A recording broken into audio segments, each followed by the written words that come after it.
under the power line. Nothing wrong with walking under power lines, unless you believe that it gives you cancer.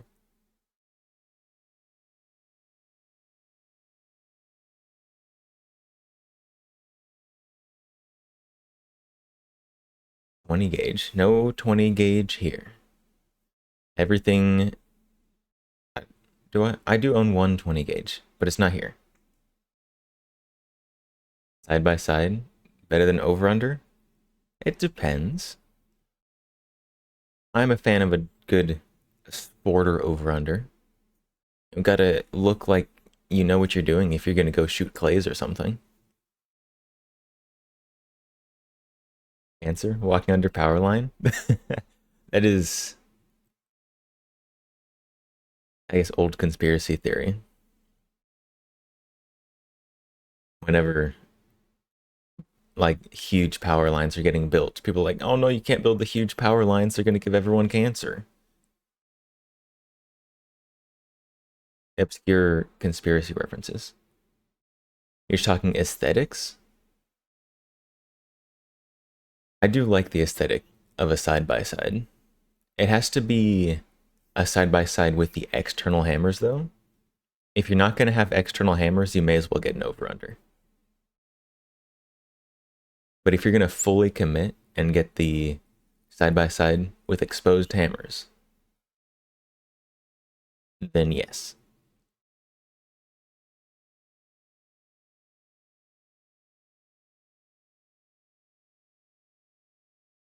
You see it isn't 12 gauge?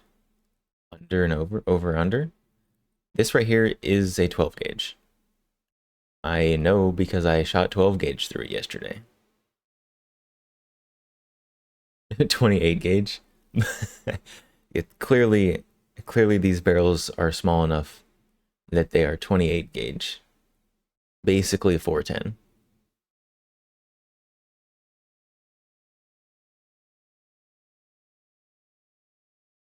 I would like a double barrel like 8 gauge or something, just because I think it'd be cool. But there weren't many of those ever. Put 28 gauge in a 12 gauge sleeve. If you put it in just the sleeve, it might just roll out of the barrel, all of your shot. Because you don't have the barrel to direct the explosion. Although I guess they do have like 22 sleeves for 12 gauge, so I don't know, maybe it would get to the end of the barrel without touching the barrel. But it wouldn't get much further than that.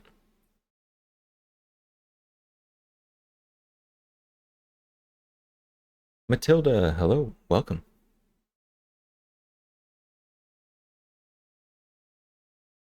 So, plan for today, gun cleaning. I've got these 4 guns here, and then another one off to the side that we need to clean that just isn't here at the moment because there's not enough desk space. So we've got 5 guns to clean. We've got a whole day's worth of work to do.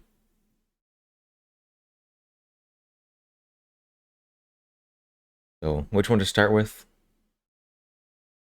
I don't know. What gauge? What's the gauge of the lever action? This is a 12 gauge. This is the 1887. It's not an original Winchester. It is a reproduction. The Cimarron reproduction. But it is 12 gauge lever action shotgun. Capacity of 5 plus 2, which is very neat.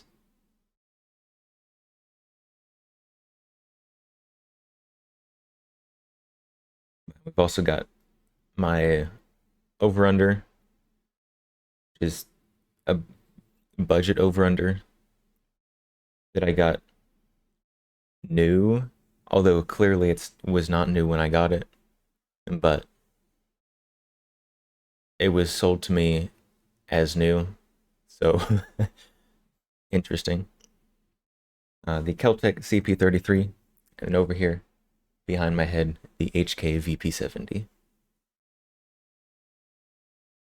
Why is the barrel thicker than the over-under? I don't think it is. I mean, so the over-under, I guess it probably looks a little thinner because you've got part of it covered up by the ribs, so you are only seeing part of it because the top part of the barrel and the bottom part, or just the top part and the bottom, is covered by ribs, so it looks a little thinner, but these are both 12 gauge.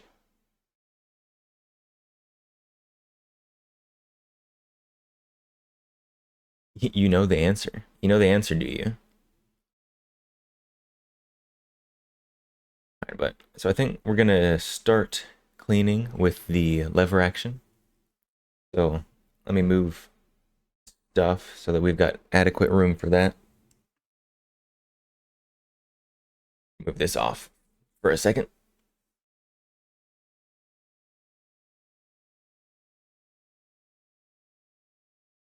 Oh, gracious, where am I going? All right.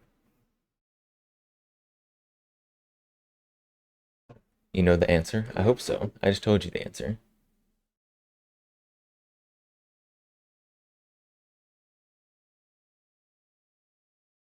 You heard that short barrels made thicker to compensate for weight of the longer barrel? I will tell you now, this gun is surprisingly lightweight. The barrel, so first, it is empty. You can see both the magazine follower down there and the barrel. But the barrel on this is not particularly thick. It is pretty standard wall thickness on the barrel. So nothing particularly weight adding. It's not some like shotgun bull barrel or something. I do have a Winchester, not Win, goodness, a Mossberg, 500, the cruiser length.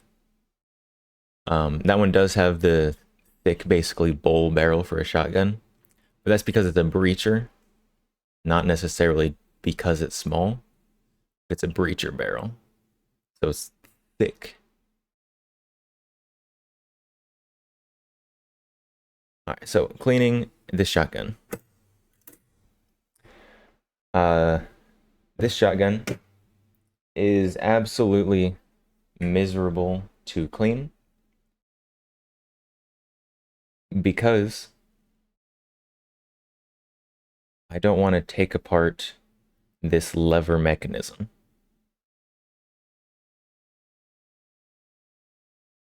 Because I'm lazy, let's be honest. But I don't want to take that apart, take it out and clean it. So I'm not going to. So we're just going to clean it as well as we can, just kind of reaching in there.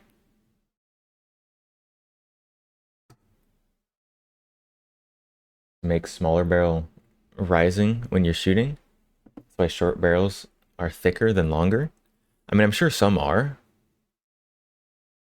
but it's much more common that a shorter barrel shotgun just recoils more.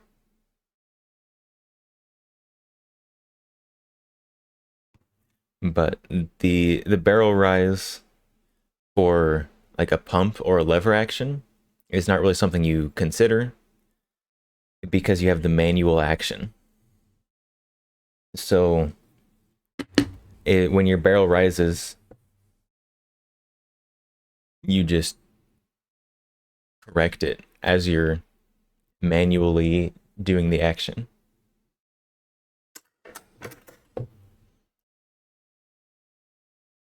Can I play a guitar? I can make noise on a guitar, but I cannot make music on a guitar. No, I no, I can't play the guitar.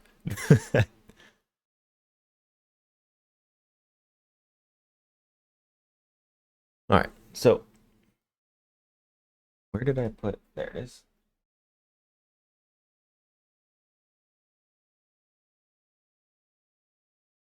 Cat hair on my ballistol. Gross.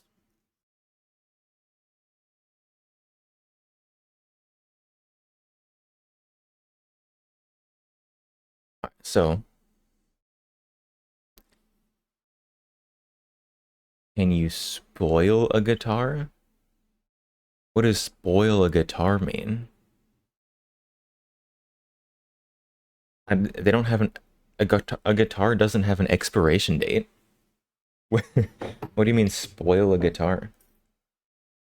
I'm just gonna spray inside the action there.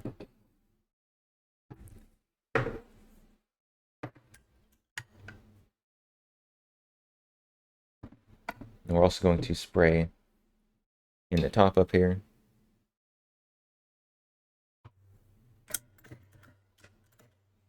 And down the barrel.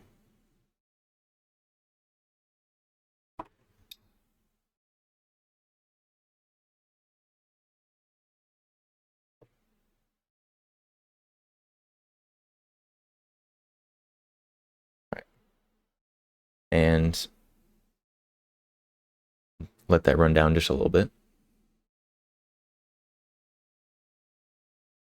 So I'm trying cleaning for a stream just on my wooden desk. I used to have that like giant white mouse pad. But that was getting kind of gross. And cleaning guns on it definitely was not helping. It was definitely not helping it to stay not gross. So we're gonna be trying cleaning just on the desk because wooden desk is easy to just wipe stuff off of instead of the cloth mouse pad.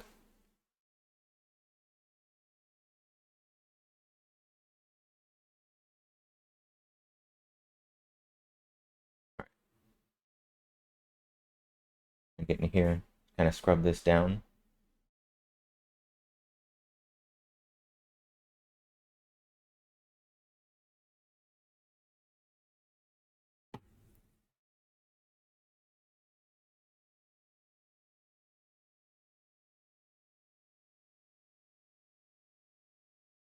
There's not really a lot I can reach here very well, but that's okay.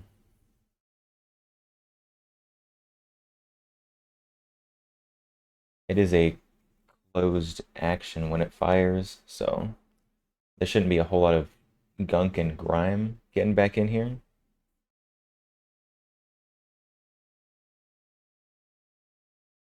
We're just gonna get it best we can like this. Probably next time I shoot it, I'll actually take the action apart, but we've got 5 guns to clean today. We're not gonna be able to deep clean everything, or I would be here till like 5 in the morning. And as much as I'm sure y'all would love every second of that, it's a long time. Wrecked Boshanki 2. Just lick it. You found saliva gets him. I, as intriguing as that sounds, and not absolutely insane, I, I think I am not going to do that because I would rather not have lead and other various carcinogens in my mouth. We will keep using cloth and brushes. And wherever my Q-tips went.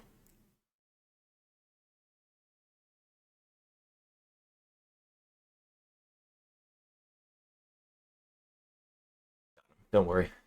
I know you guys were worried. Give it a Hakatua spit on that thing. I will not. Um, Saliva, probably not actually great for guns, but I appreciate the wonderful recommendation.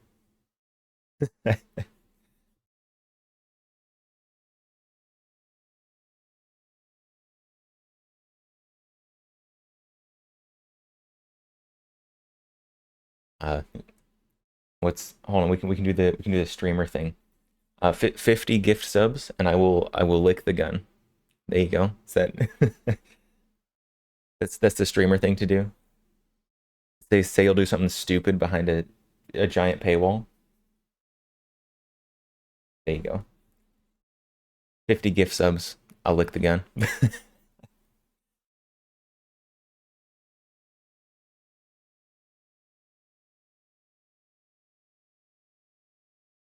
Malostol is a medical disinfectant, and it's edible. It will cancel out the cancer when you lick the gun. So I know that I don't remember if it's when they were originally introducing Balistol or at some later point. But the sales Balistol sales guy did actually spray Balistol into his mouth to prove that it was non-toxic. I don't know if he had any health repercussions from that, but I know that he did, and I hope he's okay. Even if it didn't kill him, I'm sure it did not taste good.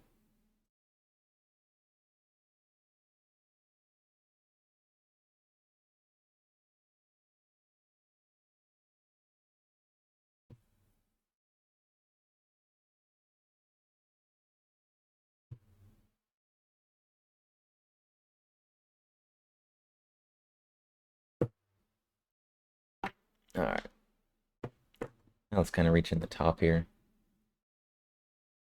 I do probably need to actually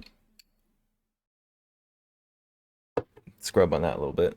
Where's my brush? There it is.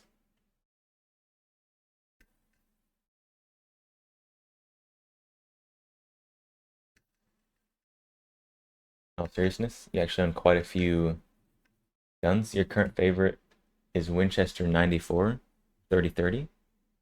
Picked it up for about 200 from an old man. Man, you just robbed that old man.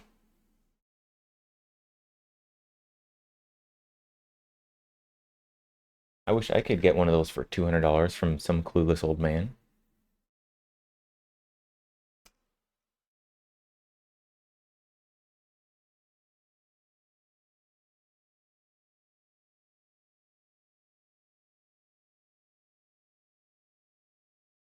Yeah, now that's all nice and shiny. I'll wipe off the inside here. Not getting very much out of there, so benefits of having a locked breech, not a semi-automatic, because even if you are super speedy with your levering, it was still locked and not moving when it fired.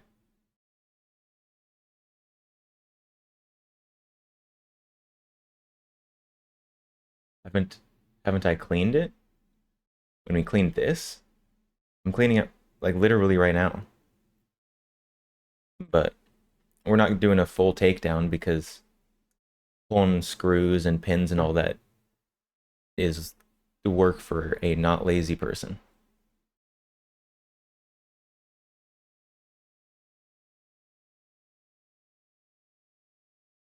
They did tests in Europe where they showed that even after drinking a lot of it, there's no long-term adverse effects. For Ballistol, temporary nausea. As fun as temporary nausea sounds, I don't want to be temporarily nauseous on stream. He only used it to shoot dogs. He didn't want it on his property. Offered it to you for that much. What was you supposed to say? I don't know. I would have taken the deal.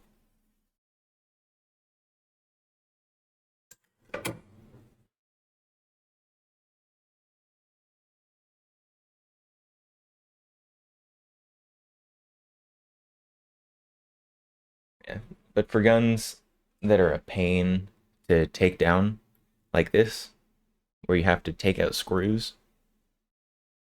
I usually don't like fully take it down every time. I do that like every other time I clean it or something. Because pulling out all the screws and whatnot is work. Takes a lot of time.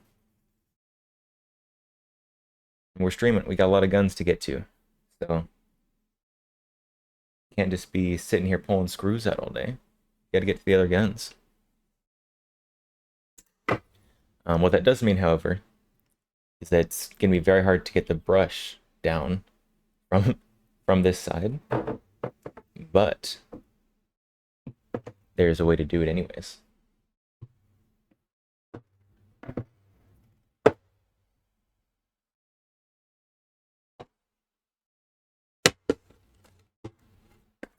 Let me get said brush.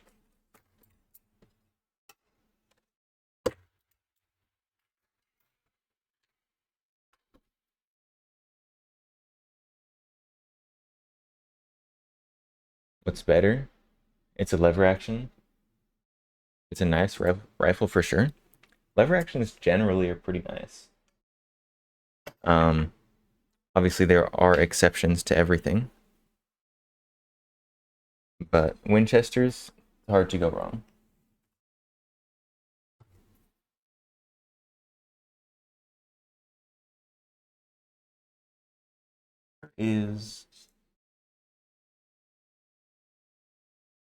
There it is. And a conversion piece to get from this 12 gauge brush down to regular size for the rod. All right. So we cannot get to be able to stick the straight rod from this side down the barrel. So what we're going to do, we're going to stick this in here, screw it in, and then just pull it out. Big brain. Because you generally do want to clean coming from the chamber side out.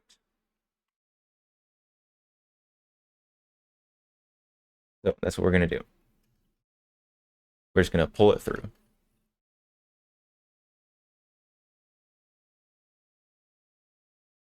Yeah, I do at some point need to get some kind of lever action rifle. This shotgun is the only lever action that I currently have. So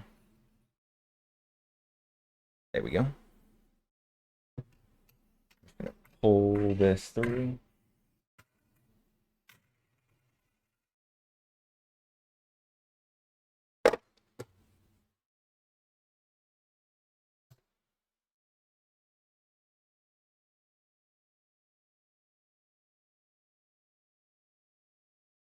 Not getting a lot there. Also, where's my patches? Streamer not prepared for stream. Right there. And technically not 12 gauge. But that's okay.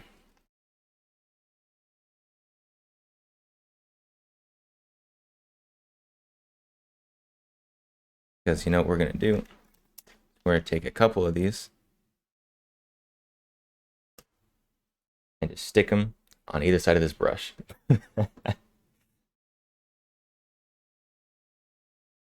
And then do the same thing again.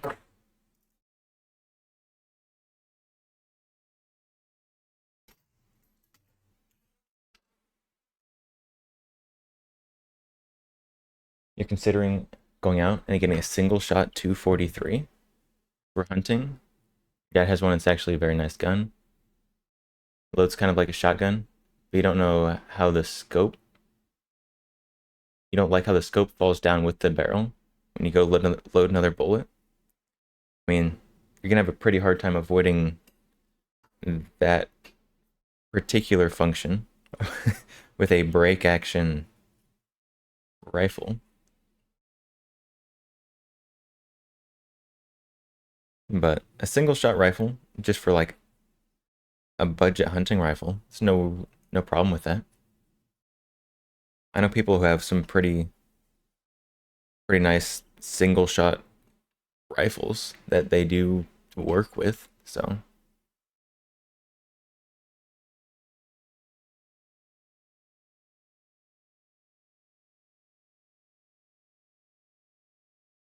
scope's attached to the barrel, then it should be very strong. Yeah. So the how those mounting situations work is the scope is directly mounted to the barrel, which takes out some failure points that would cause you to lose zero and whatnot. But yeah, the scope moves with the barrel, but that means it's always aiming with the barrel.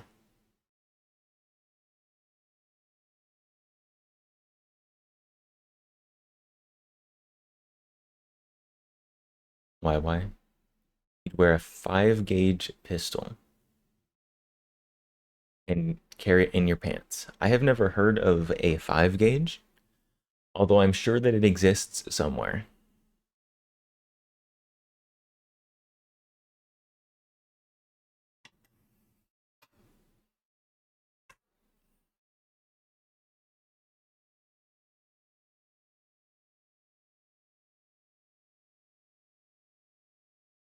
We got some nonsense out with the patches. Now I've got all kinds of string stuck on my brush because this is not uh, the recommended way to do this. That's okay. It works.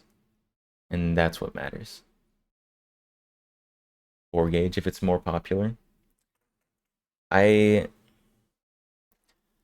I don't think I've ever seen a modern 4 gauge. I know there's modern 8 and 10s. That's probably the biggest you're going to get in any kind of non-black powder, unless you're going super specialty. And either way, it's kind of specialty.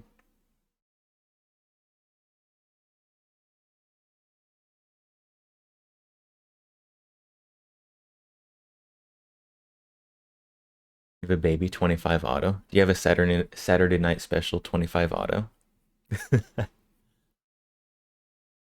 Oh, speaking of which, for those of you who do not know, there is a company that does actual gun gotcha, like Saturday Night Special, like throwaway, like budget guns.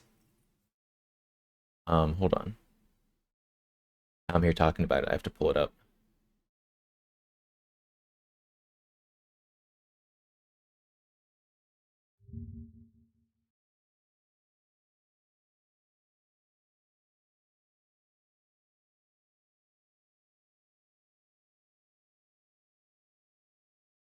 It would be the best choice for self-defense, especially in a street self-defense. 4 gauge handgun, most effective, most stopping power. I Good luck with that. Oh no. No, they ran out. They're out of stock. No.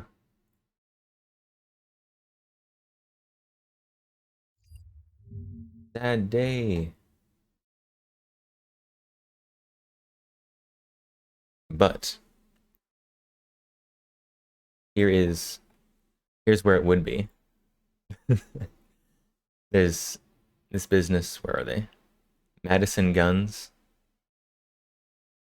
They have this random Saturday night special pistol. They're just all basically throwaway guns. You got like Jennings, Phoenix Arms, High Points, old revolvers. Basically, $60 plus $10 shipping, and you get to play gun gotcha. And they say they're all functional guns. It just not particularly desirable. Look at that one. You've got the toxic skull on it. Madison what? Madison Guns. Where they've got Gun Gotcha. Currently out of stock, sadly. They were in stock a couple days ago. I thought about getting one or maybe two for like stream for content, but I alas did not.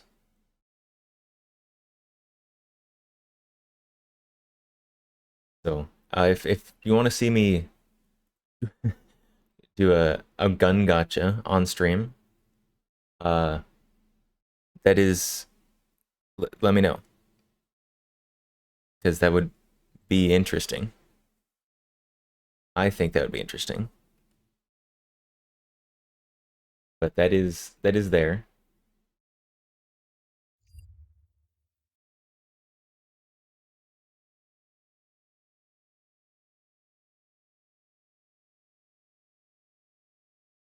Retreat, self-defense, a Glock or some 9mm. It's more than enough? Yes, definitely.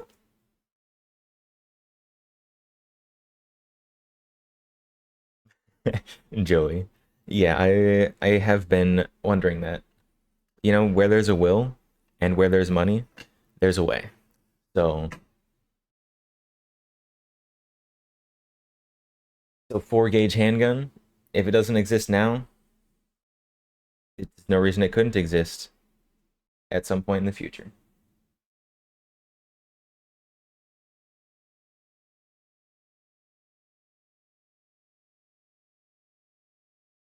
Imagine someone trying to rob you, open your fly in front of him, push out your hand with the words, "Just look what I'll use to punish you." I think that's not the best idea. Just a hunch. But, you know, you never know till you try, I guess.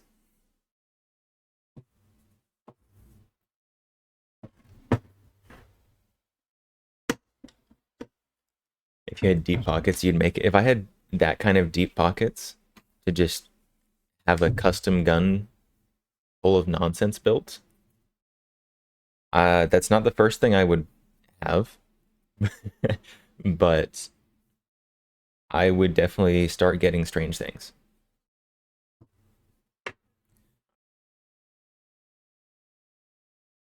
That's looking pretty good. See if we can show the camera. We have a chance with this one. There we go. Look at that. It's not bad. Not bad.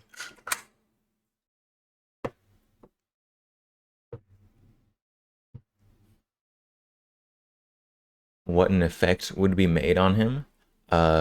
Like effects like emotional scarring and holes in the body.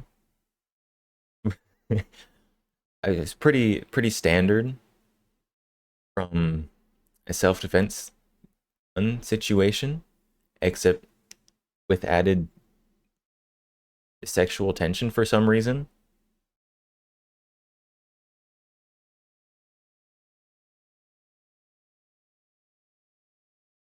Trying to rob a guy with a huge bulge, and he pulls out the biggest handgun in the world.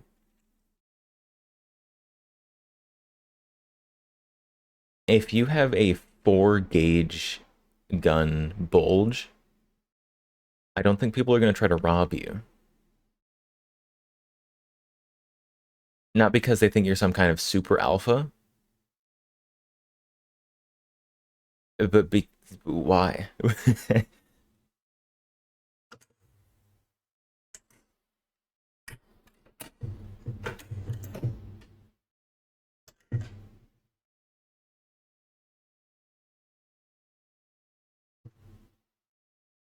Literally from his pants.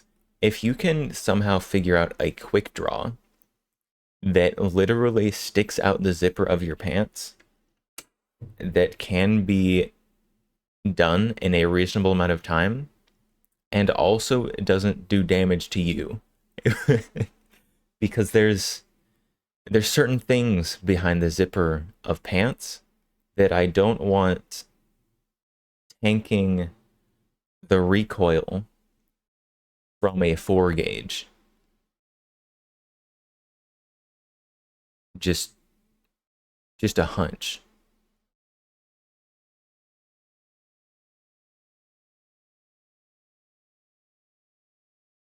You can use 22 pistol. That's enough for defense. I mean, 22 pistol definitely can work for defense. I don't think I would recommend it, but 22 is perfectly adequate if you don't want to carry something larger. All right. I think this one, wipe down the outside real quick.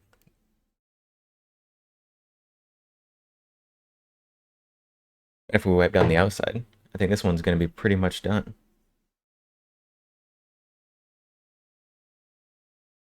What's up, X Count and gang? Don't think about leaving again. Don't you worry.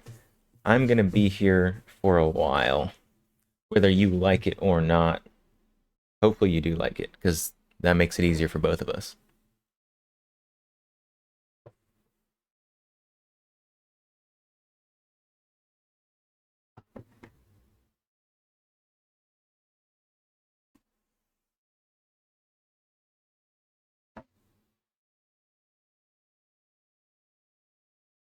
For anyone just joining, we're just cleaning up, doing the last external wipe down of the 1887,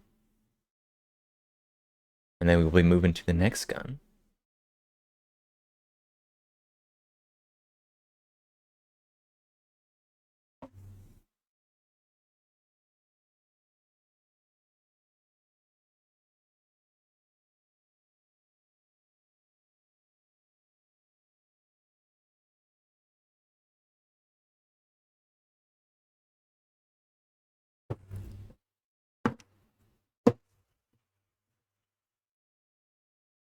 All right, there we go.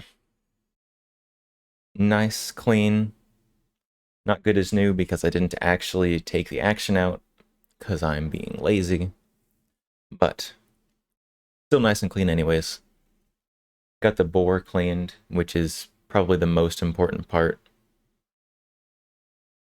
Even if you're not going to clean your whole gun after you shoot it, at least run a bore brush down it so that it doesn't destroy the bore, because that part will go the fastest usually.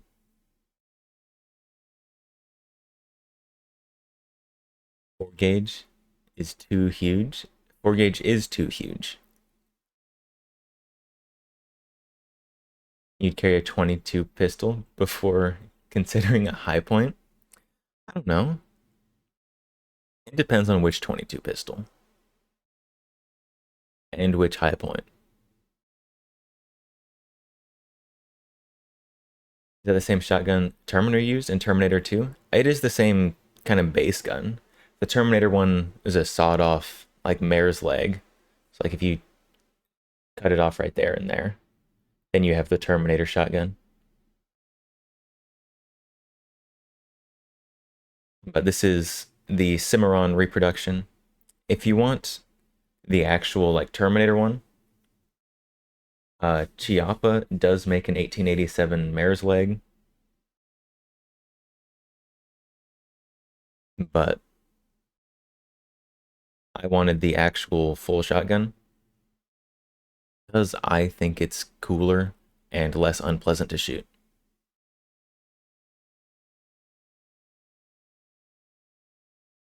And also, the Cimarron is like a third the price of the Chiappa, which is a big bonus.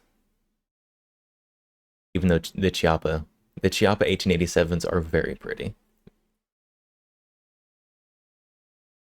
Not talking about a 4 gauge, he's talking about 410. It clicked in your head? What? I think he is talking about 4 gauge. I also think he's trolling. So there is that. But 410 pistols already exist. You've got like the Taurus Judge, the Smith and Wesson Governor, some various other ones. Bond Arms makes some 410 Derringers in case you thought that having a barrel would be a bad thing. But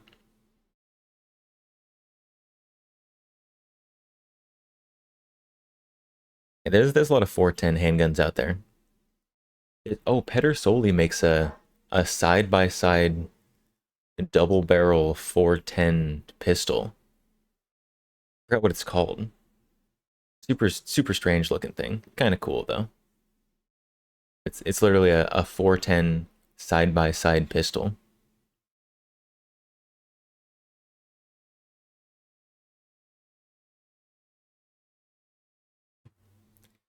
So gun number one, done and cleaned.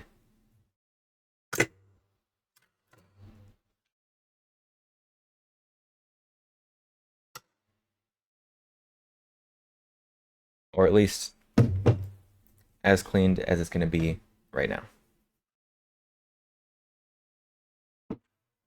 As soon as I wipe off some of this extra oil that's just dripping out,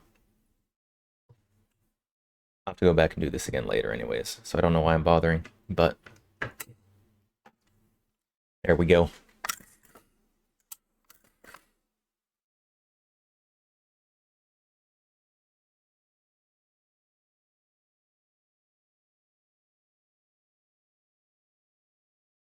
You've seen those? Are they any good? Um, is there any practicality? Probably not. Are they super cool and fun? Yeah, of course. I have a judge, which the the usefulness of the judge, like there'll be a bunch of fuds who, for a judge, they'll tell you that it's the best self defense gun ever invented because you can shoot shotguns and then you just blow them away with your pistol. Uh, Shooting actual like shotgun shells, like the self defense loads out of the judge, is basically playing a shot placement RNG in real life, which is not something you want in a self defense situation.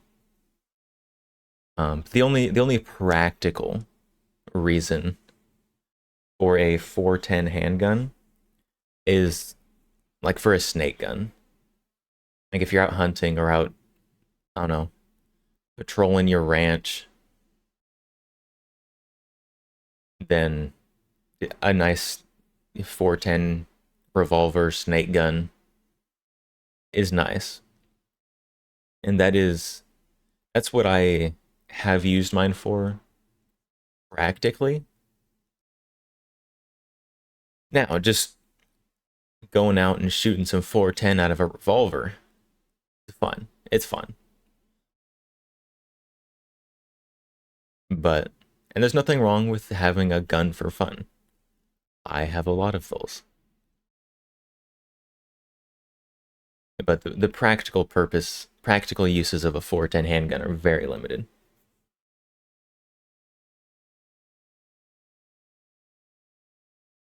I'm not what? There's no there's no X, there's no S. There's no S in my name anywhere. What I think about stabbing attacker with a cucumber as a self-defense weapon. I think that that sounds like a Florida Man news article.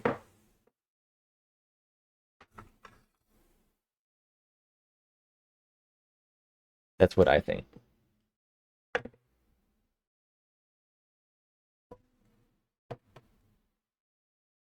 Get off.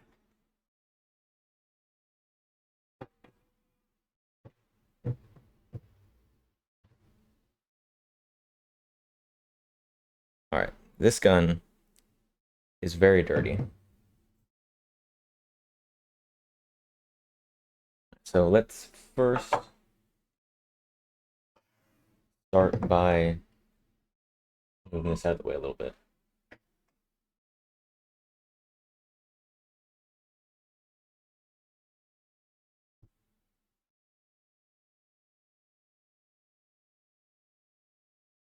First start by putting some stuff down the barrels.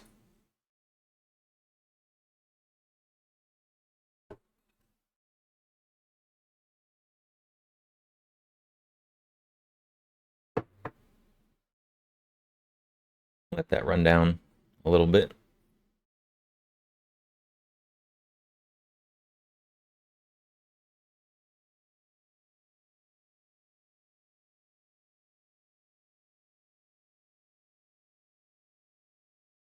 All right, good enough for now. And now let's get started on rubbing this thing down because it's a little dirty in there. I said that this gun was sold to me as new, but this clearly is not a new gun because this is the only time I've taken this out shooting. And first of all, what kind of new gun has little bits of wood missing from there? And there's like a little focus. Little dings on the bottom of there. Like clearly not a new gun. Even like the worst condition, like display gun from a gun shop, not gonna be this bad. So, like clearly not a new gun, but it was sold to me as a new gun. And you know what that means? I have warranty on this absolute just disaster of a gun.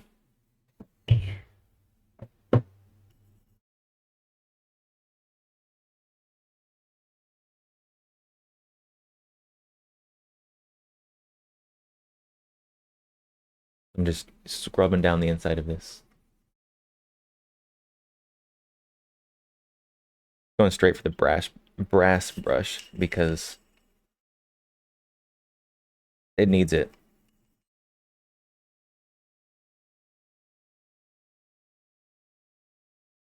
Really what this gun needs is a complete takedown and like a sonic cleaner bath. But I don't have a sonic cleaner. And paying a gunsmith or gun cleaning place to put it in a sonic cleaner would cost more than I paid for the gun. So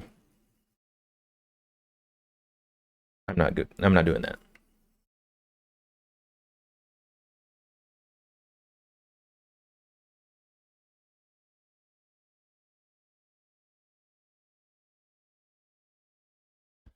Let's get the breech faces there.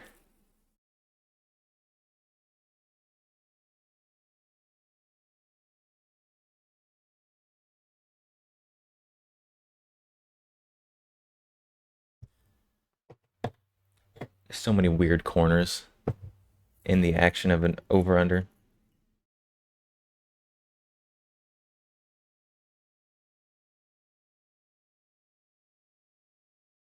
We're getting there. We're getting there slowly but surely. I'm just gonna clean this little selector lever. This has got some grossness in it. I'm gonna use the not brass brush for this part because it is right next to wood. You gotta take care of your wood.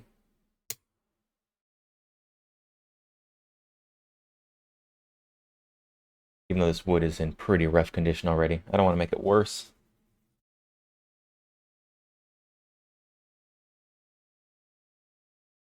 I also am not sure how much of this that I'm scrubbing at is actually able to be gotten off and isn't just like corroded corroded into the metal.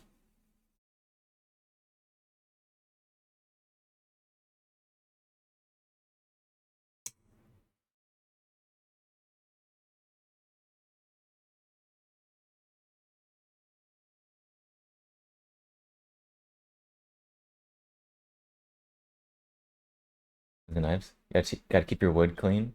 Keep it in top shape. It's true. The worst thing is to have somebody complain that your wood hasn't been taken care of. You always gotta take care of your wood.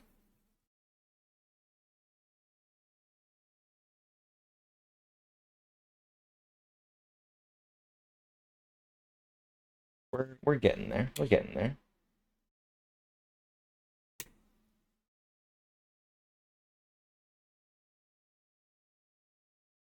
It's a little bit too late for some of this wood, but doesn't mean we want to make it worse.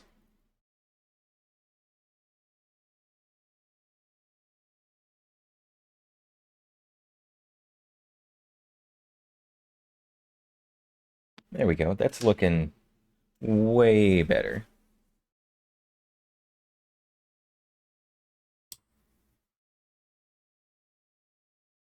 So much better. Gonna get up here too. A bunch of crud built up around the action lever. I don't actually know what the technical term is for this lever, but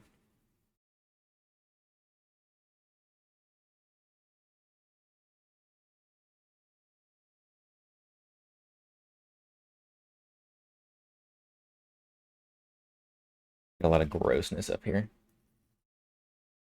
The previous owner of this very new gun did not take good care of it.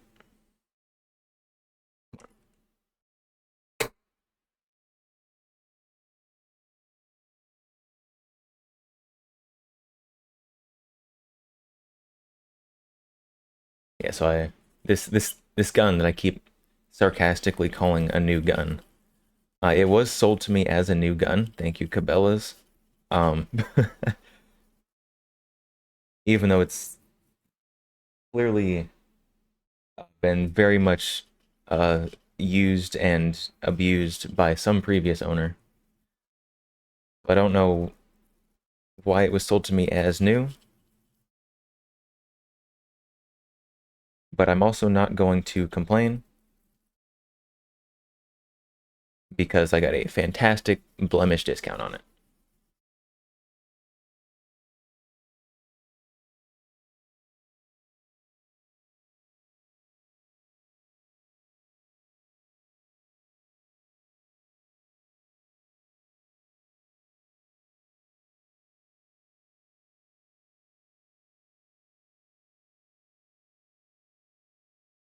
Oh, it's looking way better.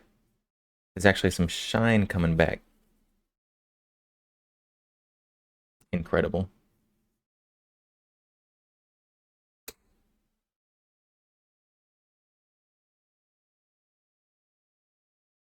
I wish I was good enough at woodworking to actually like fix these two little chips, but I'm not. Why did my monitor just turn off? Looks like it's fine. All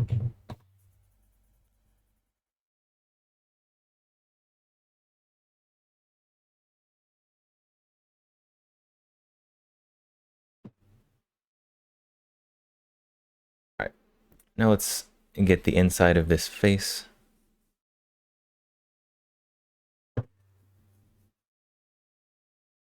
See what actually comes out of this since I scrubbed it. Make my rag very dirty, which is, I guess that's a good thing. I mean, stuff is coming out.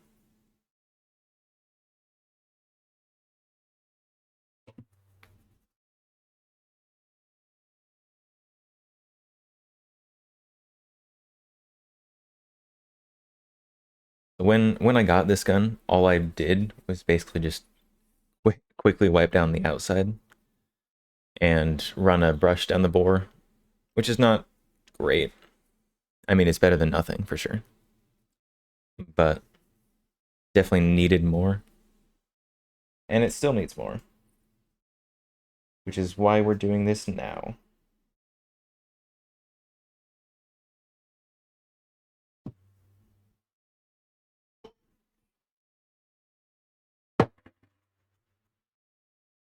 You get a new knife coming in the mail. You're excited for? A Lon Humphreys Gunfighter Bowie knife. Very nice. I don't know what that is, but it sounds cool. It sounds fancy. My my everyday carry knife, because I am carrying it, because that's what everyday carry is for. Just a buck fold out knife. Nice. Lasted me a very long time.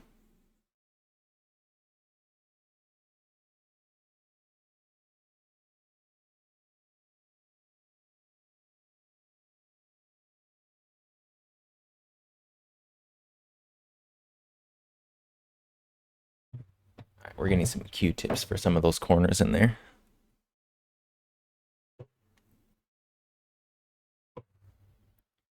Looking at buying an M7 bayonet.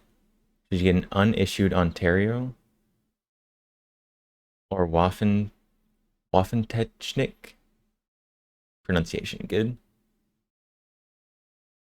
They're virtually the same price. You should get whichever one you want. I don't know. I am not a bayonet expert. The Waffen one sounds more impressive if you can say it properly, though. Which I cannot, but I'm sure you can.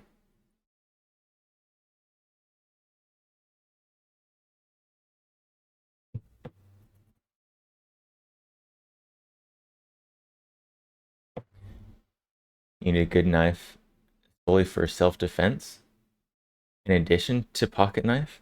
If I'm having to use a knife in self-defense, too many things have gone wrong. I never want to have to use a knife in self-defense.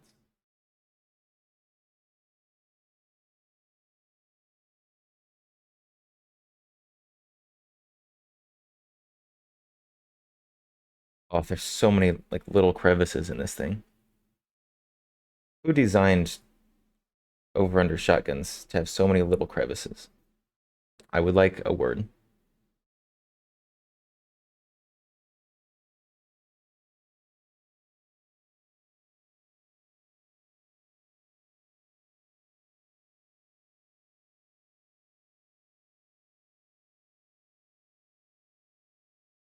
I need longer Q-tips. It's hard to get all the way in there.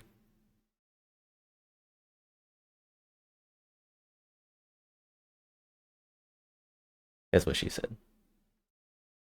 You feel the same way? You never know. Knives? Yeah. If I have to use a knife as self-defense, that means that I missed all my shots and just take me. But at that point, it's rip.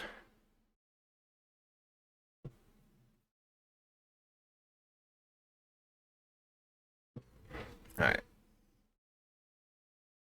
This side needs more scrubbing, except I actually need to be able to see it when I'm scrubbing it.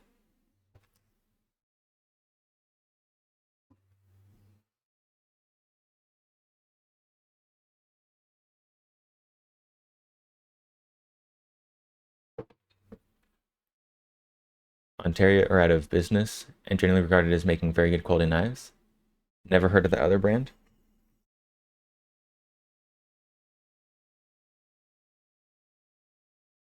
I think that you should just get both. I think going for both is the best option.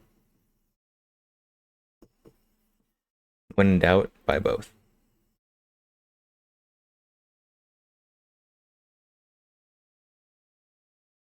Waffen Technik makes bayonets for the VHS. Very nice.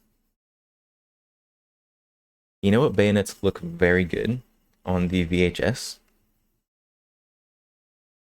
Is the SOG, the Bar 15, I think. The SOG Bar 15 bayonets.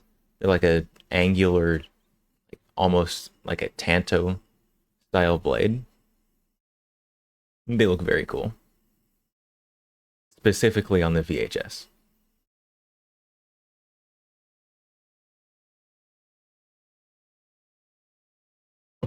It's kind of almost like a mall ninja kind of setup, but that's okay sometimes.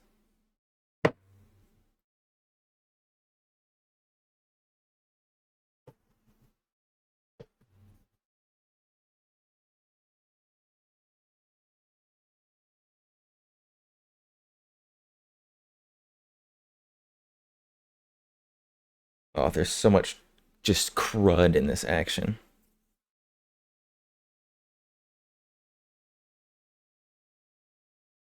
That looks way better though.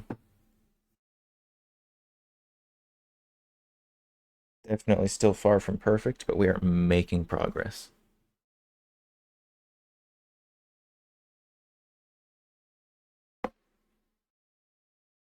Also, look at this model number. We can get it to focus up there. Right there under where it says pointer. Come on. Focus.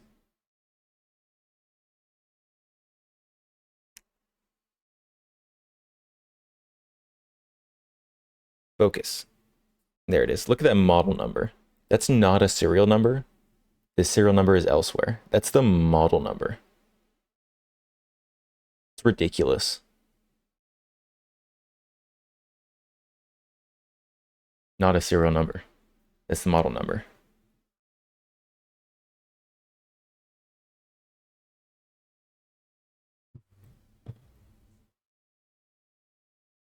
Planning on buying VHS in the future. Right now, the M7 would be for the SIG 556. SIG 556 is very cool. I need to get one of those at some point. There's a lot of guns I can say that about. There's too many cool guns, and I need all of them. But in order for that, I need money.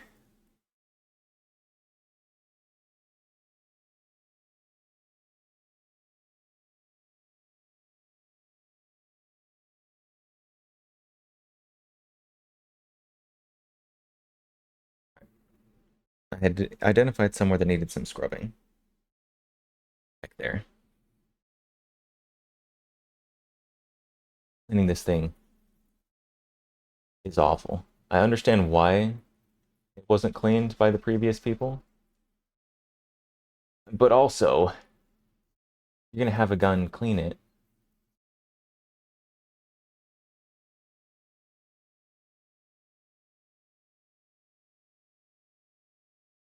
If anyone in chat has a gun that you haven't cleaned, go clean it, please.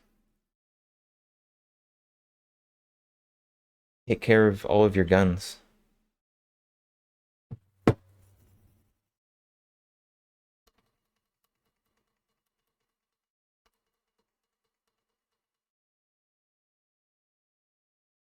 language is that of Mordor, which you will not utter here. What language is that of Mordor?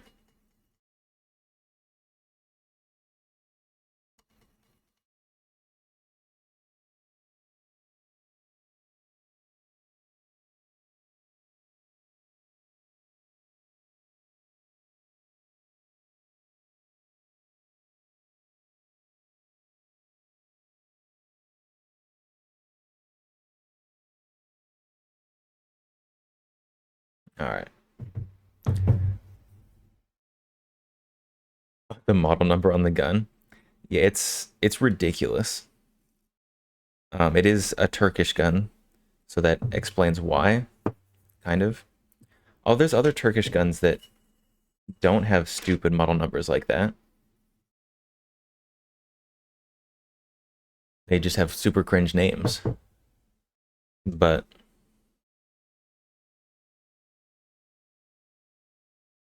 very long. I mean, I understand where the model number all comes from. The model number, the full model number, KPS 1012C28. So the 28 is 28-inch barrel, I would assume originally. Although this definitely has 30-inch barrels. So don't think too hard about that one. KPS is just the line of shotguns. I was gonna explain it, but now I don't know. I don't know any of the rest. 10, 12. Who makes the 10? There's another company that makes the 10-12 shotgun. Is that CZ? CZ 10-12? That doesn't sound right. Some other company that makes a shotgun that's called the 10-12.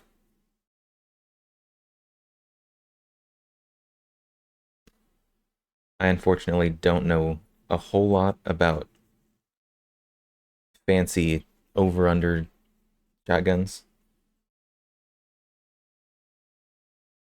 or less fancy over-under shotguns.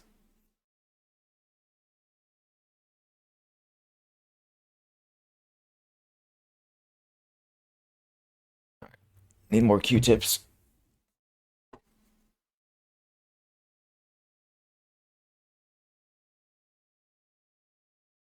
You like to say movie lines sometimes? I think everyone does. Saying movie lines is just a staple of having watched movies.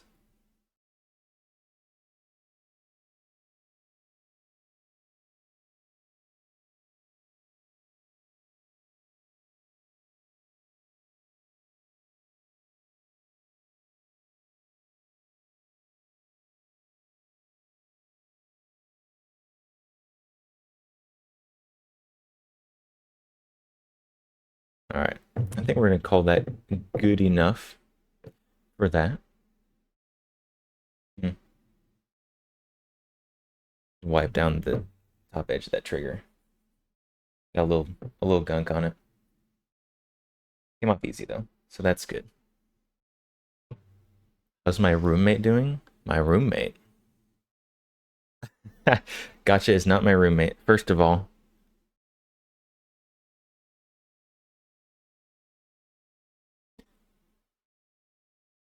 um, Gotcha. He's supposed to be coming back this week, right? I don't remember. Gotcha's been gone forever. Gotcha viewers are going through withdrawals.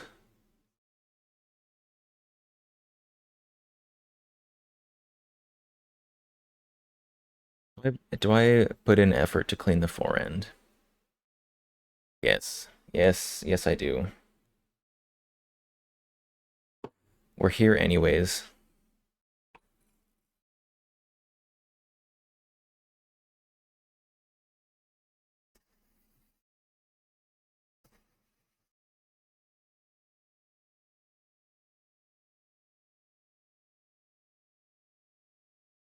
Sure he's not. Gotcha lives somewhere very cold with snow. And I am in Texas, which is, this is gonna be a surprise, not somewhere very cold and with snow. And we do not have a house that stretches across the country so that both of those things can be possible.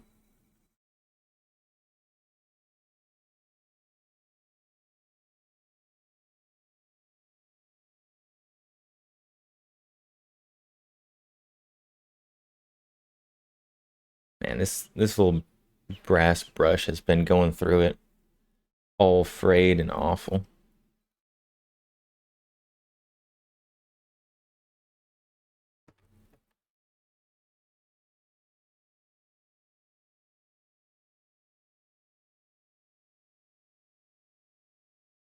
right, wipe this out. See if we made any difference at all. Yeah, that looks better. I'm gonna have to clean that actual lever too.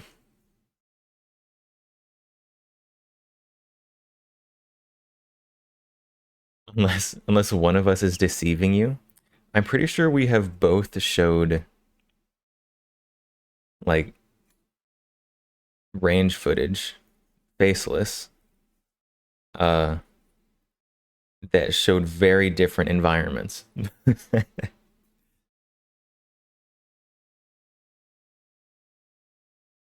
Unless they're literally traveling across the country to film that range footage to pull a, a big fool everybody.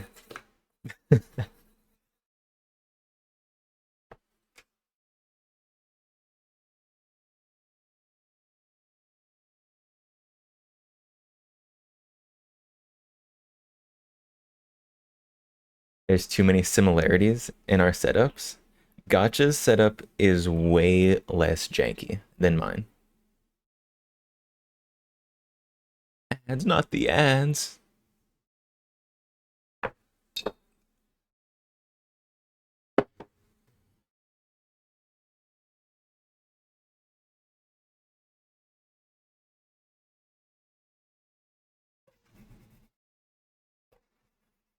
You hear that dog outside?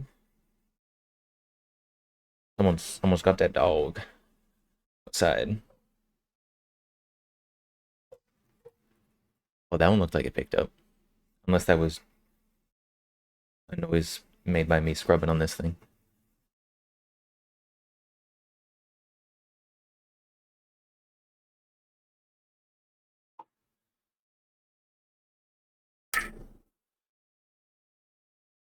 Oh, gross. Gross. Look at all that nastiness on the side of that lever.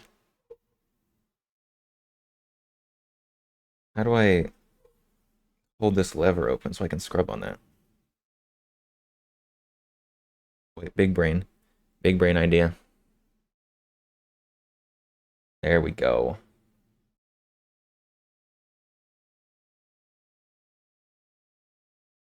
I just gotta hold that there somehow.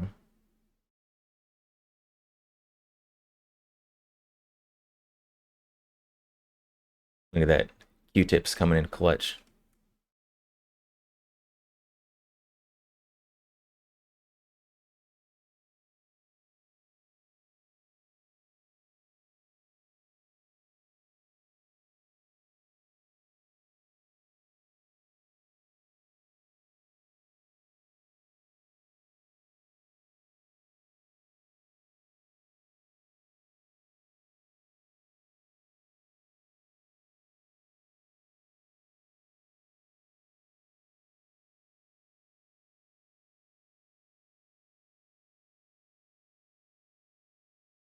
I should use some stock wax. Some stock wax on this. Stock wax might be a good idea here.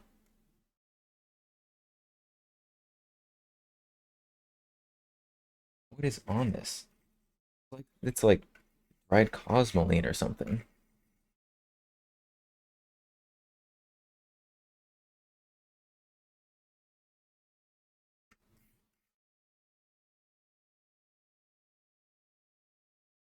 Back from the ads. Welcome back. Welcome back. You didn't miss anything. Just me complaining that it seems like there's cosmoline on this little lever on this fore end.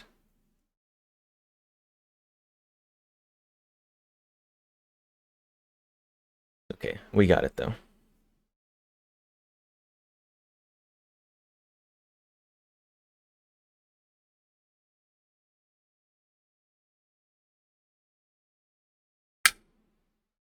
There we go. That looks a little better. A little better. It actually has a little bit of shine now. Look at that. All right, now time for the barrels. They sound kind of cool. Dragging them across the desk. It's not great for them.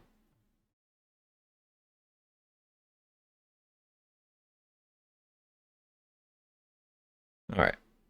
So this is not going to be long enough. I need to get the extension out.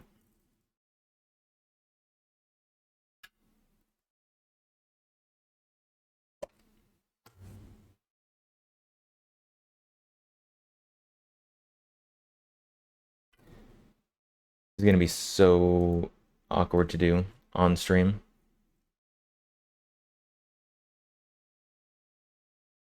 It's so long. It's so long. I don't know if I can fit it all on stream.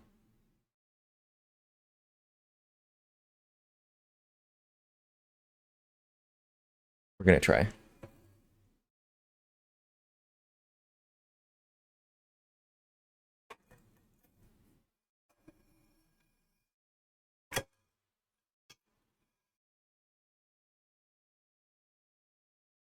Running into stuff back there.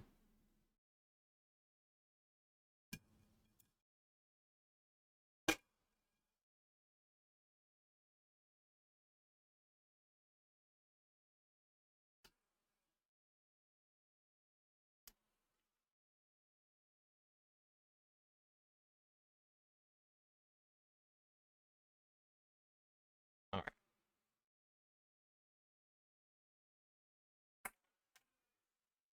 Patches.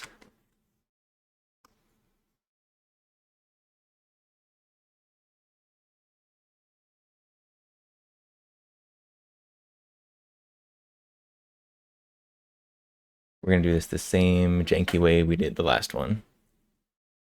Because it worked, so why would I change? If it ain't broke, don't fix it. It might be broke, but it works, so that's what matters.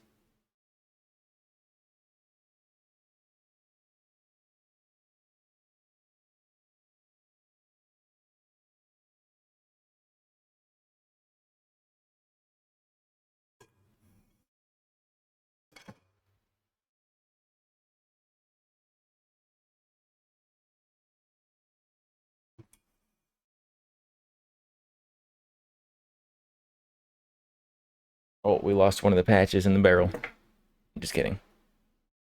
Poking at the end. How does that one barrel look now?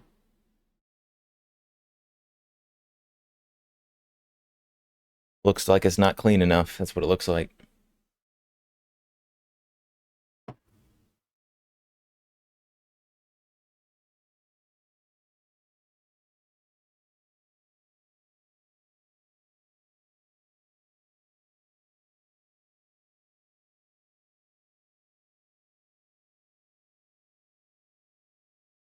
Hmm.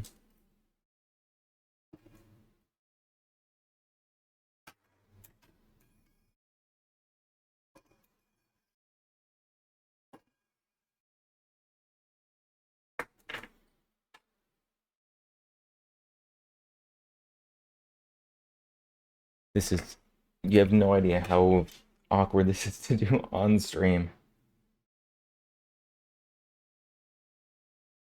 To try and keep this all at least kind of up here.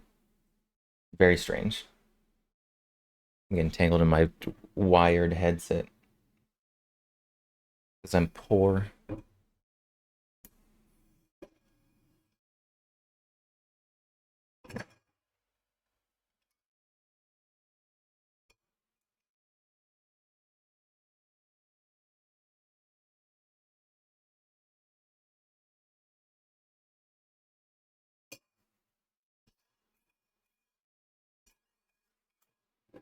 Oh, I'm running into everything. Alright. Now let's see how that looks. Better.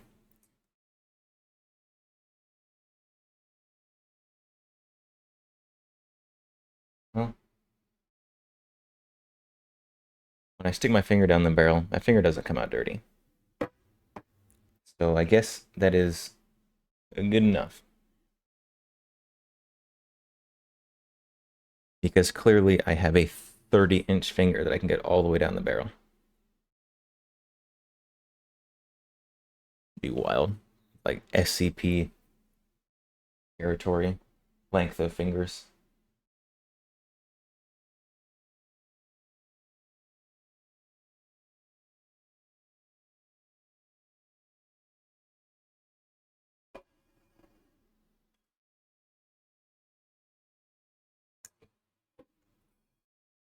It's something I've never really gotten into for some reason. The whole SCP stuff. I don't know why. It's never really it never really presented itself to me.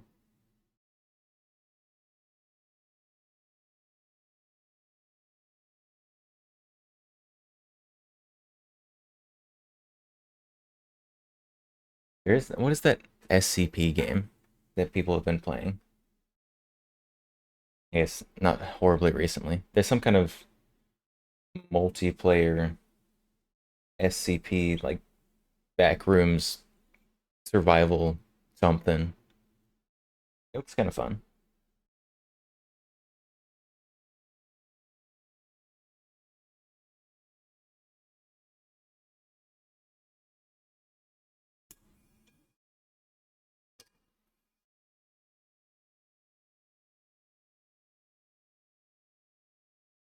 Gross. It just came out black. Why is the bottom barrel dirtier than the top barrel?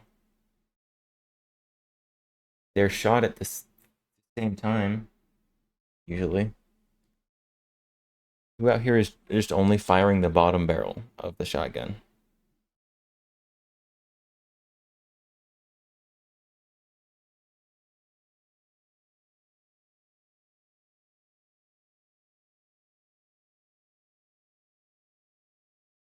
I think there's fuzz from the patches stuck on the inside of these ports. Also, there's just grossness oozing out of these ports.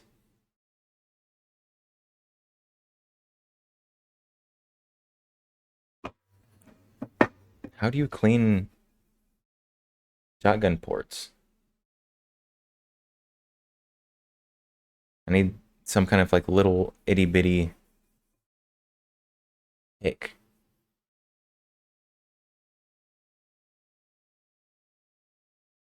Some little like, I don't know, pick Q-tip to go in each of these ports.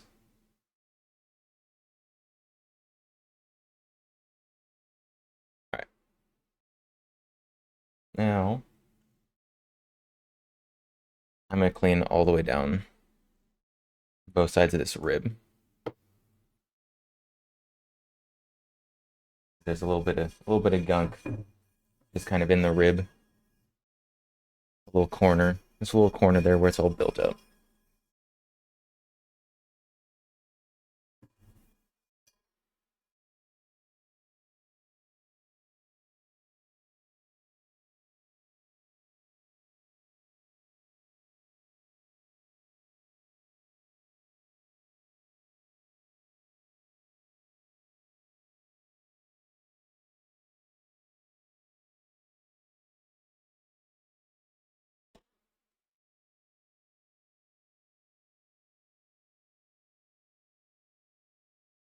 All right, there we go.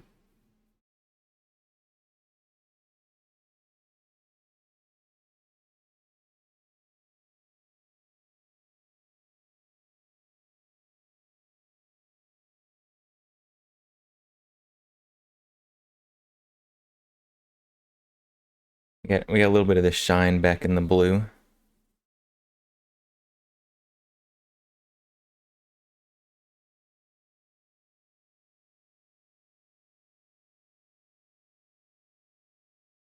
I was right to clean out this little divot in the ribs. This is making my cloth disgusting. I expected to get a little bit, but not that much.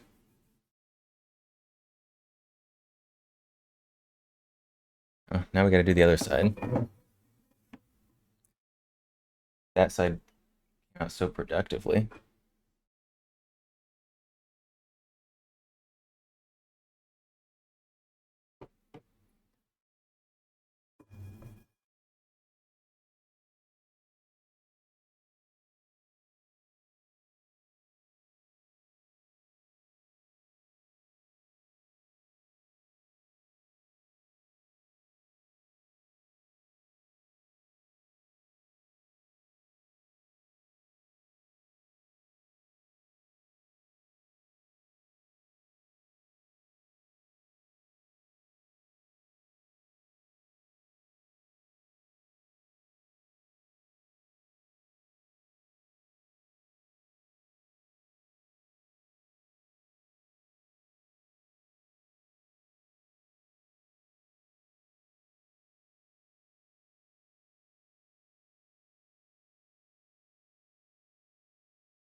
All right.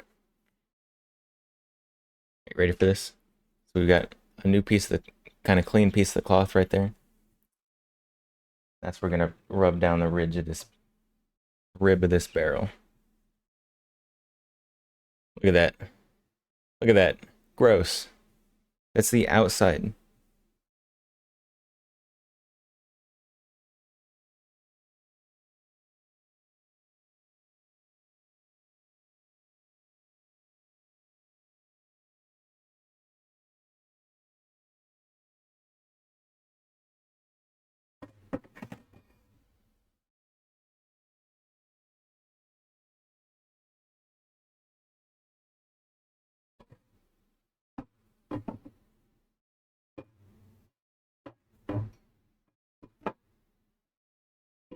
All right.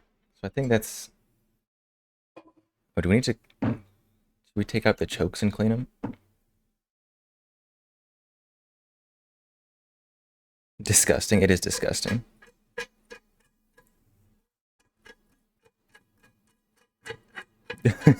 You hear that? Oh, it's a nice sound coming from that choke. Oh, one of them came out easily.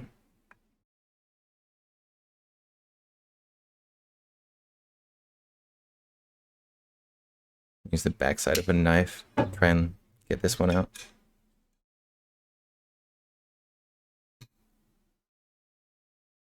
Goodness sakes. The other choke came out super easy. This one is not.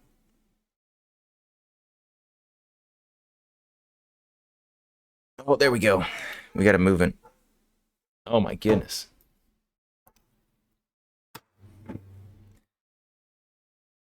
This has so much just stuff gumming it up.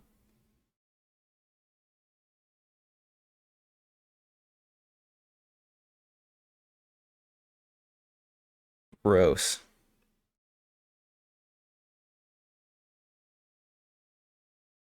Ugh. How? Ugh. Look at that.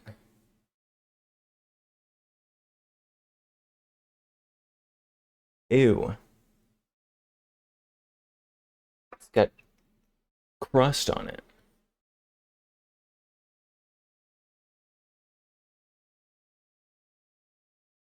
So awful.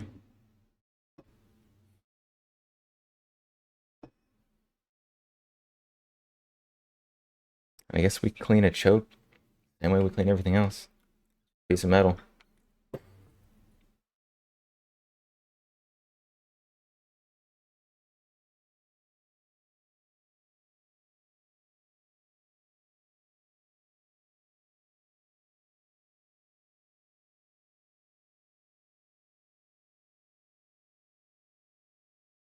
Can't believe I'm cleaning a choke.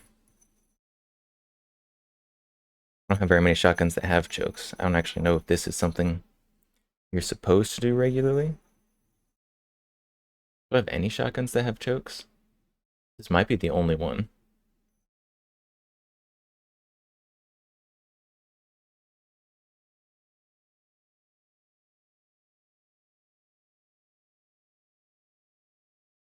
I think if I have another shotgun that might have a choke.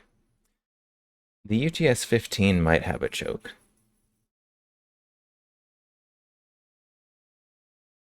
I don't remember. The 1887 does not. My Winchester 1300 does not.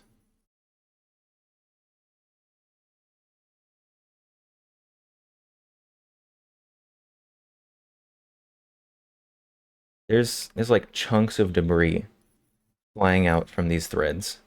That's awful. I've never seen that.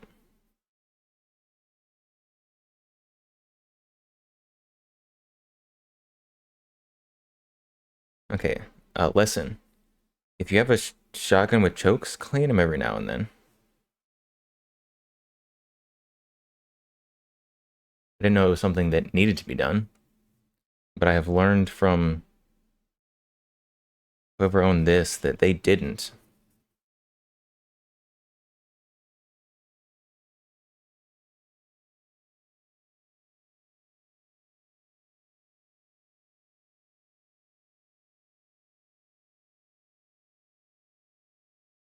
Goodness sakes.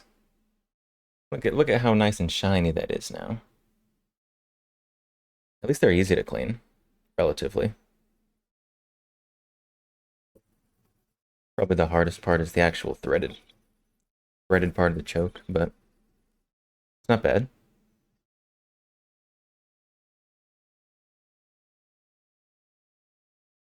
Next, I have to figure out how to clean the inside of the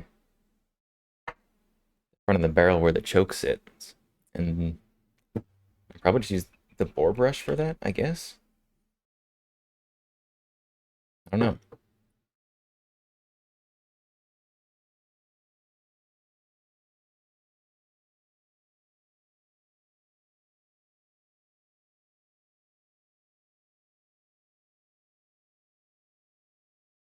This is a different choke pattern in it.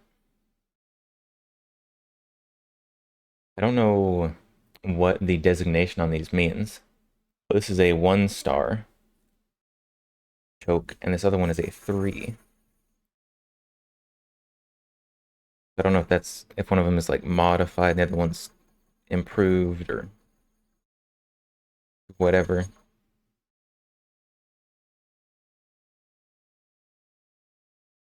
Probably could look it up.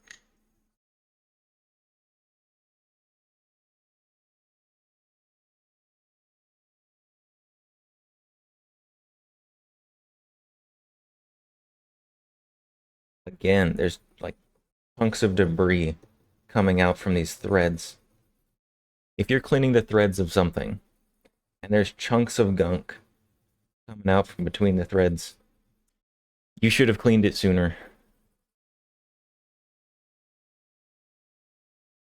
But better late than never, I guess.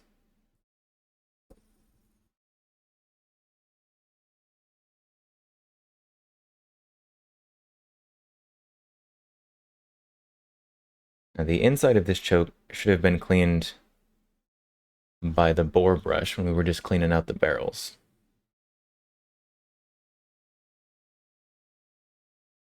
At least mostly.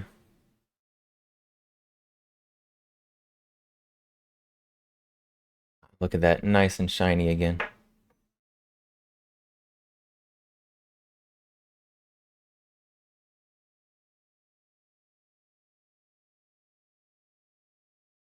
What is that? Like texturing on the inside of this choke.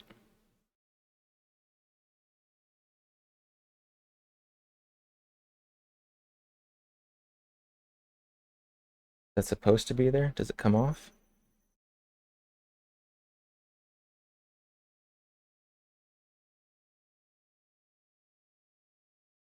Oh, I'm just like brushing out the inside of this choke, and there's a line of grossness being made on my little cloth.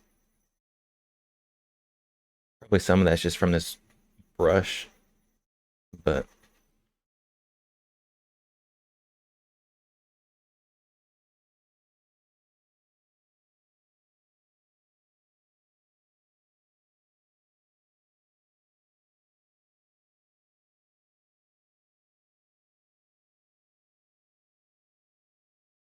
all right, there we go.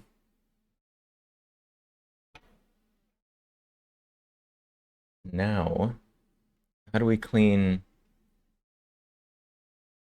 the inside of this? Where the chokes were all rotified in there.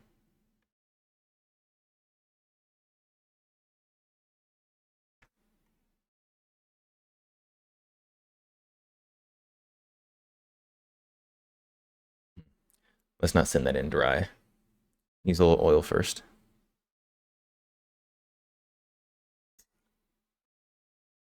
Oh, I'm almost out of ballistol.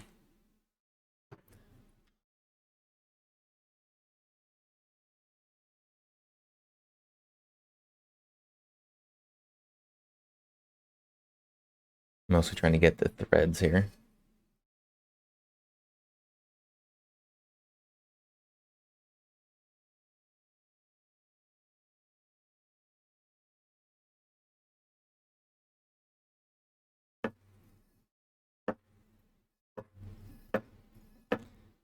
I'm sure there's probably a tool for this,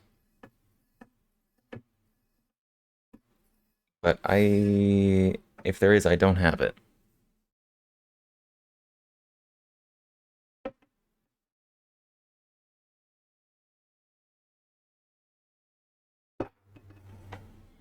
Running into stuff.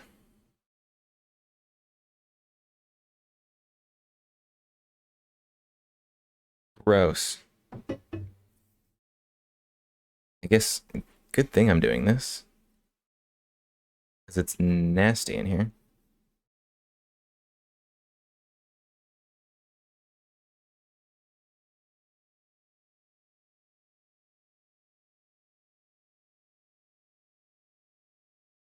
Shoving the towel in there.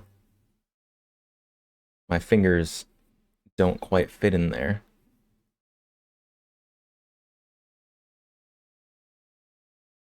At least not with the towel.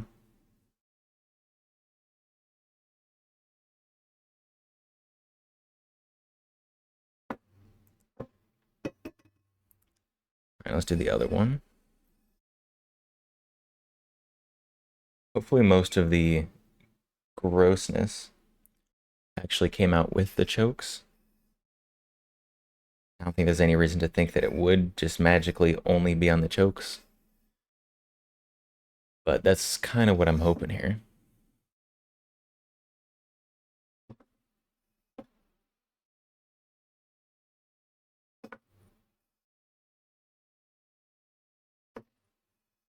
There's a lot of crud coming out on this brush, so that's, I guess, a good thing.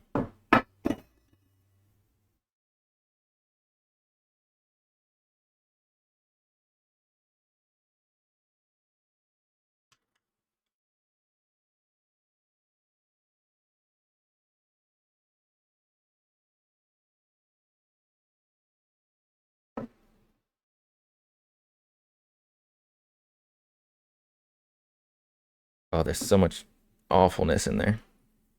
I'm just gonna do the same thing again. Just shove the cloth in there.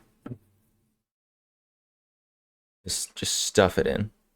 It doesn't really fit, but you can force it. Or read it. Don't. It's a cloth going into the barrel.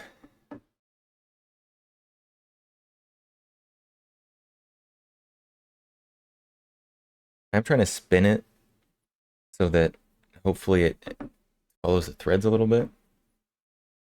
And it cleans inside the threads as it goes around. That might be just a hope and a prayer.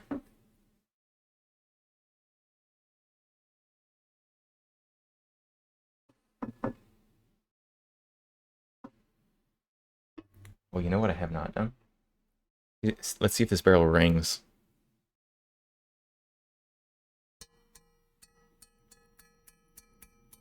Yeah, it rings pretty well.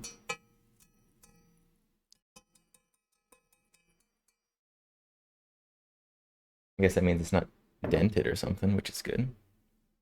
All right. Moment of truth.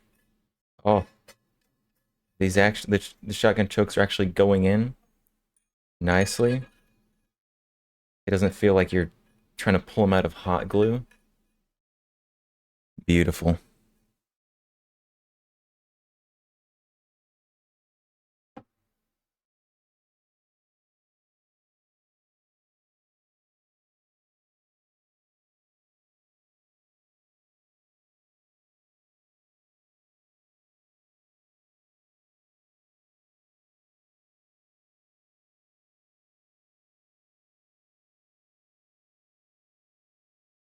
All right, so there's the barrels part of this thing. Now we got to clean the actual action part.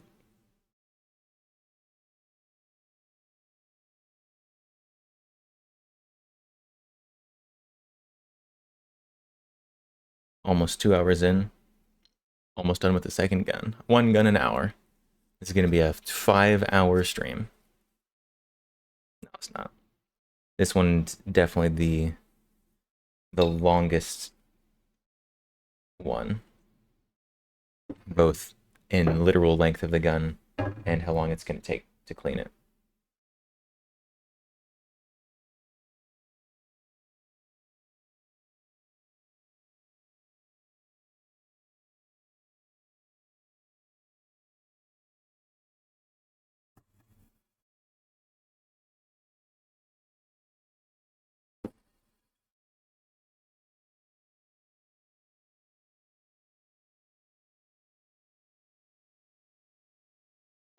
Grossness on the rib of that? No, it didn't come off, so I guess it's fine. Or it's corrosion. Those are the two options. It's either fine or it's corrosion.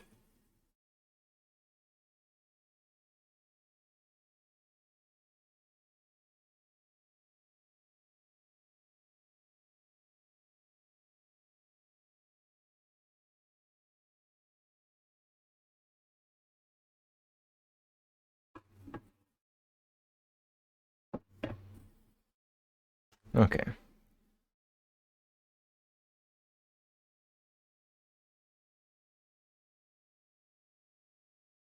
I think that's... I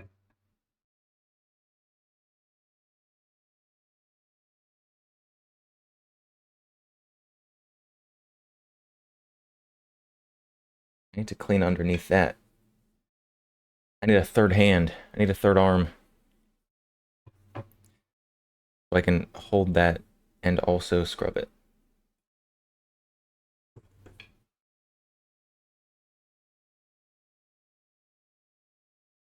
How do I do this?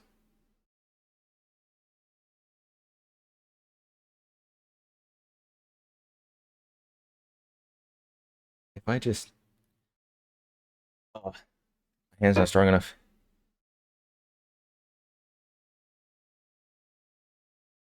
Right hand is. Let's do a little awkwardness here.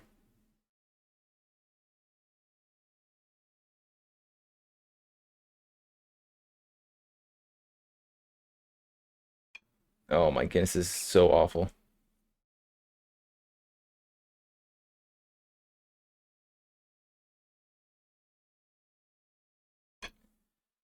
There's this absolutely just underneath that little bar right there. Yeah, well, it comes up. It should come up on camera. It's just blackness under there. It's gross, and I want to clean it, but I can't get to it. Probably could take that piece off if I knew how to. But unfortunately, I do not.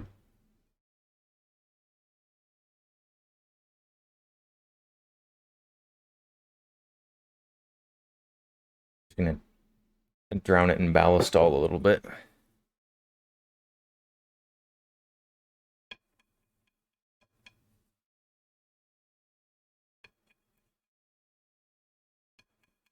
And come back to it in a little bit. See if it gets a little easier to scrape off.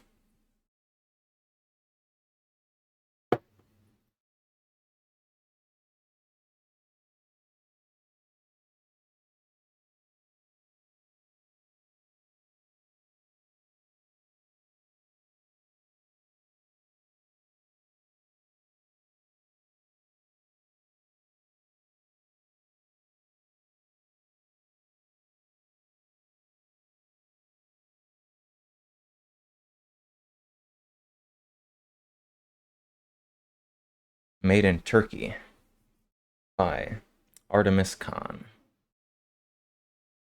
I am a dirty Turkish shotgun haver.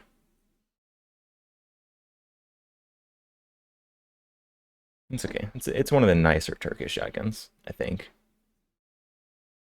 It at least mostly worked okay when I was shooting it.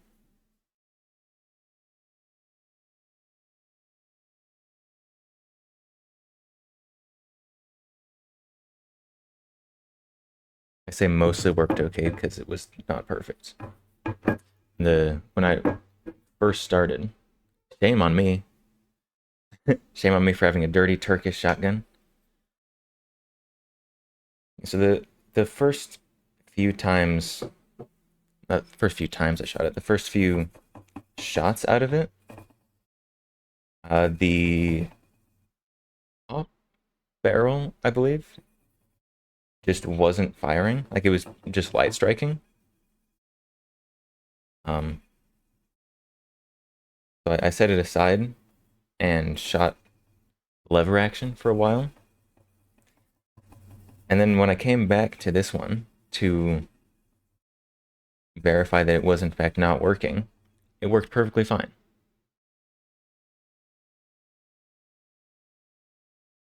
So I don't know what was going on, but it stopped light striking. I don't know if there was just like a little bit of gunk in the firing pin channel somehow that had to like work out. Keep it away from the other guns. I don't think being Turkish is contagious. Um, just a hunch, but I don't think that's a thing. I need a hand. Someone lend me your hand so I can clean under this, whatever this bar is. The ejector bar. If this was just an extractor, this would be way easier. But instead, it's got to be fancy and spring-loaded.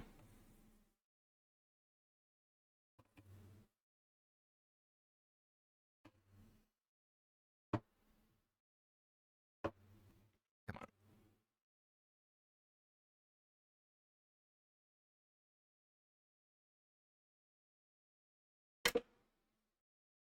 There we go.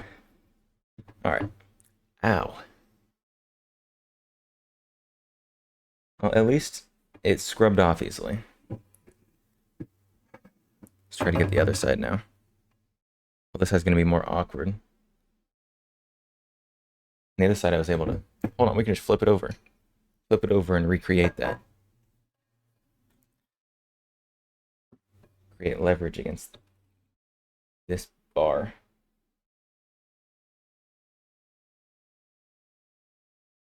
Did I have a good Halloween? Yeah, it's pretty uneventful for me. I didn't go out or anything.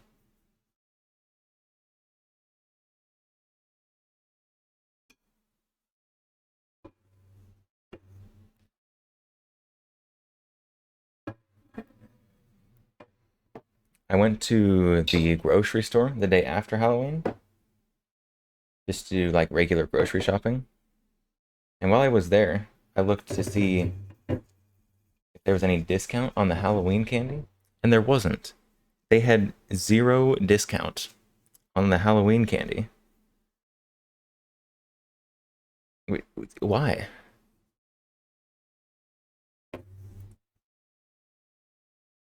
I think probably they were just hoping that people just assume that the Halloween candy was on sale and buy it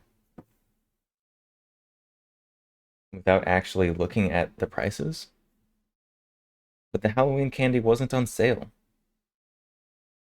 It also could have been that I was there literally the day after Halloween and they just hadn't moved to sale prices. But that's not as exciting. I think they're purposely out to get us, extort us for the out of season Halloween candy.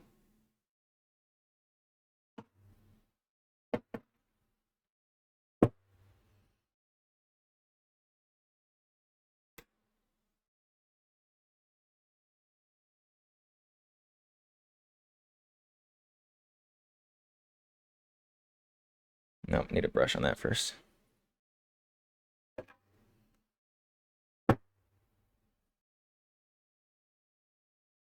Trying to clean off these ejectors a little bit without actually taking them out. Yes, did it I guess, did I have a good Halloween? How could I forget? My return stream was on Halloween. Both my return streams were on Halloween.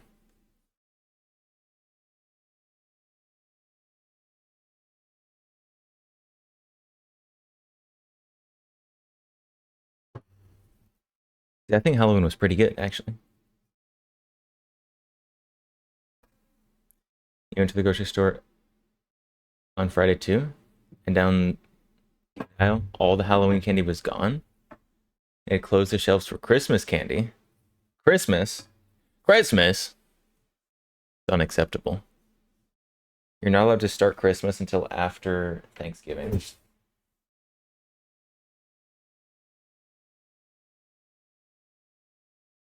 I am boycotting any store that is already playing Christmas music.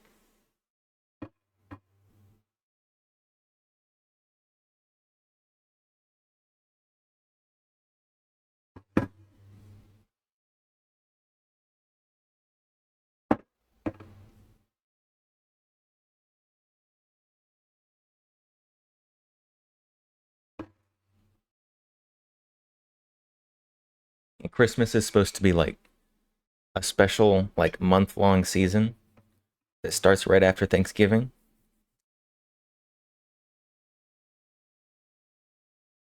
But instead it's not that anymore, which is sad. There we go. I think that's pretty much all done with that one. Nice and shiny as it's supposed to be. So let's put this back together. See if I can do this on camera. Perhaps. Oh.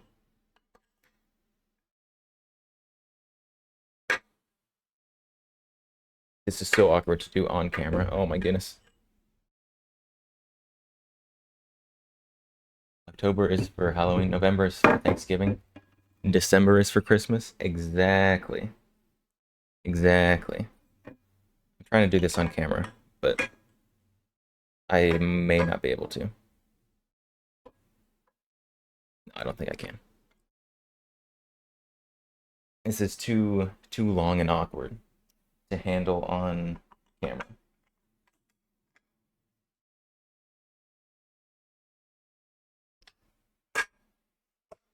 There we go. Got it. There we go.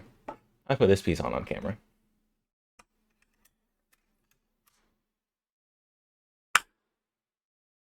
Look at that nice clean gun. There needs to be law and order for the holidays. The holidays have turned to madness.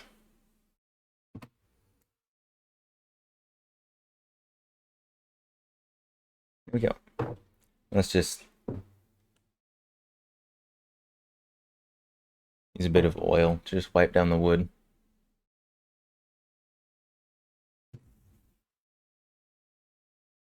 I'm not going to do anything crazy here. Just going to wipe it down.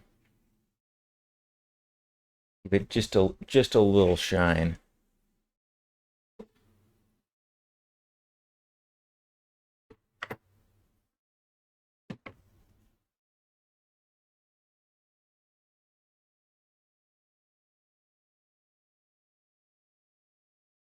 Beautifully clean. It's all right clean. There's a limit to how much we can do for this shotgun, but it looks pretty good. It's still a good looking shotgun. Even though it was abused by its previous owner and came from Turkey. But it's a good shotgun. It works nicely. I like it. I'm glad that I impulse bought it. So, next, do we do the last rifle? Or do we do the two handguns? Or a handgun, a rifle, and a handgun?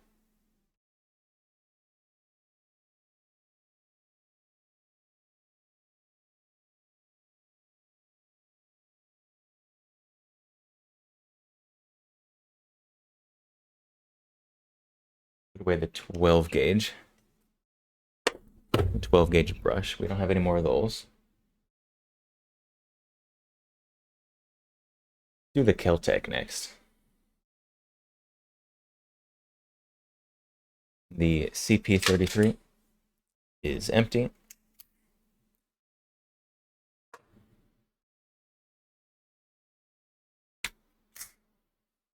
So, take this apart. Just drive out a pin.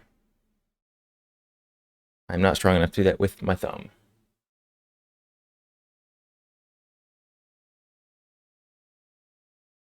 Oh, my neck. A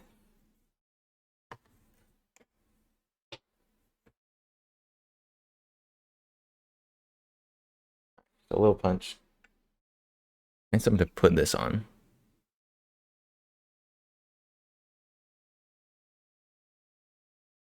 I'm sure nothing can go wrong using this plastic magazine as a base to pound on.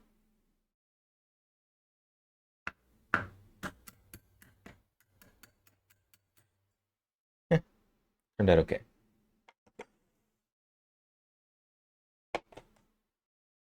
It didn't take a lot of force to get it out.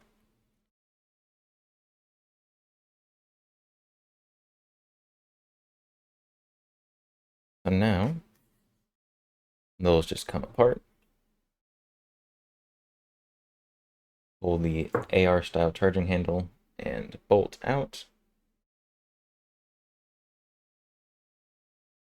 There we go. This one should be pretty easy to clean.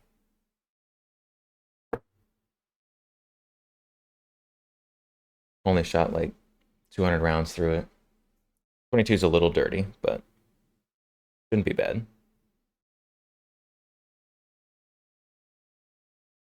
Need our 22 bore brush, which is a little slightly bent. I need to get a new one of these. We just pound it back.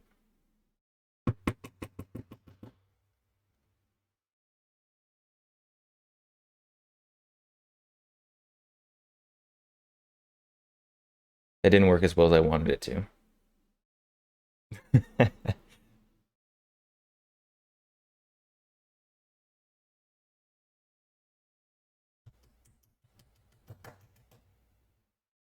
Well, I need to get a new one of these at some point. Do I have pliers here? That might work.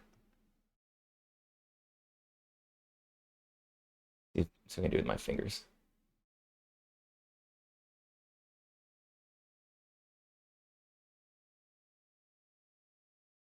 Almost. There we go. That's probably at least usable. A little ballistol down the barrel. Probably a little better if we put that in from the other side, but it'll be okay.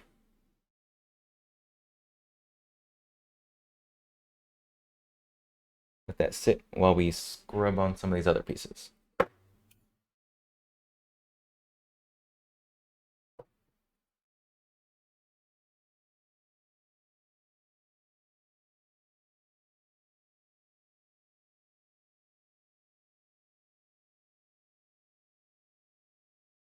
All right.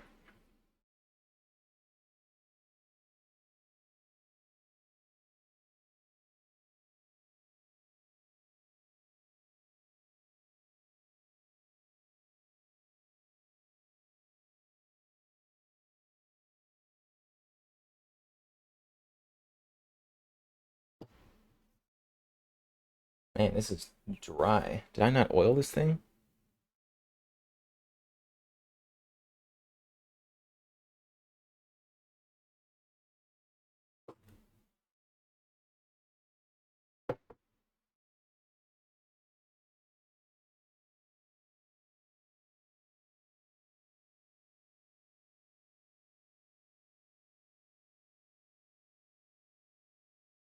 I am just realizing that I forgot to put on my gloves before I started cleaning. So definitely need to be sure to wash my hands thoroughly afterwards.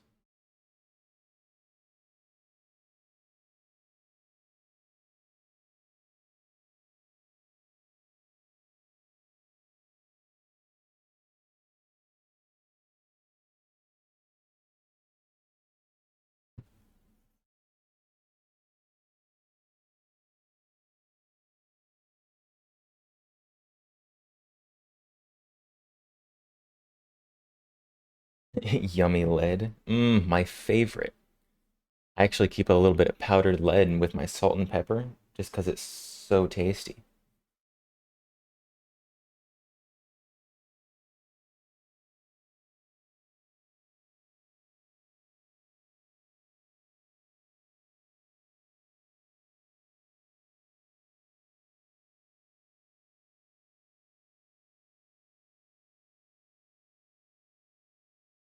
Luckily, all the pieces for this are relatively small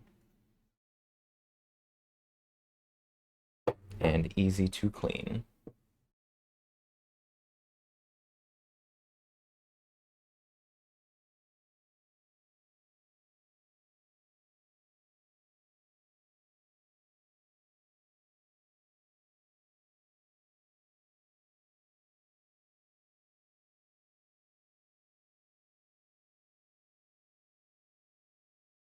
Hmm.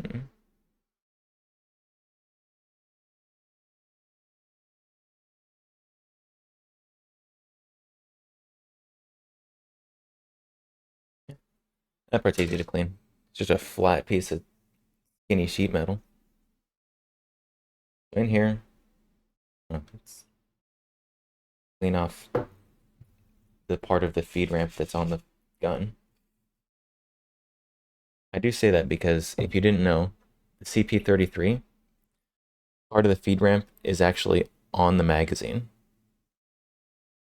So part of the reason why the CP33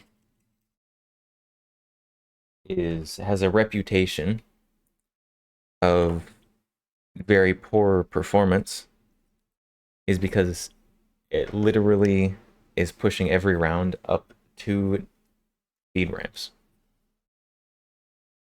into the barrel, which is very interesting. Although kind of necessary based on how the magazine is designed.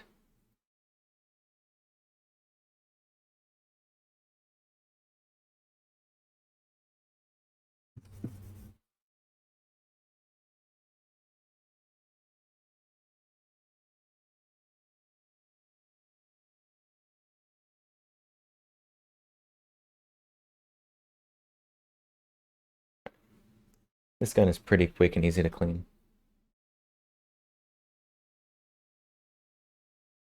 I wish I gotta do the bore.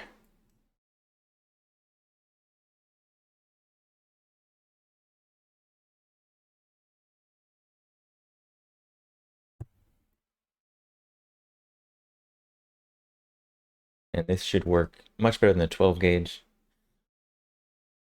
because it's smaller and we actually have the correct size patches for this.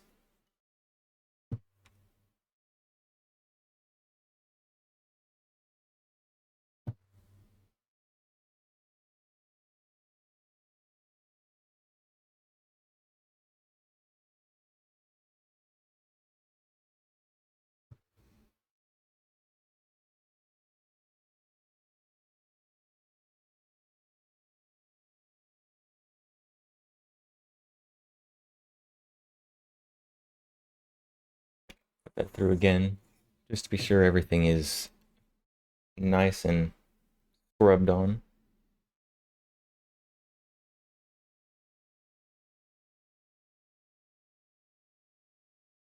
Now patches.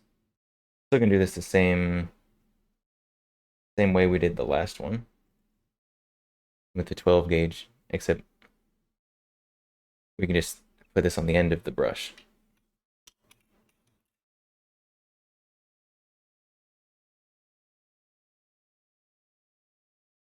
Maybe. Maybe we can do this way.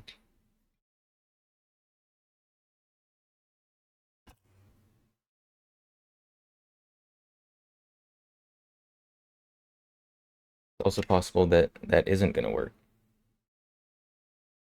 We might actually have to get the tool that this is for, or that is for this.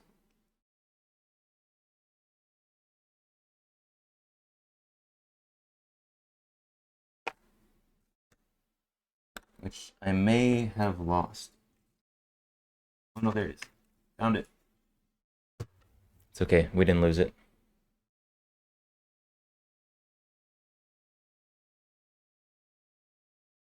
Little itty bitty pusher thingy. Lead adds flavor. What does lead taste like? It's like other metals, like they have a flavor, right? So like pennies, right? Pennies have a flavor that is recognizable by people who know what pennies taste like.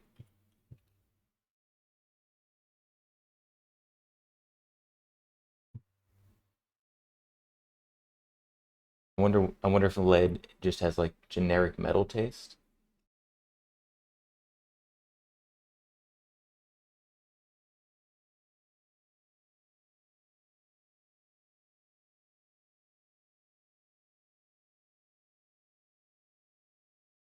Never enough ammo. Hello, welcome. Well, that patch came through relatively clean.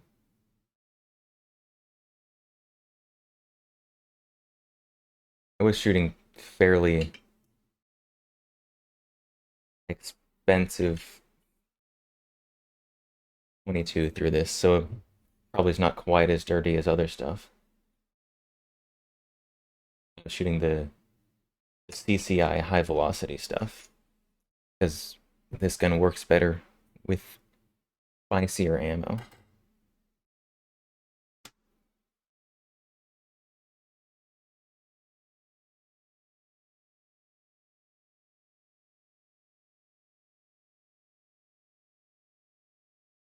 All right, there we go.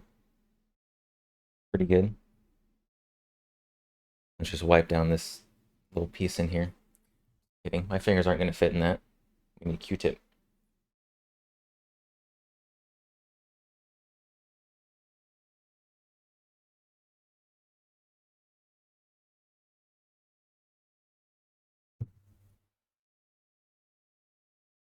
So let's see.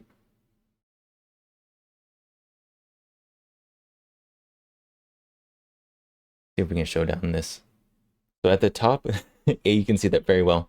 At the top above the barrel, you can see there's a space. Is with like two little holes right there. I don't know why that is. Like I can guess. It's probably for ease of manufacturing.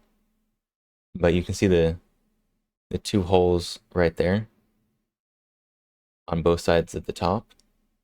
Those go all the way back along the top of the inside of this pistol receiver.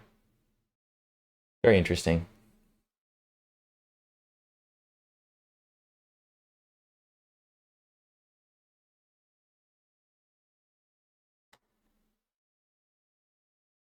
Oh, you ate lead as a child, and it has no flavor that you can remember.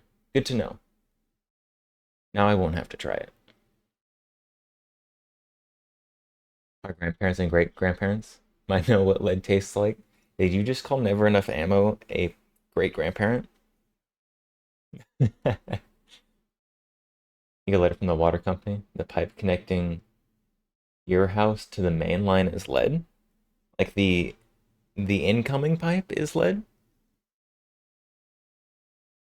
Fun, fun.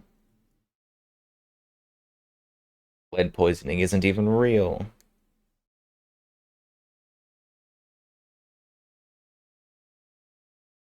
Well, this gun very easy to clean. Slide it back together.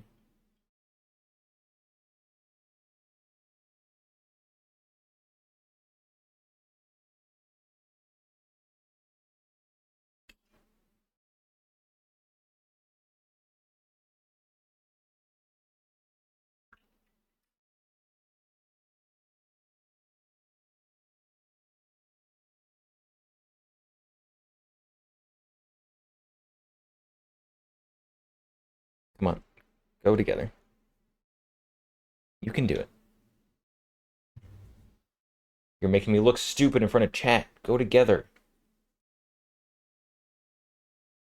I've never looked stupid in front of chat before. Why is this not going together? Am I stupid? Don't answer that. Didn't eat lead, pulled leads with your teeth.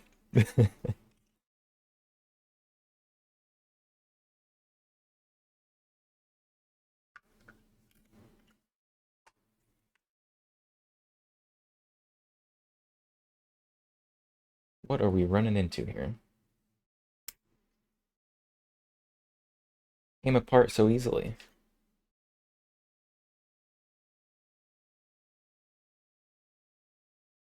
Why am I stupid now?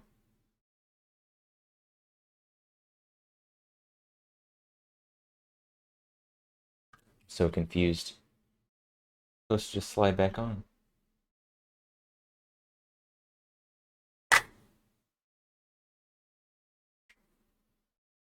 Okay.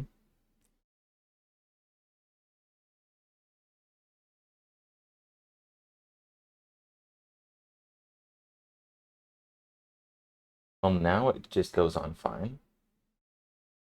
But nothing changed. Gun's just out to make me look stupid.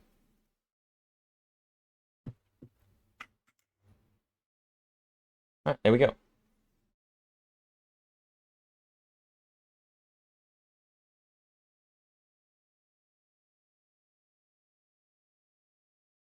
Does anyone notice anything that I forgot? Ah.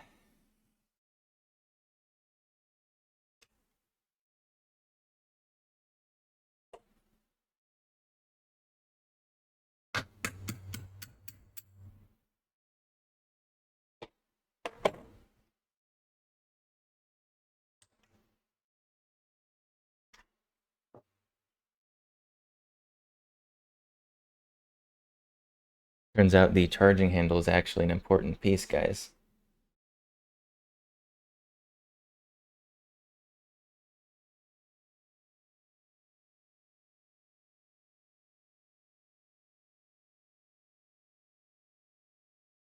I forgot the pickles.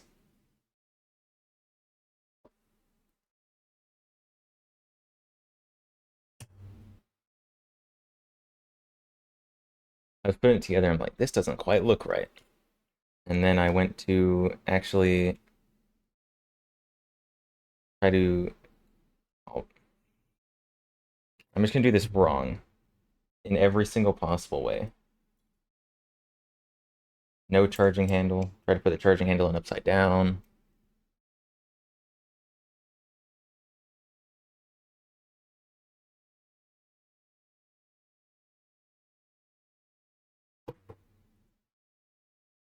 We're gonna get there eventually.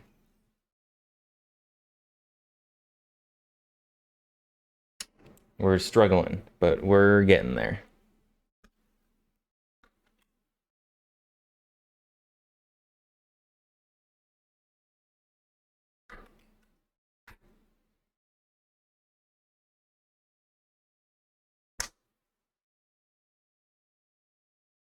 And now, why is this not going together again? Why is this gun out to make me look so stupid?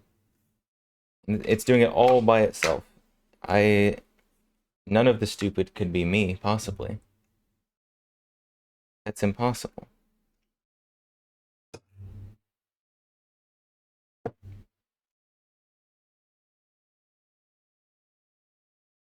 Stay where you're supposed to be. Right there. Also, wear Rice Krispies leg.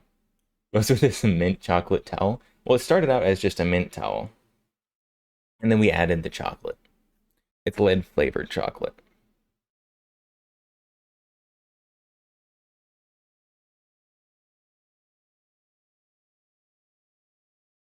It slipped out. What? Stop coming out. We assemble this upside down. Does that work better? Rice Krispies. Mint lead chip. Okay. What magical thing did I do last time that just made this slide together?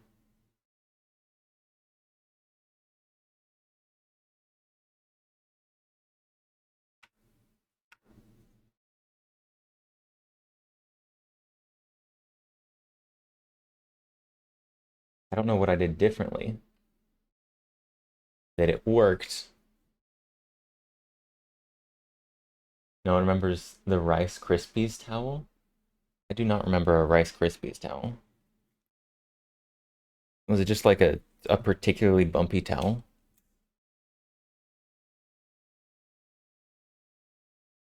Ever buy the Celtic pistol I'm struggling with? It should be easy.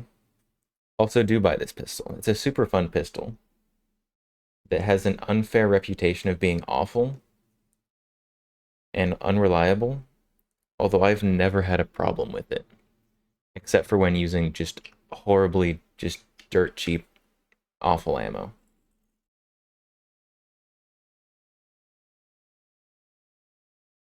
But it is a very fun gun. There we go. And then it just goes together. What? Is it a 22? It is a 22. This is the Keltec CP33. The 33 comes from the magazine that by default holds 33 rounds. Therefore, the CP33. Although you can also get 50 round magazines for it in case you wanted to load a whole mini box of 22 into your gun.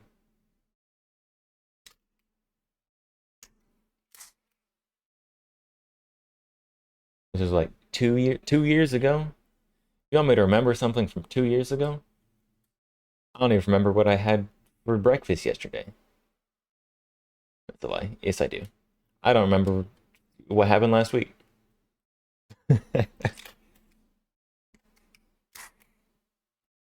Looks like an excellent vermin or zombie pistol. I mean, a varmint pistol probably.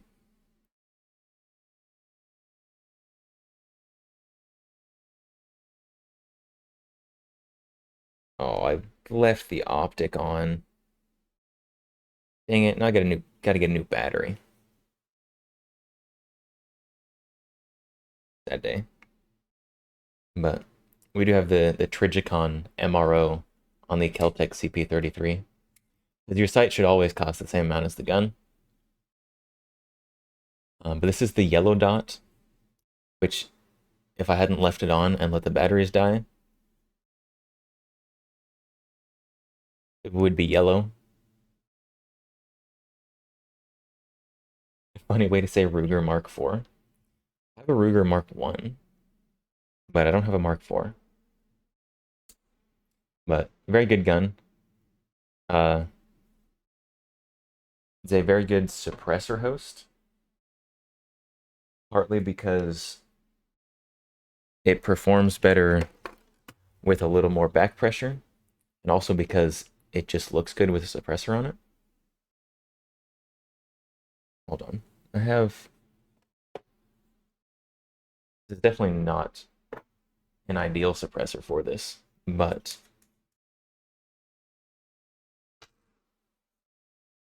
I've got the right thread pattern on this right now. 1/2 by 28. I think Keltec uses 1/2 by 28. If I can not cross thread it. There we go.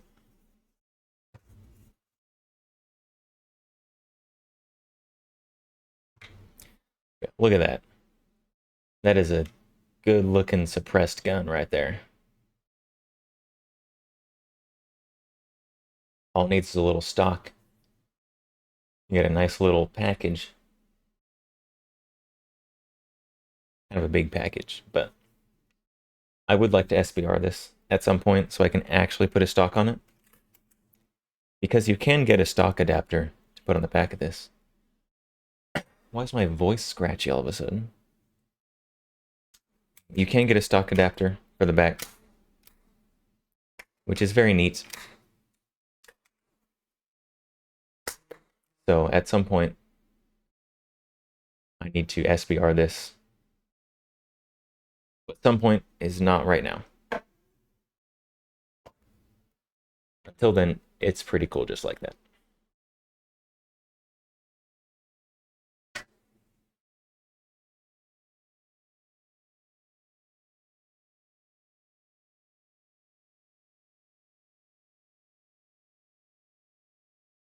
Long, long man. Alright, we got 2 guns left. Do this one next. The good old HK VP70. VP70Z, because I can't afford a VP70 and the licensing that requires to have one.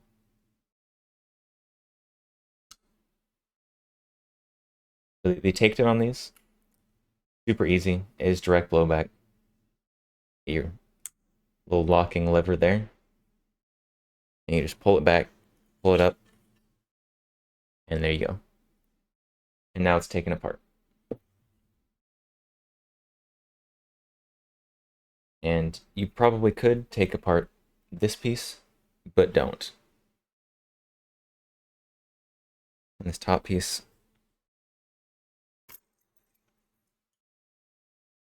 just rotates off.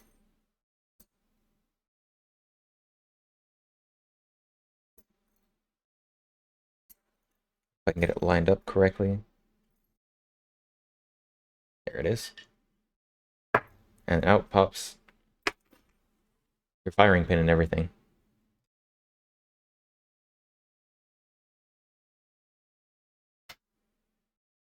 But don't. Yeah, don't. You've got a whole bunch of little tiny pins holding everything in there. And it'd be a huge pain. Which I'm sure if you were dedicated, you could do. But don't.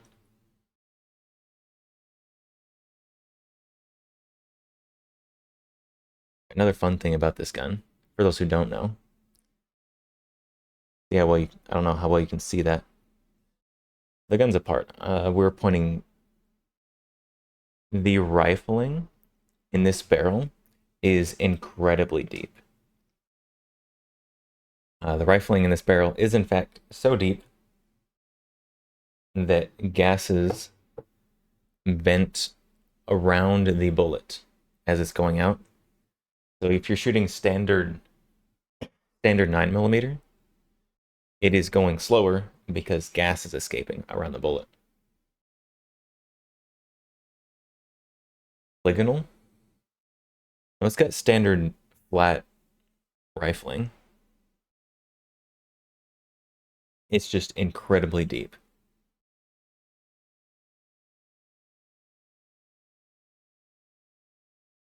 There shouldn't be a whole lot to clean on this one.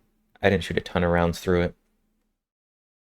We're basically just wiping down the parts.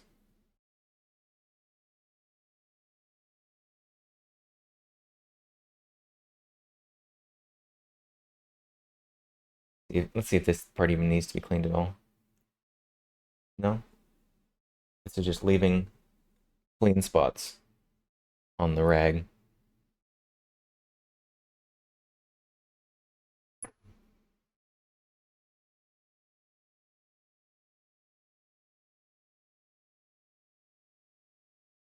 So, probably with this, we're just going to be cleaning barrel feed ramp inside of the slide.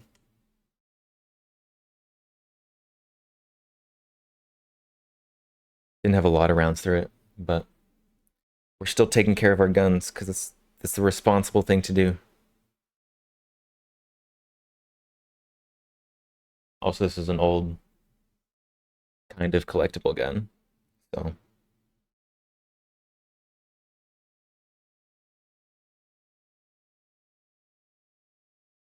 not trying to have undue wear on it from not cleaning it.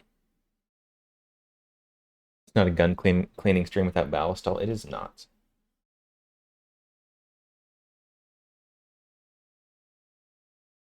Ballistol, in my personal opinion, is the best gun cleaner. Best general gun cleaner. Obviously, there's some. If you're looking for something specific, probably some other good options out there, but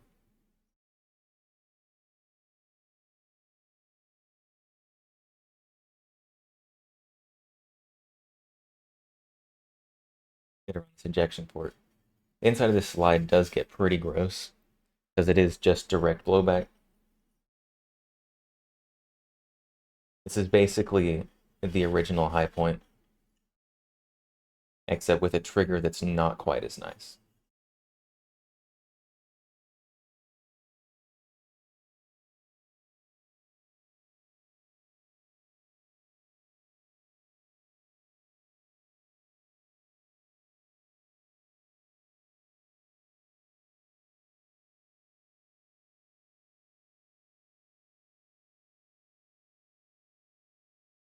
God help me if it's a brass brush.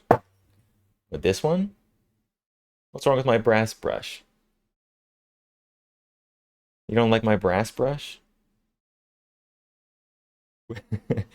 What's wrong with my brass brush? I don't understand.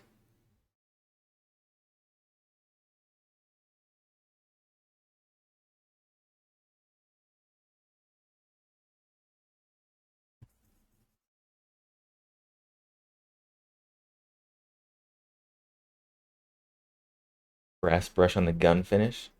The inside of the slide, you have to use a brass brush on the inside of this slide because up here and around the ejection port, you literally get brass buildup because the case is always hit on the way out. It's not like I'm like hard scrubbing with the brass brush, but the polymer brushes of various hardnesses don't get it off. I'm not using it on the outside. I mean, this finish probably could take it. This finish has taken like 50 years of whatever it's taken. So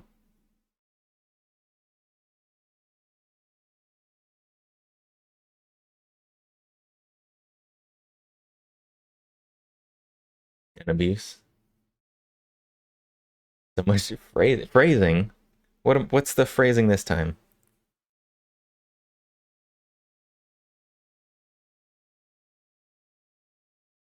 What 50 years of abuse? It's true.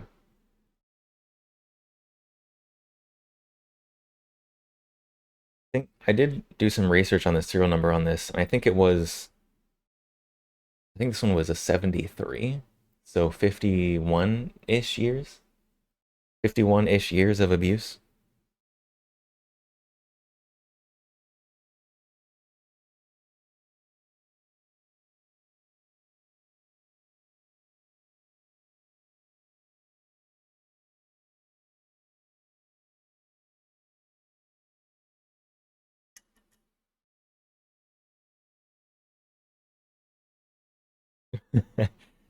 Dirty gun. It's not dirty anymore. This gun was disgusting when I got it though. This gun, it's not the dirtiest gun I've ever bought, but the if you go way back in the archive, you can find the video of me cleaning this gun when I got it. This gun was disgusting. I almost put this back together without actually running a brush down the barrel.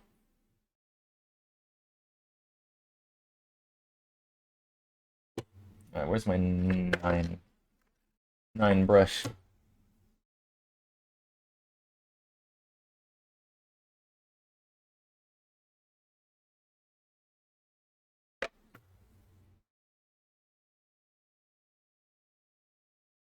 You know, this gun when I got it, it had like rust, like in all the lettering, in the grooves, the serrations. It was just awful. It also had like paint on the front, which mostly is gone. It also has just strange front sights. The front sight is the same width as the rear sight. But you aim with the shadow between the two front sights. Put that between the rear sights. Very strange gun. I like it a lot.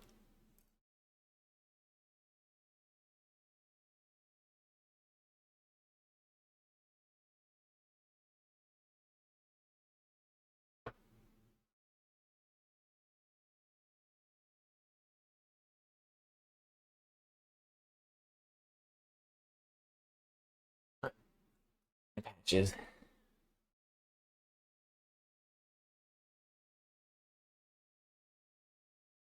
And the patch on the brush this time. This gun can take it. It'll be fine.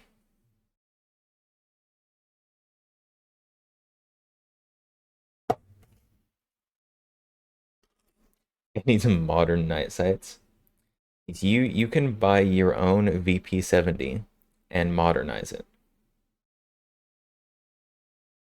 And put it on social media so everybody can make fun of you. I'm gonna mar my desk? Nah.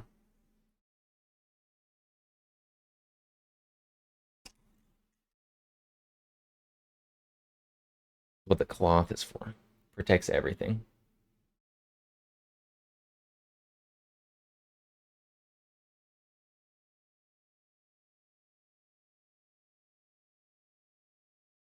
Alright, there we go.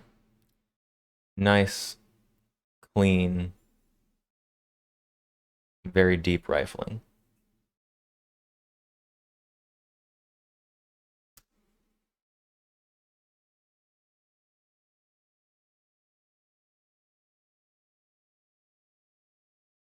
Modernize.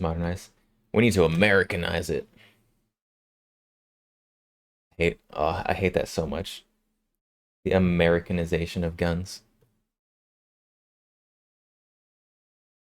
I'm pretty sure Gotcha's talked about that too.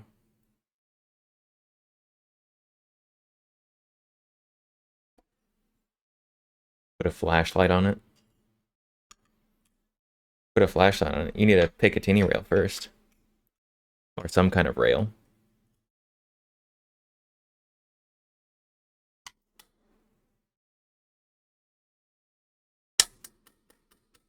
There we go. What a horrible sounding gun.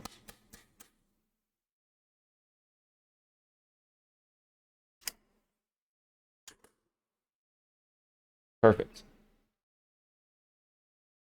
Let's just wipe down the outside real quick.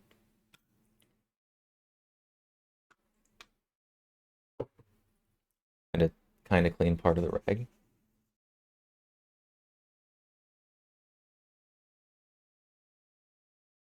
Duh. Gotta mill it out for a red dot. Mill out Picatinny. I don't. Where are you gonna mill for Picatinny? It's angled up. You might be able to get like a single Picatinny slot in front of that rear guard if you were super dedicated. Maybe.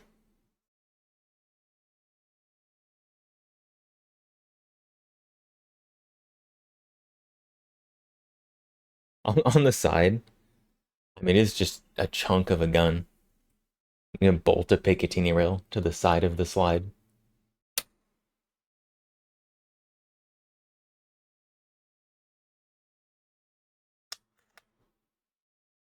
And we go. This is one of the worst triggers ever.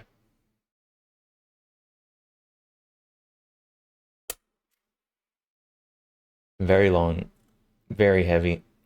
But it does, to its credit, have a very clear wall that, while heavy, you know exactly when it's going to break. So heavy and awful, but usable. Laughs in Nagant revolver. Almost as hard in P64. I do also have a Nagant revolver. And that one is legendarily bad. Also doesn't have the nice wall that lets you know right when it's going to break.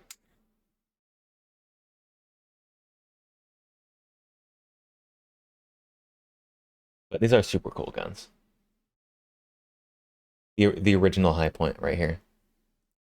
Except with a 17 round magazine in 1970.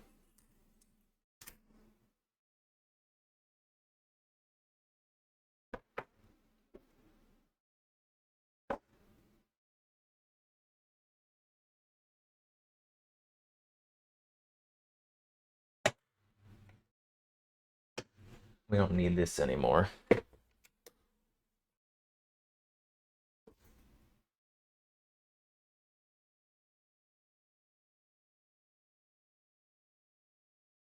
All right, we've got one more gun to clean.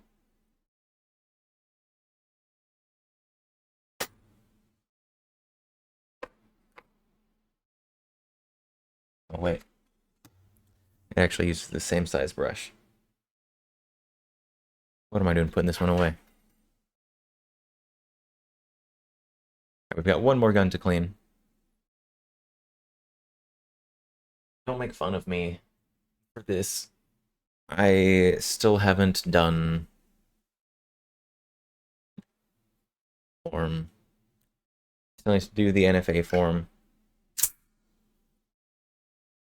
But it's the last gun we need to clean right there. Good old underfolder.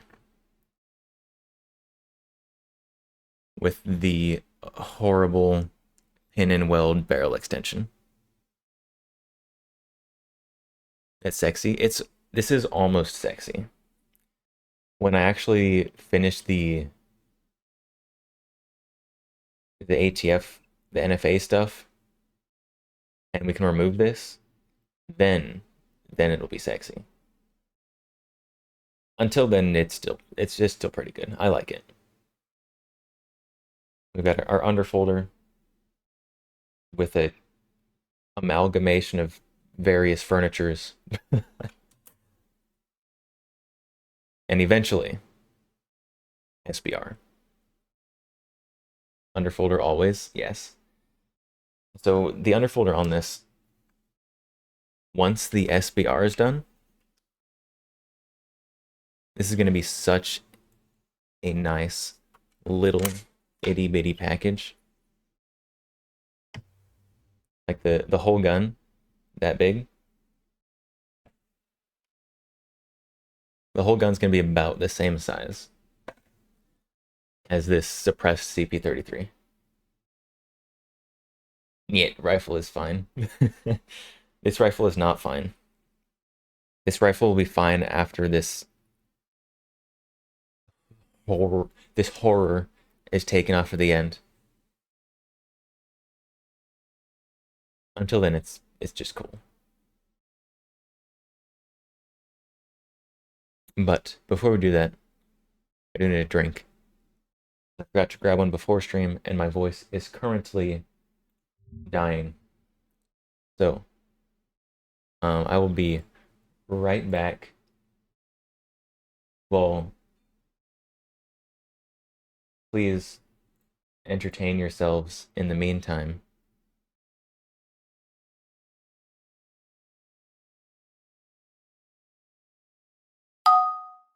All right, I will be like how it looks as is. It does look pretty good as is. Just imagine with the real muzzle device. All right, I will be right back. And then we will finish cleaning this last gun.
Comdike just traded with 4 viewers.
Hello, Raiders. Welcome.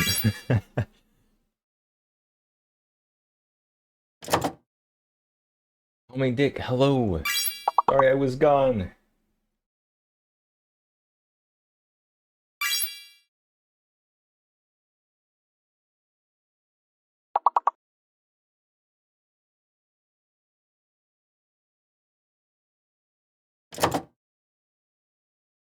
There you go. Thank you, thank you very much for the raid. Welcome, Raiders. Hello, I am the X Count. Currently, we are cleaning gun. Do you guys want to keep? Where is it? Where is it? Where'd it go? we can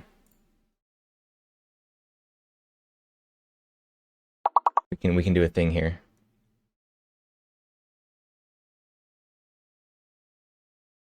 There we go. There we go.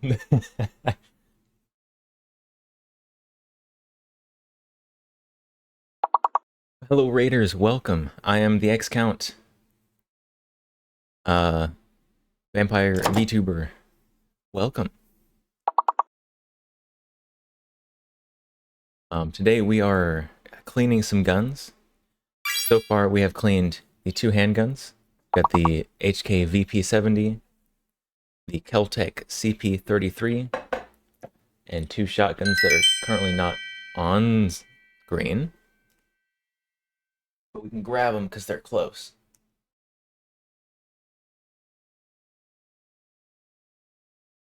Deploying reinforcements.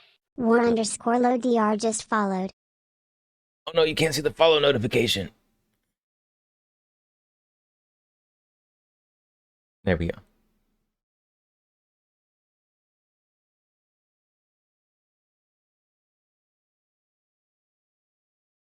Alright.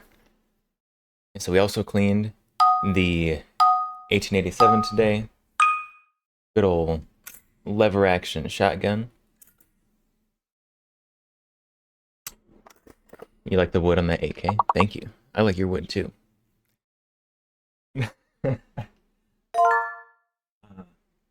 Yeah, so on the AK, oh my. This AK is kind of a Frankenstein AK. Each piece of this furniture came from somewhere different, but I think it all looks pretty good on there together.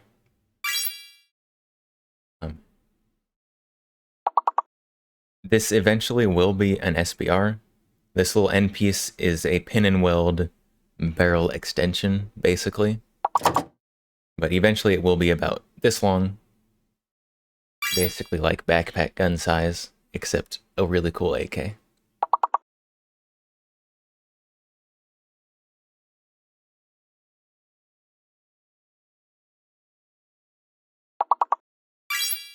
We've got this last gun here to clean. We already cleaned all the other ones. And after that, I don't know, I guess we just sit here and look at each other.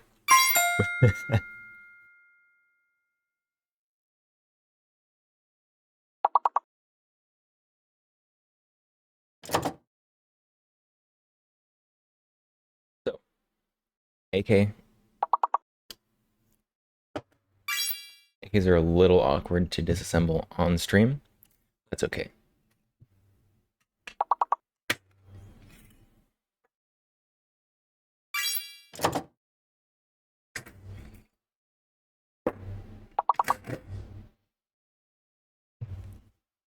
Oh. Safety.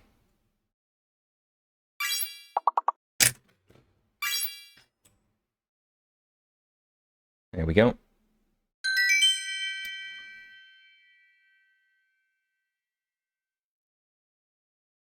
Now, this part, let us put some ballistol down the barrel. Let that kind of work its way down. Skill issue. You're right. It is a skill issue.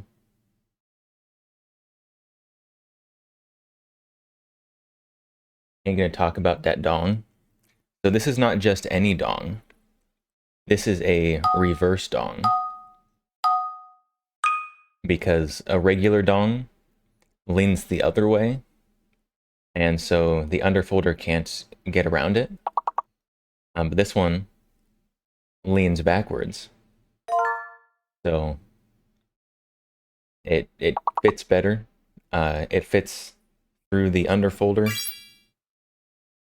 and it is very nice.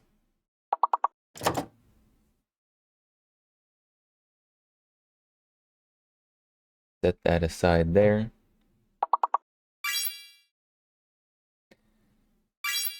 Let the ballast sit in the barrel a little bit while we clean the other pieces.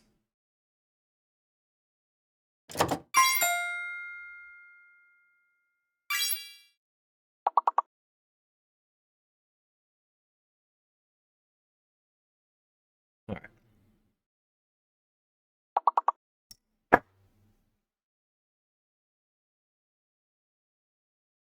So I have considered for this AK, getting one of the top covers that will put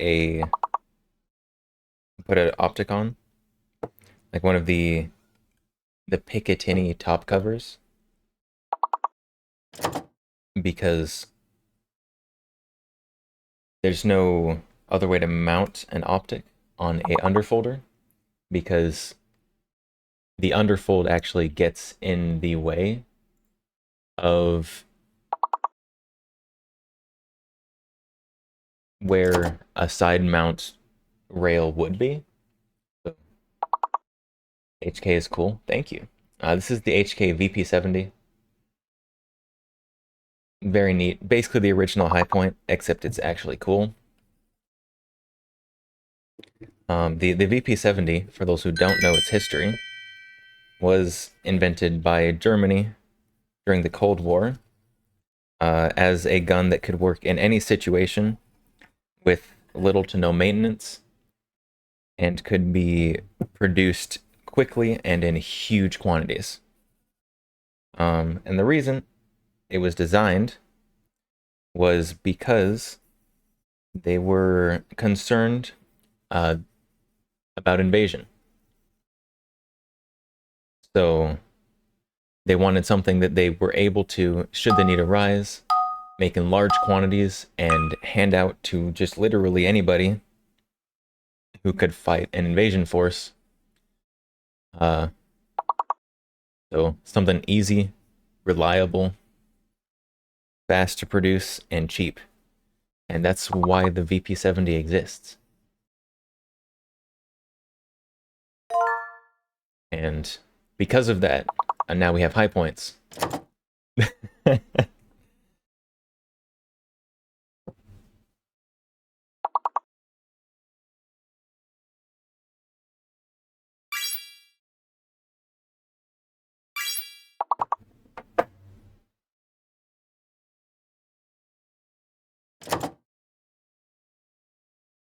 Look, you guys are on level 7 already? Man, you guys are crushing it.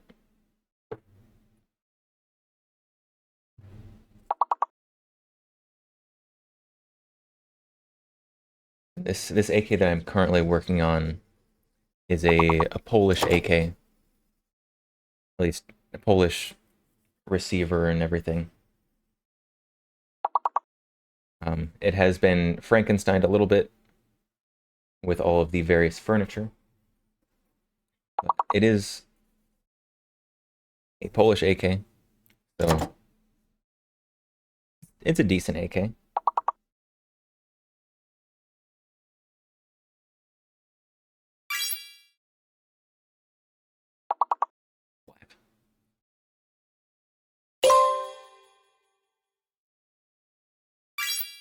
Oh, you guys are far enough in the levels that you've got the fake letters.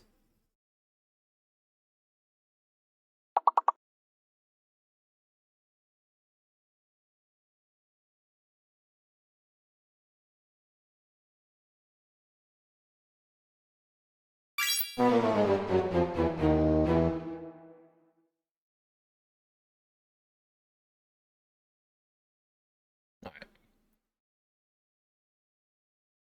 And if anyone would like their own gun assigned to them for chat, we do have the exclamation point armory command. That'll assign you a random gun. There are literally thousands of options. You can play the chat gun gotcha. Doesn't the VP have a civilian version with no ability to fire in bursts? Yeah, so that's the one I have, the VP70Z. As much as I wish I had the burst version with the stock, I both cannot afford the licensure to get it, and once I had that, I couldn't afford the actual gun. But yes, the true original VP70 does have stock and fires burst.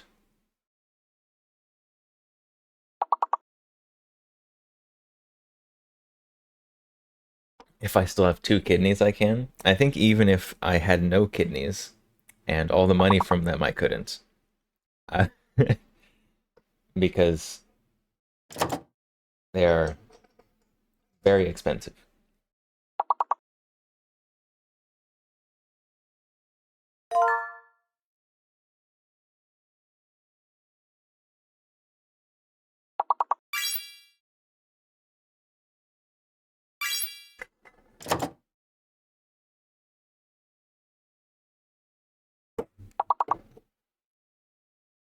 All right. Never saw that Smith & Wesson. The 41. The 41, not a horribly common one. The 41 is a 22, right? I think it's a 22. There's too many Smith & Wessons for me to keep them all straight. I think the 41's a 22, though.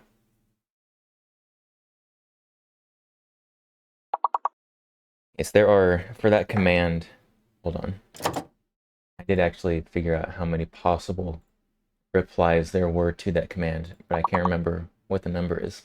To that command, there are 11,746 unique responses that you can get. So, you can collect them all. I believe in you. That command, it took me far longer to create than I would like to admit. It took a very long time. You'd be pissed if you got a Taurus. Oh, don't you worry. Taurus is not the worst thing that you can get from that command.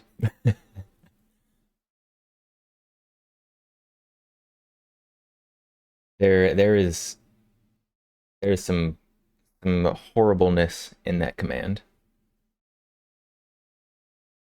Let's see. Yeah, well, this brush goes down this barrel.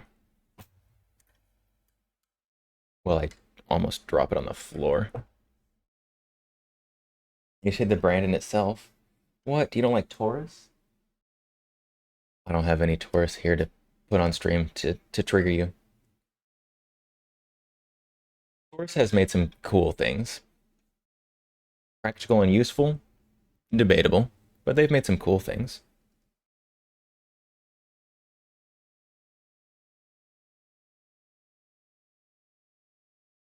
Oh, the VZ61, classic. You got the classic bad guy gun.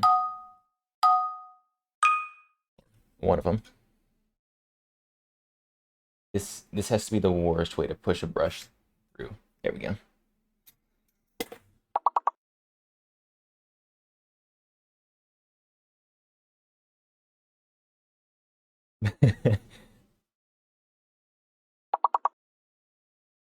The VZ61, I have a parts kits for one. That I have yet to get around to finishing. I need to, though. I need to get around to finishing it.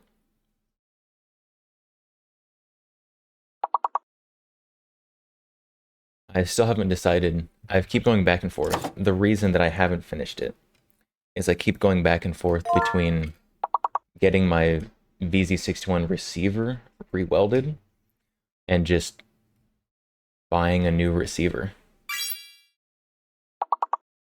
and I can never decide which one to do. That was a strange sound.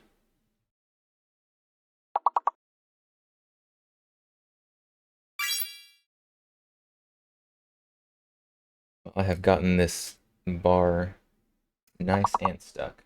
You know what? What am I doing? I have a handle to put on this bar. Why am I trying to shove it through with my fingers?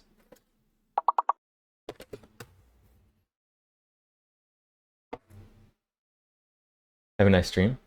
Take care of your people. I will do my best, good sir. Thank you again for the raid. Very much appreciated. Sorry I was gone when it happened, but I very much appreciate it. Go through. There we go. Wait.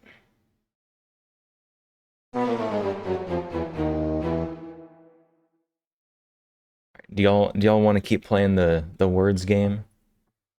Or do you want me to take it off?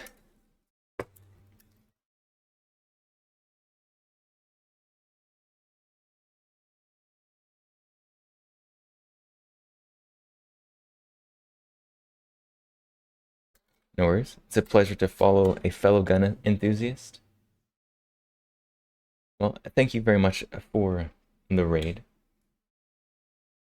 Yes, I think there needs to be more gun content live streamed. We can go back to stream. Okay.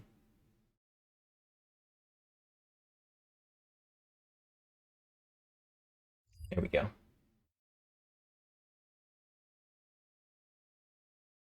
I feel like having the words on stream up while I'm actually like here chatting is the equivalent of like having like Subway Surfers.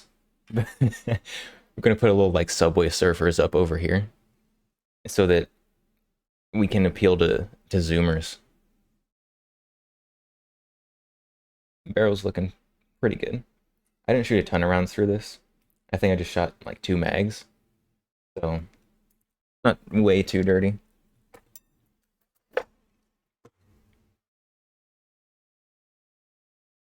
You never thought of using the squares on the brass brush?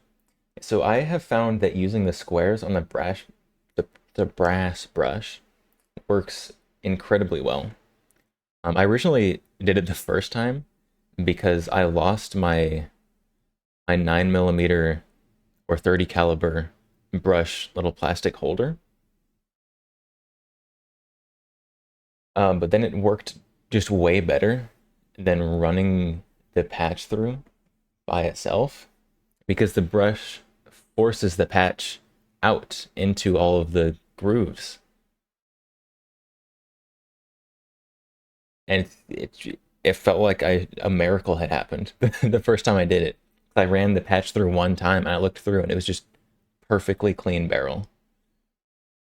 And the only time I use the little patch holder is for the 22 because that's just a little bit too tight of a fit to do the patch on the brush. Subway Surfers? Oh, you don't know what Subway Surfers is? It's a mobile game. Just you run down the train tracks, dodge trains, collect coins. It's a stupid game, but like I don't know, it's the stereotype like short content. There'll be like some AI voice talking with like text on the bottom half and Subway Surfers on the top half. Peak brain rot. Yeah, that's what it is. Subway Surfers itself is a fairly old game, but it's made a comeback. I need to unfold the stock to do that. Made a comeback recently for the brain rot.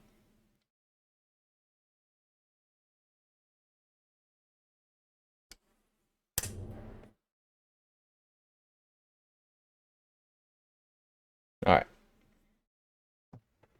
So when you're cleaning an AK, if you didn't know, your bolt carrier here and this little lever that holds the gas tube actually fit perfectly together.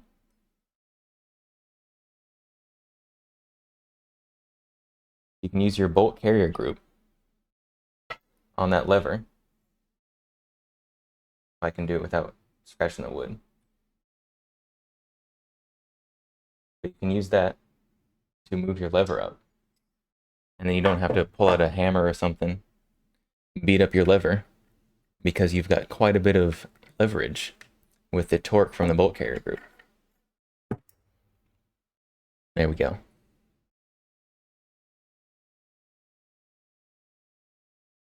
Usually use Q-tips for 22 barrels. That's a pretty good idea. All right. Where is... There it is.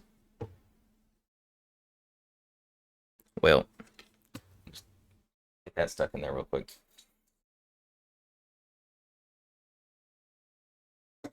Use like a dozen Q-tips for your AR bolt carrier and all over pistol slides. Yeah, we've gone through a lot of Q-tips today.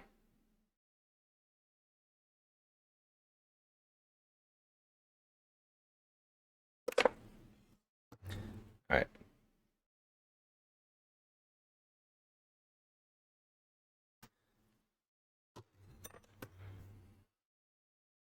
Time to clean out the gas tube. What make is this AK? So this is a Polish... What is it? Polish the Grom AK? At least the receiver.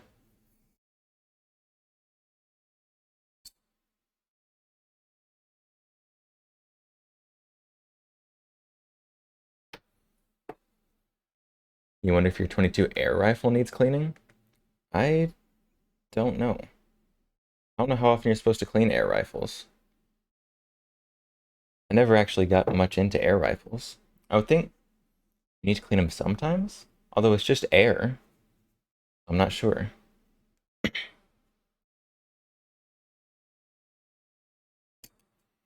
This right here that I'm running through the gas tube is just a 12 gauge bore brush, which is perfectly the right size to run through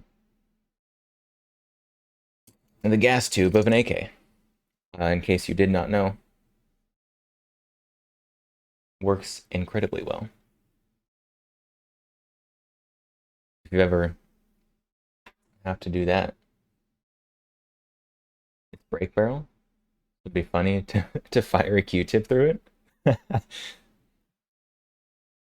Air, yes. But you're still sending lead down the barrel. True, true.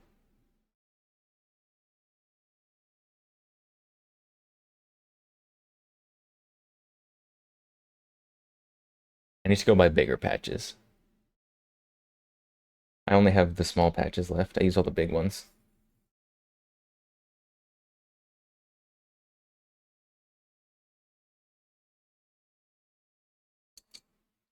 And the gas tube is always the dirtiest part of an AK. For obvious reasons. Because that's exactly where all of the gas is pushed.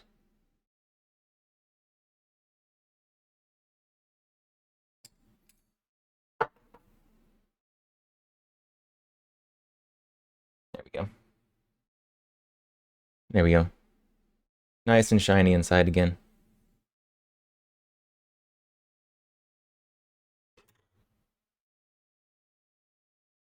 Over 1,000 FPS. You need to go to your club's range and sight it since you bumped the scope bad. Oh no. Hopefully your scope's okay.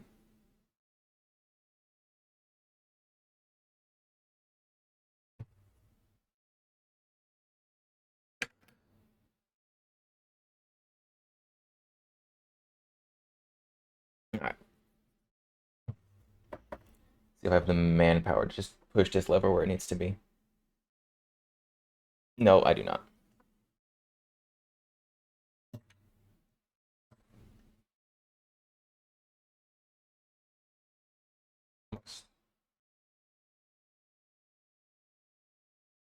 Go.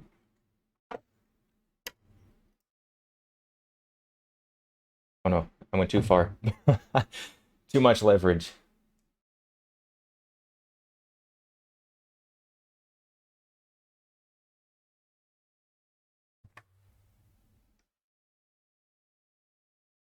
There we go.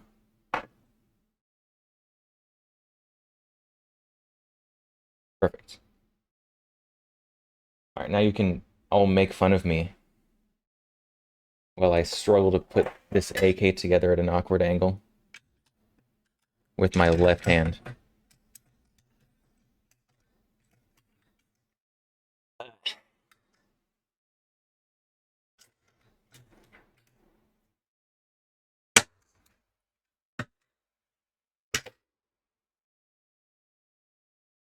I decided not to do left hand. That was going to be impossible. My left hand is useless.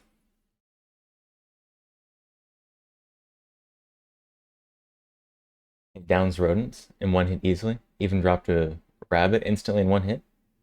They've come a long way and are less regulated than firearms. Less regulated than firearms, sadly. I don't know. I think less regulation is always good. But I might have... The dust cover is always the hardest part for me. I might have to not do this at this weird angle. Oh, there we go. We did it. All right. I'm just going to wipe down the outside. I splattered stuff all over it.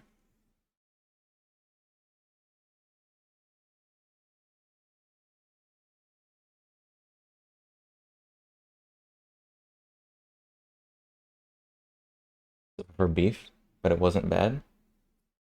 I prefer beef to rabbit because beef is amazing. I mean, an air rifle is less regulated. It's sad that regular firearms are regulated more. Okay, good. I was hoping we didn't have someone who is pro regulation here. It'd be crazy.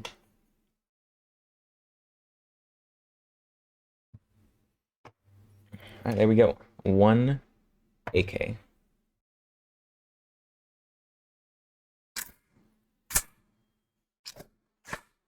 Why are you sticking at the back? Okay. Thought I was babying it.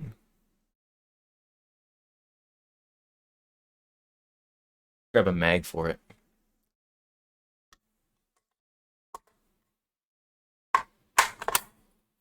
There we go. Got the ridiculous mag in it.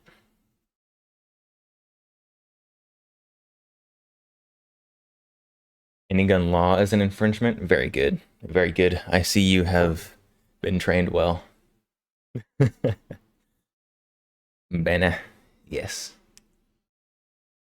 Got the 40 round banana mag. The underfolder will not fold over it, but it looks cool.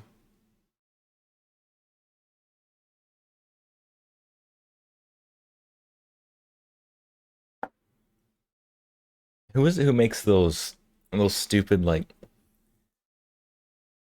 non-compliant? I mean, it's a 40 round magazine sleeve. Clearly it has been limited to 29 rounds. YouTube, because all of my VODs do go to YouTube afterwards. So clearly everything on screen is YouTube compliant.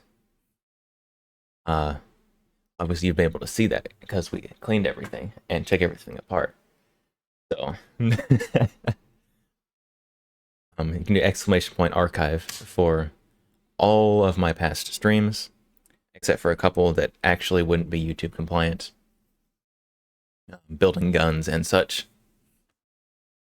Speaking of which, there is a gun building stream that I do need to schedule at some point. So if you like that kind of thing, I'll be on the lookout for that.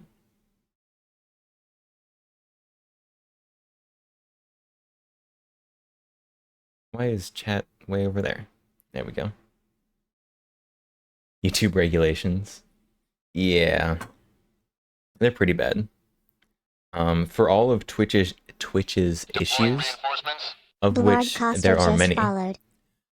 Blard Coster, thank you for the follow, much appreciated.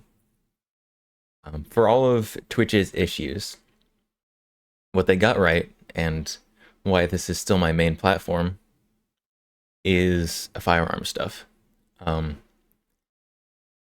You know that anime? I actually have not watched that anime. I've seen so many clips from it, but I've not sat down and watched it. I need to.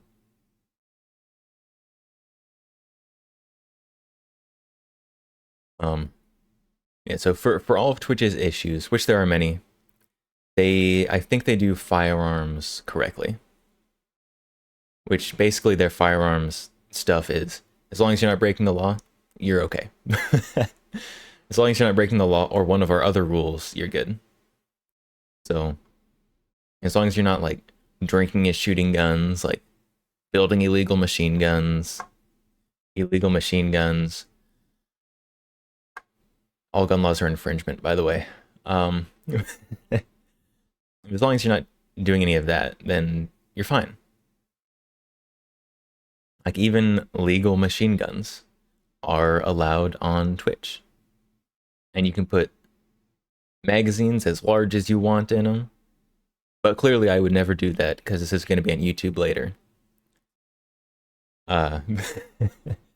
So I think Twitch got that right. Unfortunately, you can't do things like show your hips as a VTuber. But I don't think anyone wants to see mine anyways, so.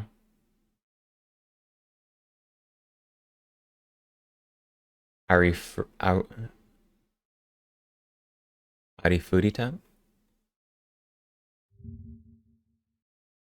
I have a computer here. I can probably figure it out.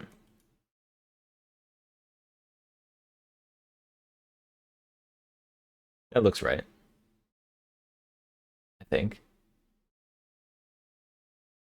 From commonplace to world's strongest. Yeah. I splattered my Celtic. I was cleaning the AK. Here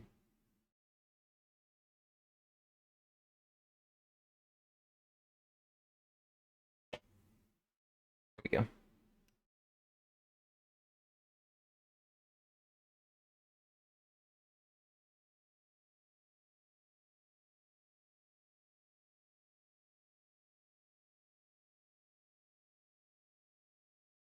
And I need to watch its peak. It isn't peak, but it's decent. Isn't it basically just like a generic isekai? Let's not scroll too far on Google Images, since you can see a corner of that on the hands cam. Just wondering, I gotta wipe this bladder up. You know, it got a little messy, but you know, the Celtic likes it messy, so it's okay.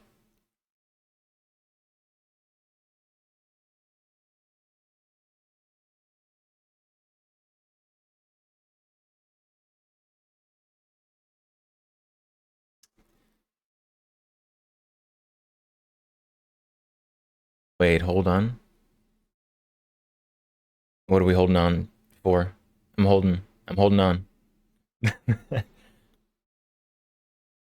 So all the alerts, we were just talking about the follow one. All the alerts are going to be various GIFs from various gun animes.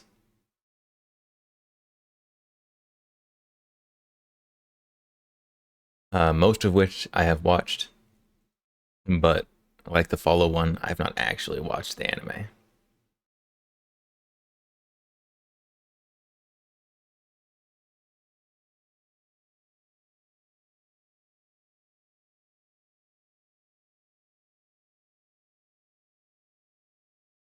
So I guess this was the last gun we needed to clean. So now we can just sit here and stare at each other, or we can play a game, just keep chatting like this.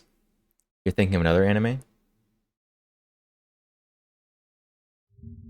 We can probably figure it out.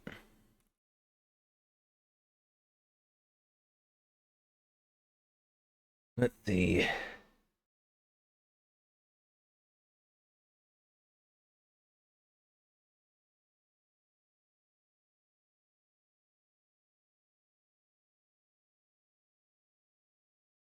now I can't even find that GIF. I was gonna try to search it from the GIF.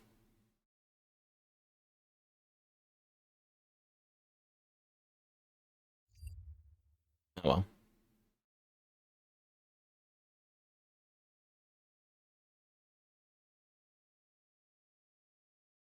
Howdy Furita apparently is currently airing its third season. Very nice. It must at least not be awful. Well, I don't know about that. There's some pretty awful animes that have gotten multiple seasons.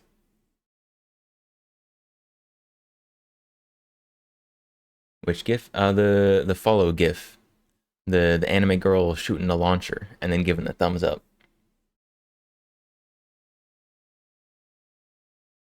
I think I've got a couple GIFs from that anime in my notifications. I can't remember what it's called for some reason.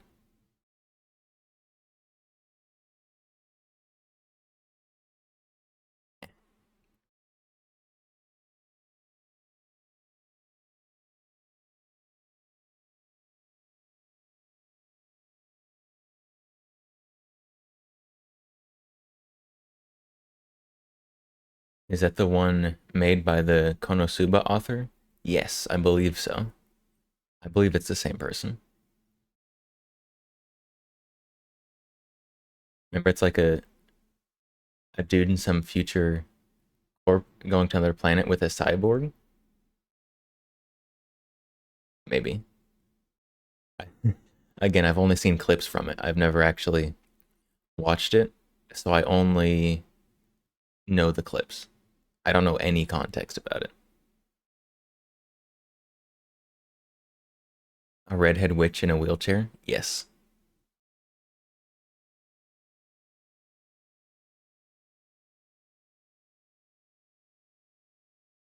Combatants will be dispatched. That's the one. That's it. That is it for sure.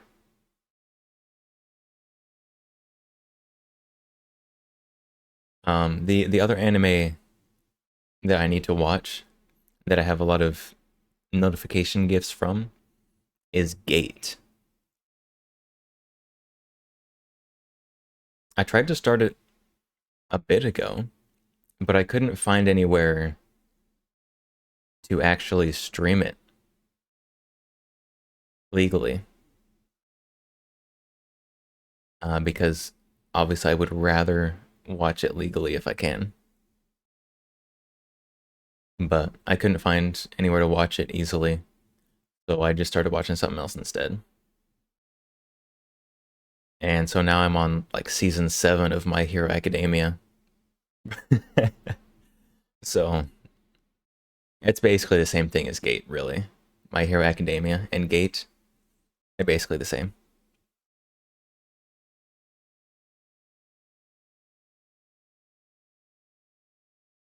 Called 7 out of 10, but it's good comedy. Good. Good comedy. I enjoy a good comedy anime. Sometimes life is a little too serious, and you don't need a emotional anime to just destroy you. So a good comedy is nice.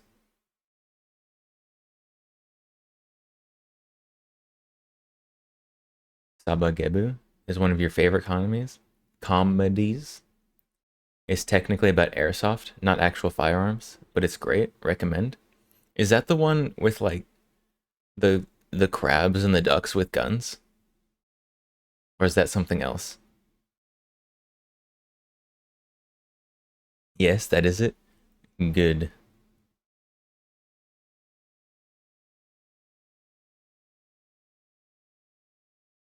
Comedy is a genre you search for because life sucks. Reasonable. And I watch like I watch a pretty good variety of genres.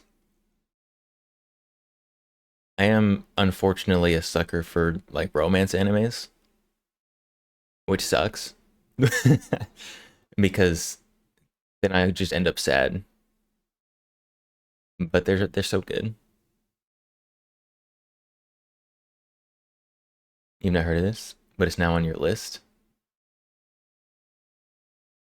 It's all of them. What, all romance animes? Yeah. You just can't watch any long series with real drama and stakes. So I like animes that have like real stakes, but they can't be like soap opera-y. Like it has to actually be able to get to the point of wherever it's going. Like Attack on Titan is just a soap opera. It's a super violent soap opera, and they never get to where they're going. And I tried to be real patient with it, but I couldn't do it. A comedy? You mean funny for the first two episodes, but becomes a rom com?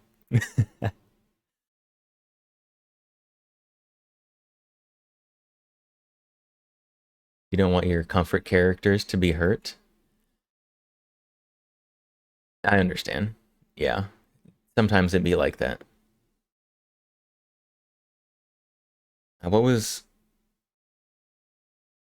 I'm trying to think of just like a absolutely just horrible, heart wrenching part of an anime.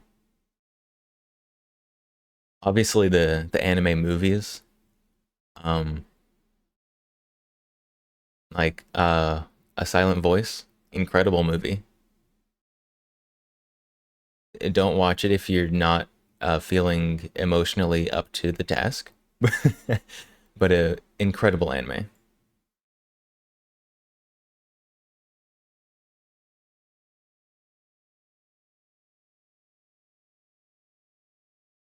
There's also a lot of animes that just like threaten. They threaten the main characters, but they're always just like fine, which gets tiring. It gets too predictable.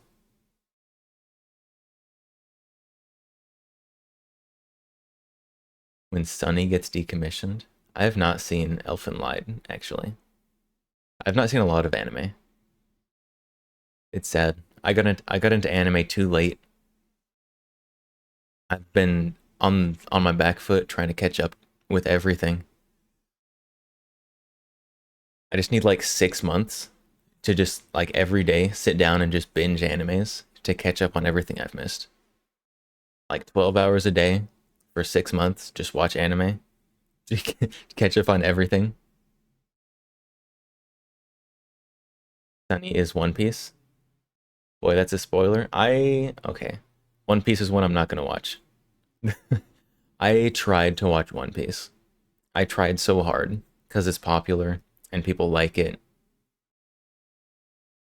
It's so long. I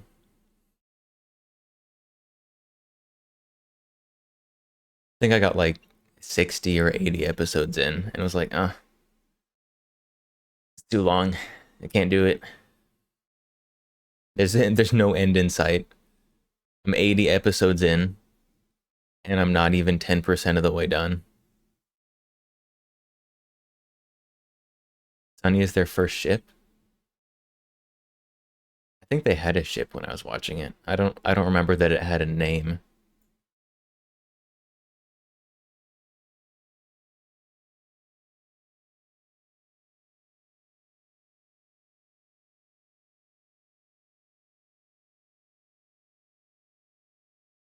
But they definitely were going around on a boat.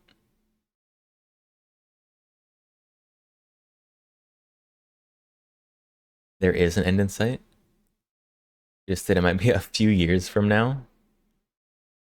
It, there's already like 1,200 episodes. It's too many.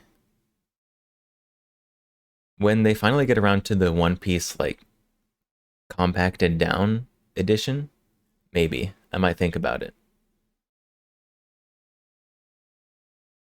You get too far in the hole, that's what she said, of backlog. You just gave up on watching anime. Now you mostly read manga. There's some manga that I want to read. Most of the manga I want to read is because I watched the anime and I liked the anime, and then everybody said, wait, but the manga's better. And so now I have to go read the manga.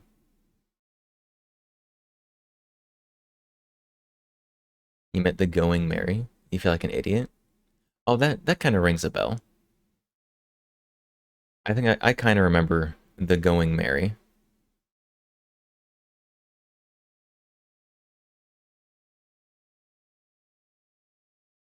You feel like an idiot. I didn't even remember that the boat had a name.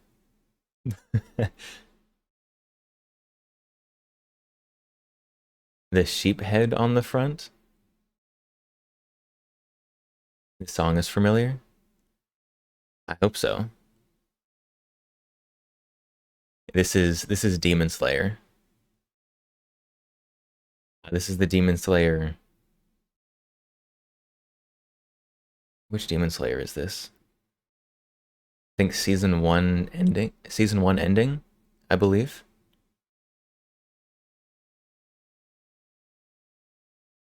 That's how you got into manga.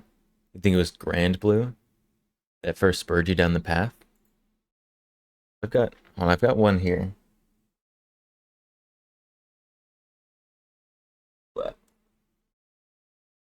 So I've got this Fate manga. I was gonna read and use it to kind of help learn Japanese, but like, look, look at how small that text is. Focus. It's so small. I can't read it.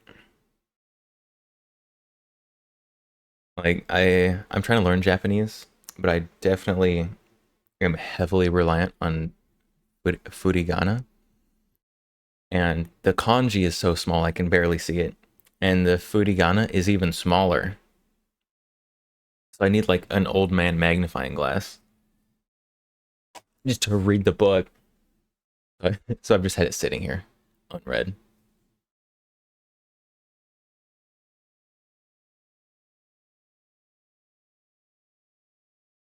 But there's a few manga I want to get to try and read through. I do have a few volumes of the Danmachi. Is it wrong to try to pick up girls in a dungeon? Because that was one of my gateway animes that I enjoyed as my gateway drug, like Sword Art Online.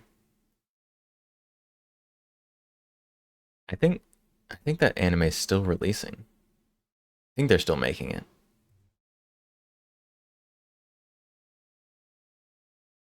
Song reminds you of the ending of Outlaw Star.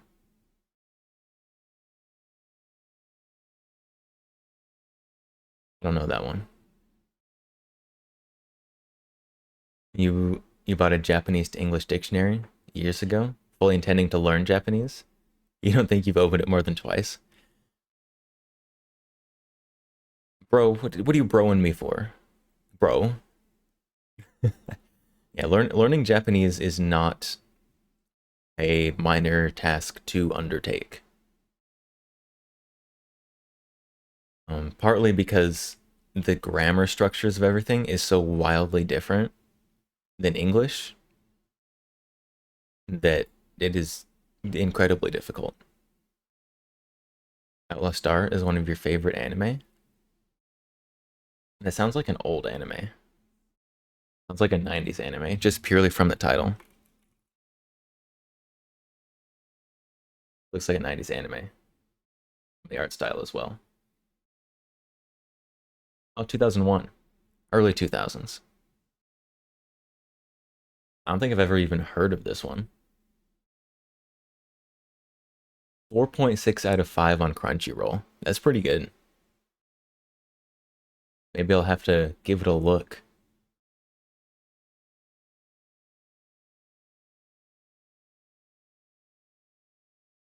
I will learn a second language, clueless. I am trying to learn Japanese. I can say some very simple things and some fairly complex things very slow. but I I'm very slow with it. Japanese also has like 5 different scripts, which doesn't help. So, I mean, it's better than Chinese, which is, just putting the bar on the floor. But so Japanese, you've got the hiragana and the katakana, which are their phonetic alphabet. Which once you learn those, learning those is reasonably easy. Then it's just like reading letters, except unlike English, the letters all make the same sound every time, except for ha, which sometimes says wa. But that's basically the only exception. But they all make the same sound every time. And so you can just kind of read off that. Wah, wah. But once you have the Japanese phonetic alphabet down, just making Japanese noises isn't too bad. But there's also some you've got 2 different wahs there. Wah, wah, wah.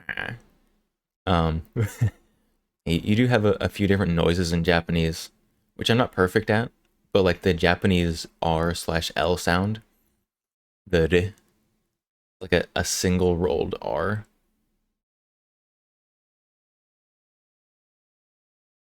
Like Erekishi, Ryoko. Also, the Japanese F sound, the fu, you don't actually like put your teeth to your lips and make a f sound like in English. You just kind of like move your lips really close together so it makes a blowing sound, and that's your fu.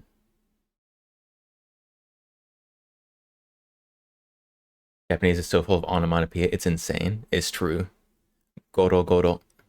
Goro goro is thunder. The only one I can think of off the top of my head, actually. I know there's a ton of them. There's probably some that I don't even think of as being onomatopoeia, but are.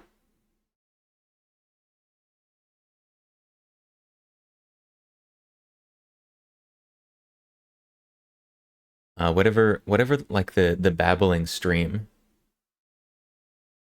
There's a word for like a babbling stream that's an onomatopoeia. I don't remember what it is off the top of my head. Translation of doki. Oh yeah, doki doki. That's an onomatopoeia because your heart goes doki doki. Throbbing heart. Or you can have other things throbbing as well if you want. But I think it generally refers to like the throbbing heart. Throbbing? Yeah, I mean, I don't know what other word you would use instead of throbbing to translate that. Like a heart throb. Beat? Heartbeat? I'm Yeah, but beat has too many different meanings in English. Like there's a drum beat, or you can like beat your wife. Don't beat your wife. But throbbing, it doesn't really have multiple meanings. It's pretty clear on its meaning, even if it sounds a bit sus sometimes. Heartbeat is definitely better. Yeah, but other things can go doki as well. Like chin chin. Your chin chin can go doki. I don't want to know about that, but it can.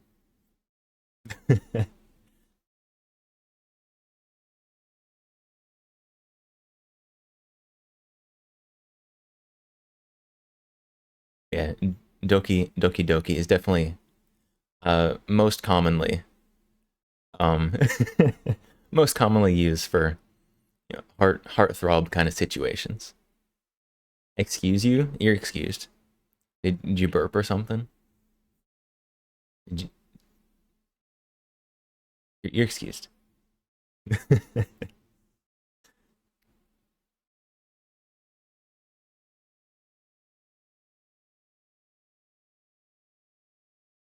I do need to add to my vocabulary, my Japanese vocabulary, the all the various anatomies of a gun.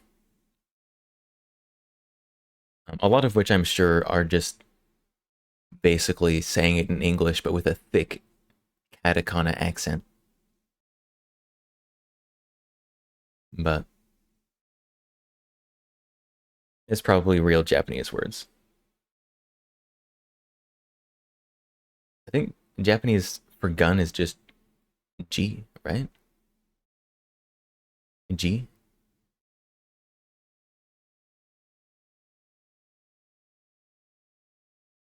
I think that's right. It might be Ju. Ju? It's Ju or G. I'm not sure. It's one of those two. It's gun. Japanese vocab. Even watch subs for a decade and a half. Yeah, Japanese vocab, at least in my experience with trying to learn Japanese, is my biggest struggle. Like the various grammar and stuff, while it is wildly different from English, hasn't been horribly difficult for me. Partly because most of Japanese vocab is a suggestion.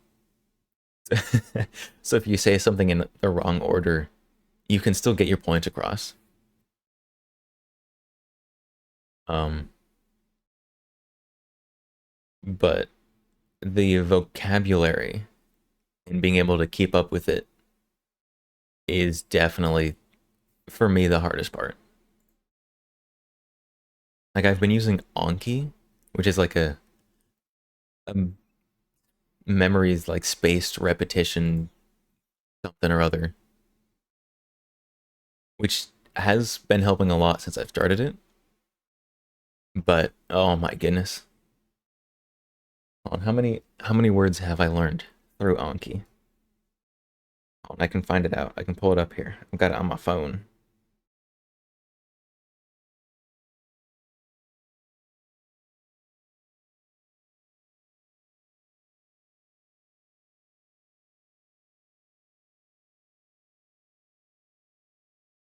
Total. There's no way that's right. I guess it's half of that because each vocabulary word has two cards. So half of 2,700. Have I really learned that many? Man, I wish I could remember them all at the same time. So theoretically, theoretically, I apparently know like nearly 1,300 Japanese words. Theoretically.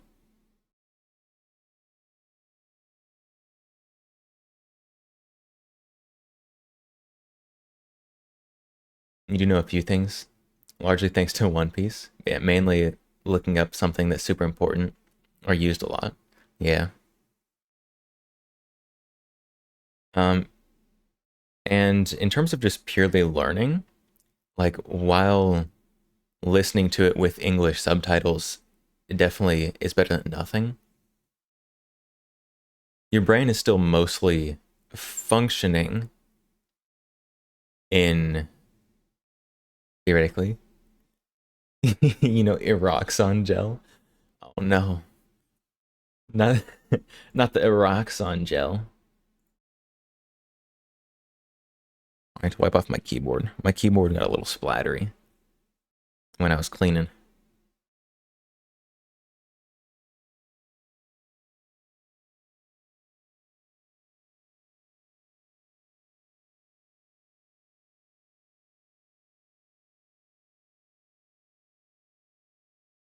So as soon as you're finished with your Eroxon gel,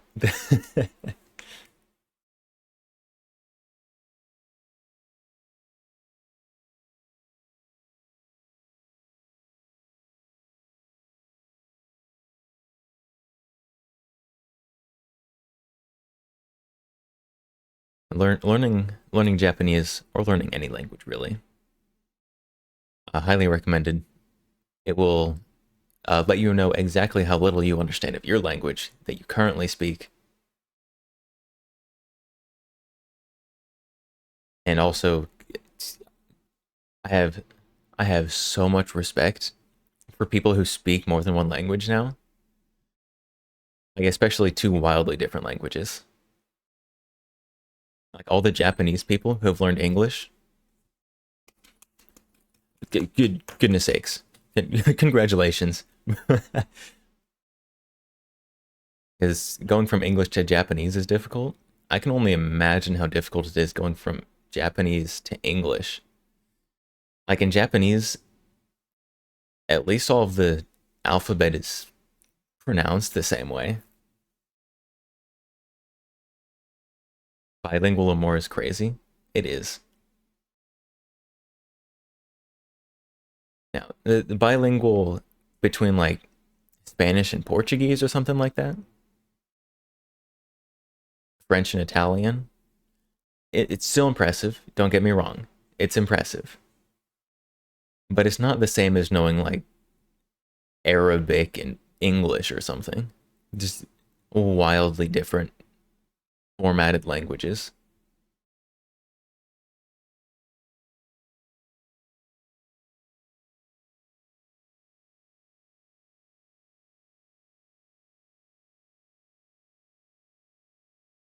But very, very impressive. I'm trying to work towards one of the thinking of Latin-based languages. Yeah, the Latin-based languages, they're all pretty similar. Still impressive if you know more than one. Don't get me wrong. The Germanic languages, Cyrillic languages,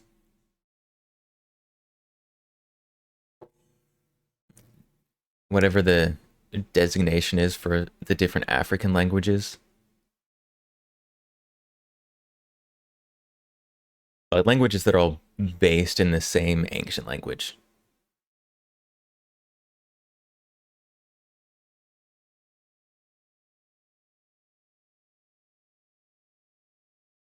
Asian, the continent languages are very different, especially the moon runes.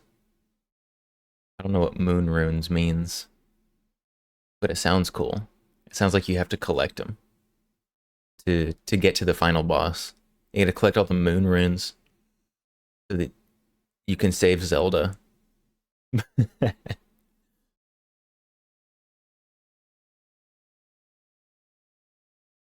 Yeah, the kanji, the complicated characters of the Asian languages. Crazy.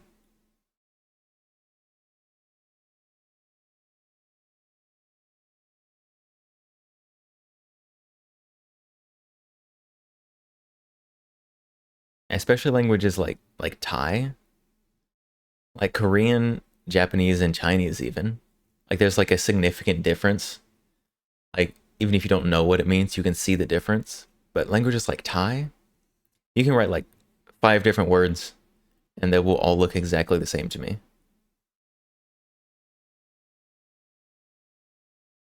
It's not a good term. Use it in jest. It still sounds like something from a video game. Oh, whoa. Don't look at that. Don't look behind the curtain.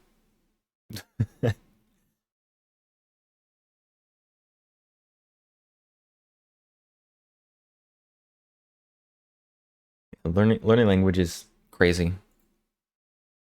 I'm impressed by people who know multiple languages, and so I'm trying to become one of the people I'm impressed by. I don't like how long it's taking though.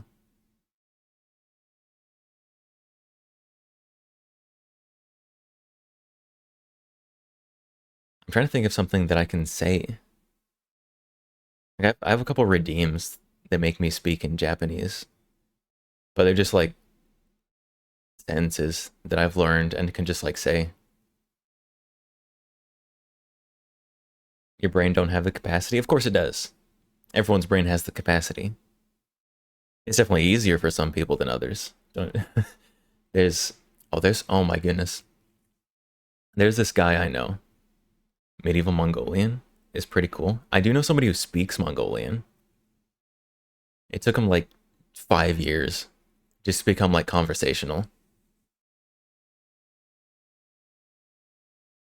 There's this guy I know who's currently learning like 5 different languages at the same time, and he's learning all of them faster than I'm learning just Japanese. Like this guy, he speaks English. He's learning, what's he learning? He's learning Japanese, Chinese, Korean, all of which are similar. He's learning Arabic and one other, maybe German. I'm not sure on the other one. It might be German. Is he in the military? No, he's just a guy. Like he's just a guy who likes learning languages. He's he's hella autistic. Not I'm not saying that as a bad thing. It just is a true thing. Like this guy's always carrying like a bunch of like different language learning books and like 2 different instruments, like everywhere he goes. Like this guy, I'm pretty sure he can play any instrument, and he's on his way to speak any language. Like just hella autistic, but like the useful kind of autistic, and a lot of it. Like holding a conversation with him, super difficult. Partly because I'm bad at holding conversations, but he could probably have a conversation in any one of the languages he's learning. The only other person you know that knows that much, someone a buddy of yours, who's a military linguist with like five. Yeah, the military linguists, they go through some like intense language, like full immersion, like learning. I would love to do immersion learning. The problem is I just haven't. It's not a problem of not wanting to. The problem I just haven't done it. We each have our autistic areas of interest. Imagine for a lot of us here, that's fine. That's true. I can probably name, if I just like sat down and wrote them out, I could probably name the same amount of guns as I know Japanese words. If I sat down and wrote 2 lists, one, all the Japanese words I know, the other one, every single gun I can name, it would probably be about the same length. Which is interesting to think about now that I actually say that. The dude did it for fun. It is crazy. He's crazy in a good way.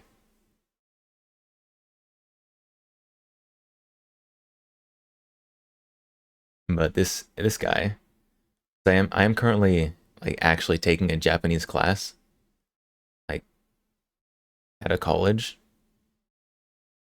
I don't think I'm gonna do it for another semester, just because I still don't actually learn very well in a classroom setting. But like he's in this class. First of all, he's way more advanced than the class is, and so the teacher will literally ask this kid questions sometimes. It's like, hey, what about this? And the kid, he knows the answers probably like half the time, but you took German for 3 years in college. You guarantee you can name 10 times as many gun models than vocab you remember? Yeah, in high school, we were required to take language. What's the song? This song is Angry Fur.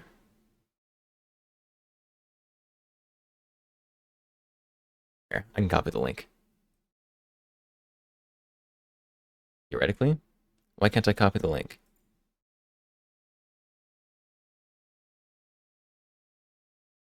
There you go. That's the song by Unlucky Morpheus.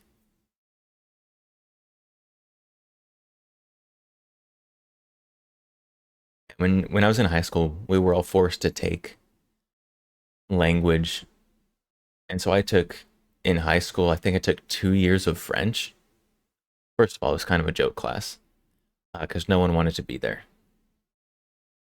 But the one thing I know how to say in French is parlez-vous anglais, which parlez-vous anglais means is do you speak English?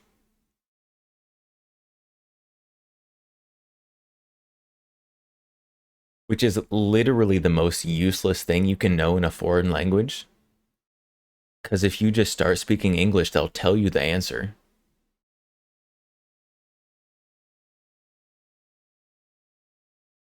So, it was a bit of a wasted class. I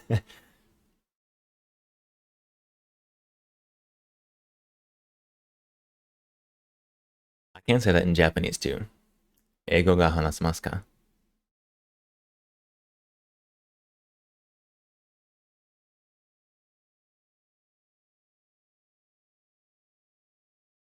Omelette du fromage. I guess I can say food names. I can say some foods in French.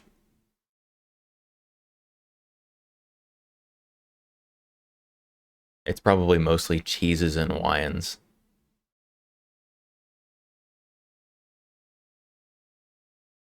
Which I don't drink wine like ever. So hon hon baguette. Baguette. For some reason I always forget that baguette is not English. Oh oui oui baguette. Croissant. I dropped my croissant. And that's old. It's not like Vine. Jimmy Neutron. Croissant. Croissant. The fat kid. Yeah, yeah. Croissant. There was like a Vine.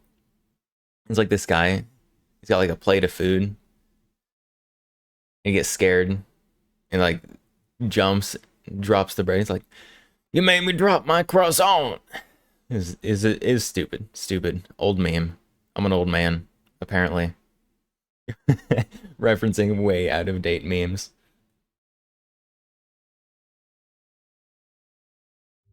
Now I have to find it. I have to find it to prove I'm not crazy.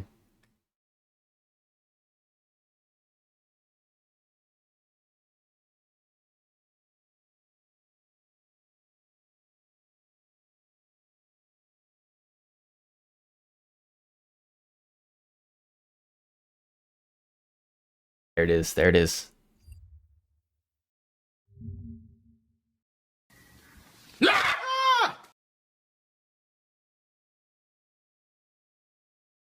Oh, here we go. Here we go.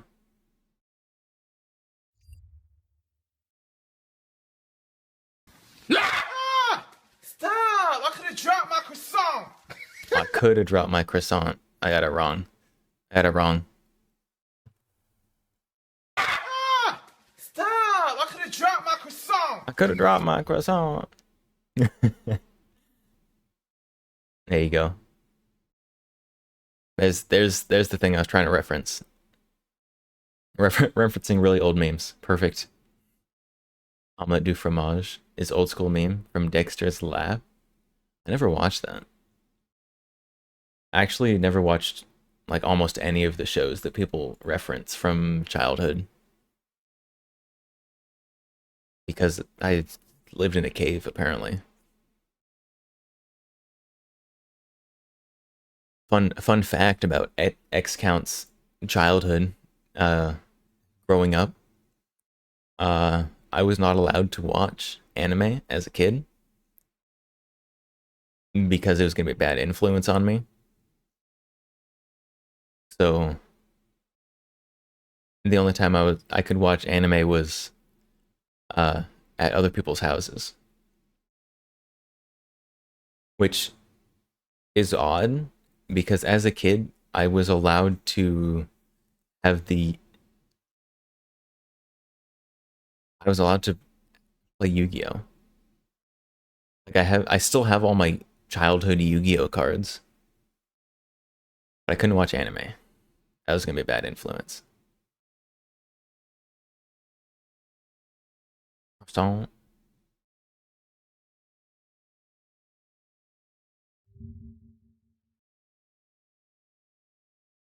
what?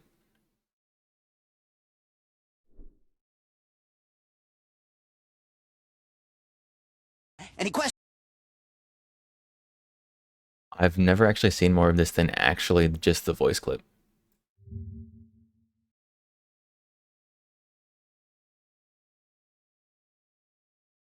Oh, there we go.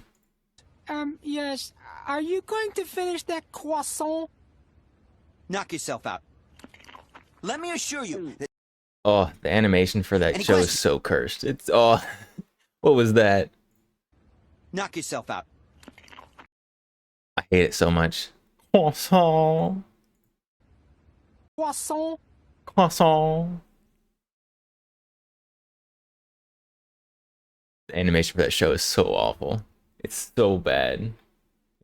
So bad.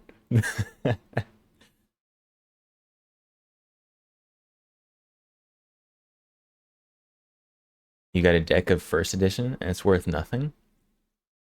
I have one of the original, like one of the original Blue Eyes White Dragons. It's worth something. I don't remember what. I honestly need to like sell all my stuff because I don't use it anymore because Yu-Gi-Oh got stupid.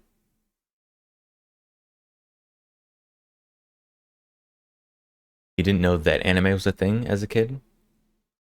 It was all just cartoons. You only discovered wider medium in college. Yeah. Jimmy Neutron was cursed. See, Jimmy Neutron is very cursed.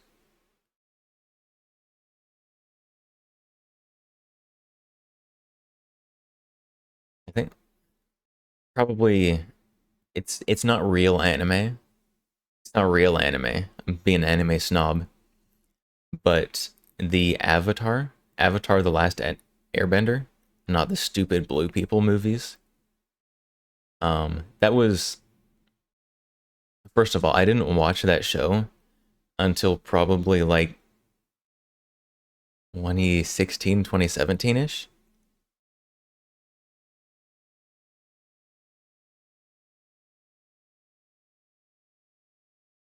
Was it that recently? I guess so, yeah. But that was probably like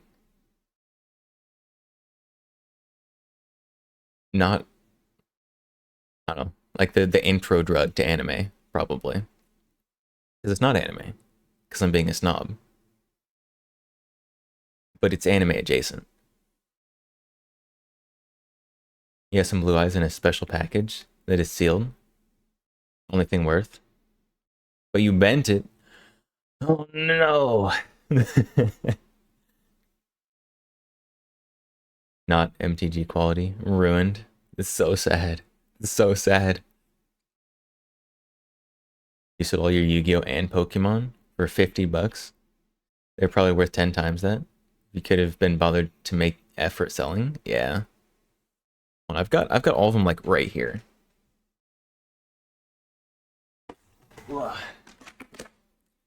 Look, I've got a box of them. It's dusty.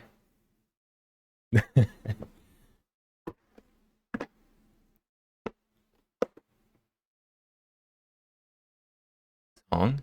This is Love Ka by Hiragi Kirai and Ado.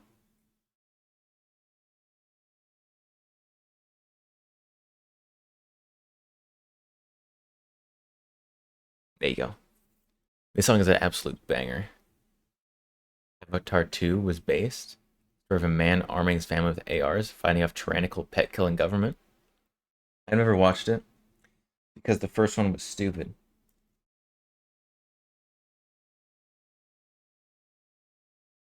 Look, I still have my deck. This is the Yu-Gi-Oh deck that I used. I took this to a competition once. Smelled awful. Where's my good stuff?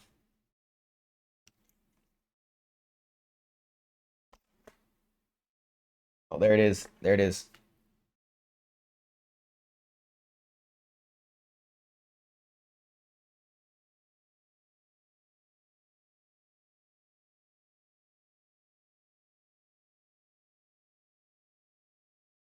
There we go. Look at that.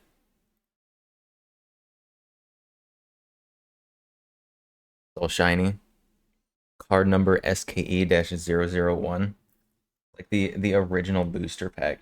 Like Blue Eyes White Dragon and shiny.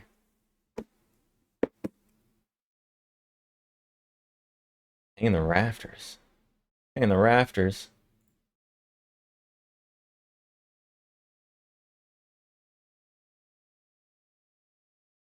There we go. Here's the Ultimate Dragon, the three-headed one. What's that card worth? You sold quite a few? I don't remember. I looked it up a long time ago. I don't know if the value would have gone up or down since then. But we can look it up.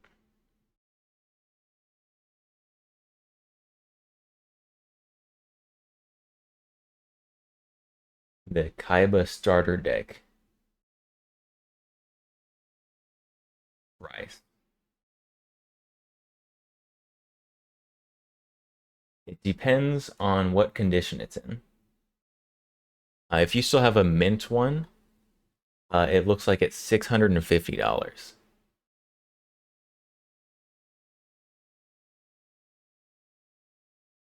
I probably have not that good, so it's probably only like $50. But because I did have this as someone who was too young to keep care of them well. If you have a mint condition one, cash that thing in.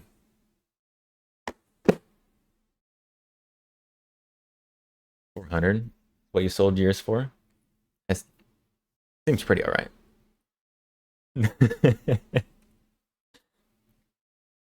So this I have to look at this now. This is the deck that I actually used. This was after like the Synchro and XYZ summoning. So you got all the white cards. Yeah, look at that. Look at that golden rare. Wowie. Wowie.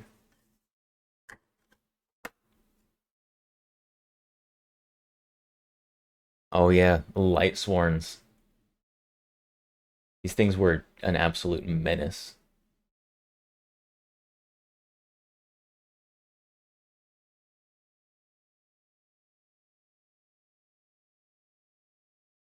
Oh, the Time Lords.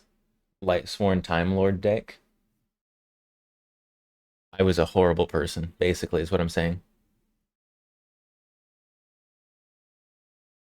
Check my cards out. Probably buy a new gun. Probably. But there's so much like nostalgia in these, right? Like this was like my childhood right here. All these like these stupid little monster cards. Just gonna throw them everywhere apparently.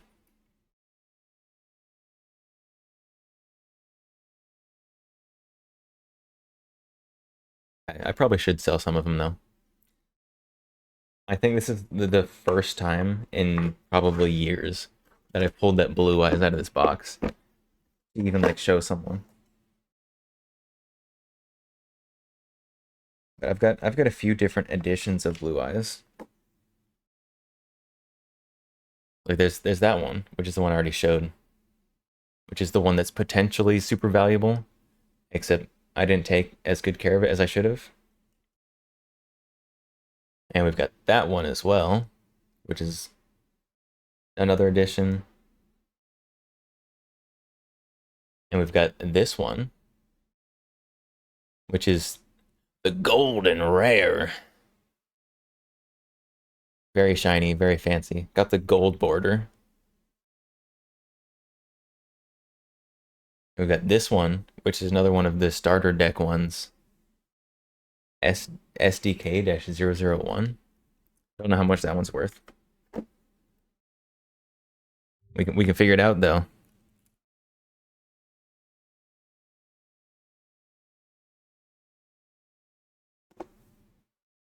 Starting. Good. Well, what condition is that one in? Hold on. Where is it? The bottom corner has just got a little itty bitty ding on it. Holy though. Mint condition, $1,300.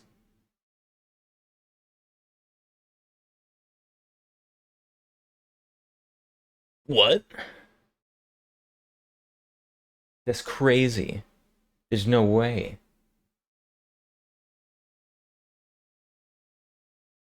What? Well, anybody want to buy a Blue Eyes White Dragon for $1,300?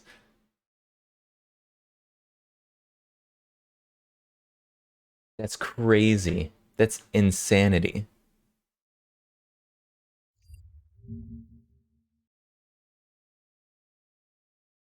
Look at it's crazy.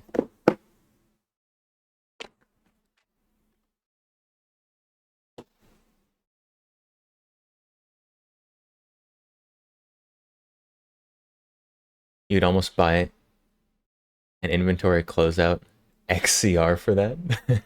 Almost. Here, hold on. Starting to spin. Why am I spinning?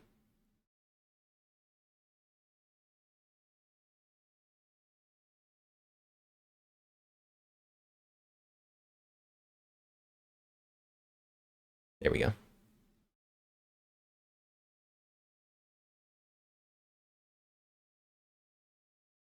Almost.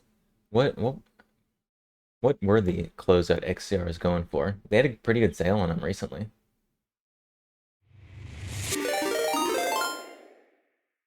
Sneku Snafu Snake just traded with 2 viewers. Sneku Snafu Snaku, welcome. Hello, how is it going? Yeah, we were off on a tangent there. Looking at the price of Yu-Gi-Oh cards. That I have, although not in good enough condition to be worth $1,300. But hello, welcome. How's it going?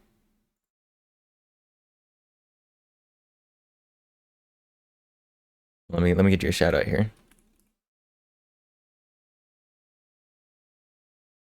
There you go. Hello, how's it going? Welcome. What were you playing? AK? Yes, we got AK out. We were cleaning guns today.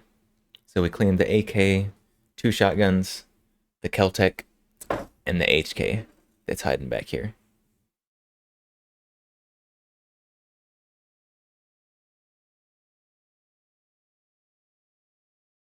Rome? No, this is a Polish AK build. So we've got it on the Polish Grom receiver. And then currently we have a Frankenstein of furniture on it. But this is eventually going to be an SBR. Currently it's got the pin and weld barrel extension, which I hate, but it could be worse. You have a buddy who has a VP9? I've shot the VP9. It doesn't have a wonderful trigger, but it's fine. It's a fine trigger. Dong. Yes, this is not just a dong. This is a reverse dong. It leans the other way. But that's because the underfolder won't actually fit. It won't fold over the dong that leans forward. So you have to get one that leans backwards, so the underfolder fits. Currently it won't underfold because the 40-round magazine is too long. But if it had a regular magazine, then it'd be fine.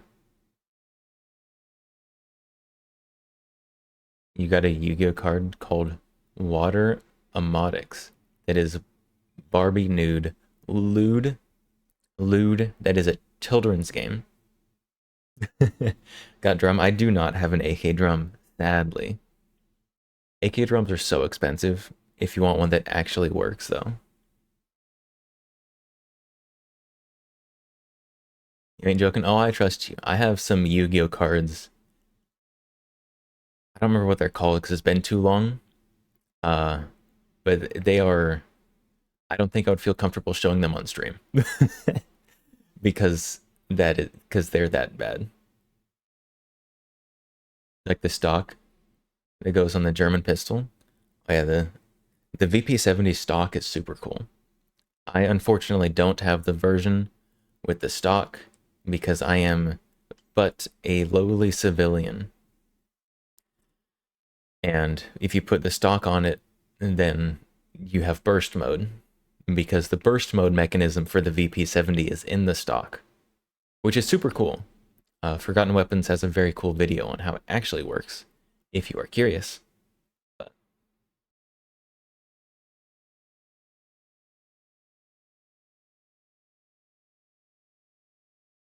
you have the pain to load Romanian commercial ones.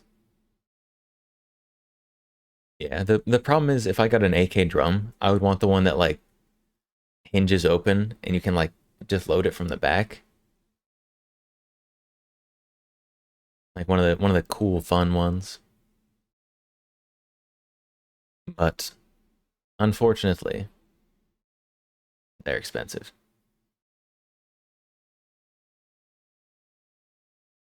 All the trouble with this.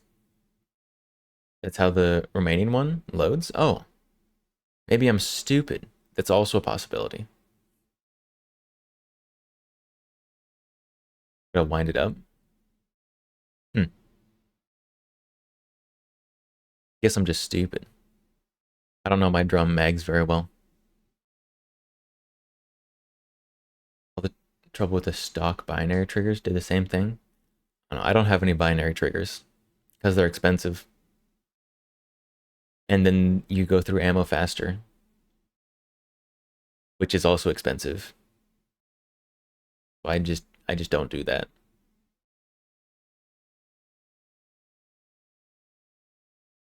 Like the wind-up South African shotgun. Wind-up South African shotgun. South Africa's got a bunch of cool, weird guns.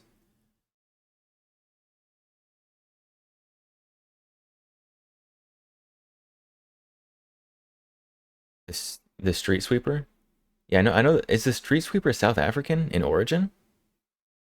I know the Street Sweeper. And I know that it winds up, but I didn't think it was South African in origin. Huh, that explains a lot. That explains why it's so weird and cool. You went to the range yesterday and blew through 500 rounds of 5.56. Rest in peace, your wallet. Are you having a memorial service for it? Your wallet? Ammo is expensive. Freedom is not. Free the forbidden switch. Freedom is unfortunately very expensive. Freedom very often costs people their lives. Either because they're fighting for it or because they're being super stupid with their freedom.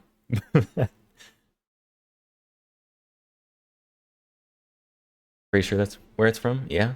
I mean, it makes a lot of sense that it is from South Africa.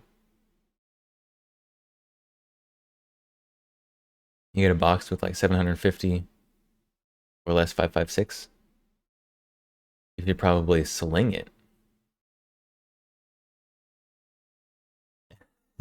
Definitely, when I read sling it, what I thought was you put it in like the cloth sling that you like swing around, and then it's a stupid thought. I apologize. It's probably how David got Goliath, was a 5.56 in a sling. Because 5.56 is just so devastating. 5.57 by 28. 5.7 by 28 is expensive, but it has come down quite a bit.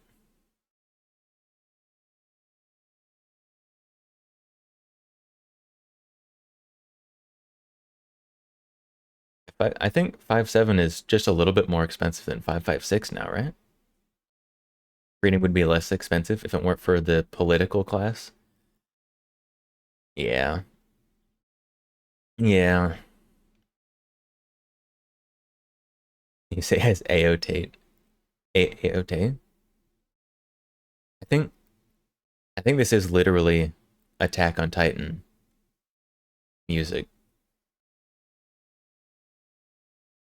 I think this is what is this? Season 2, 3 opening? I could be wrong. I could be wrong about that. I think this is actually Attack on Titan music.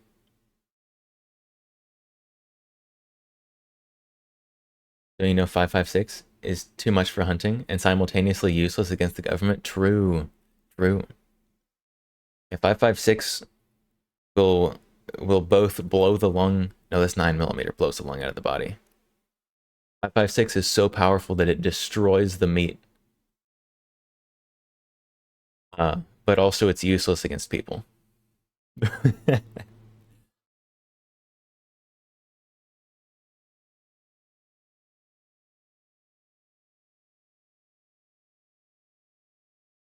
Titan sling.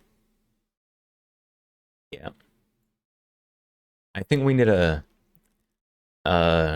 Old Testament Bible Attack on Titan crossover. You recreate like David and Goliath and all that stuff. I think it'd probably be awful, but it'd be entertaining.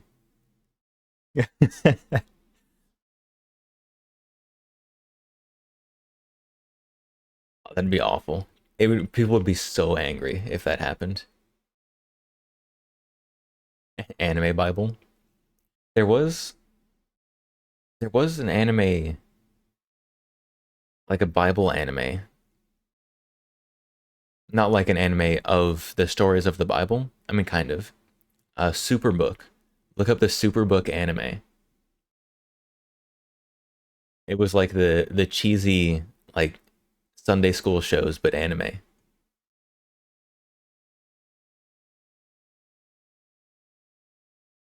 Remember to recklessly discharge rounds into air? Advice from the president. That's true. He did say to fire warning shots into the air and just scare people off. I remember that. Because always take your tactical advice from the senile president. 5.56, good with the right bullets. Green tip for armor, soft point for hunting. Yeah. Only angry if misrepresented. It would be misrepresented.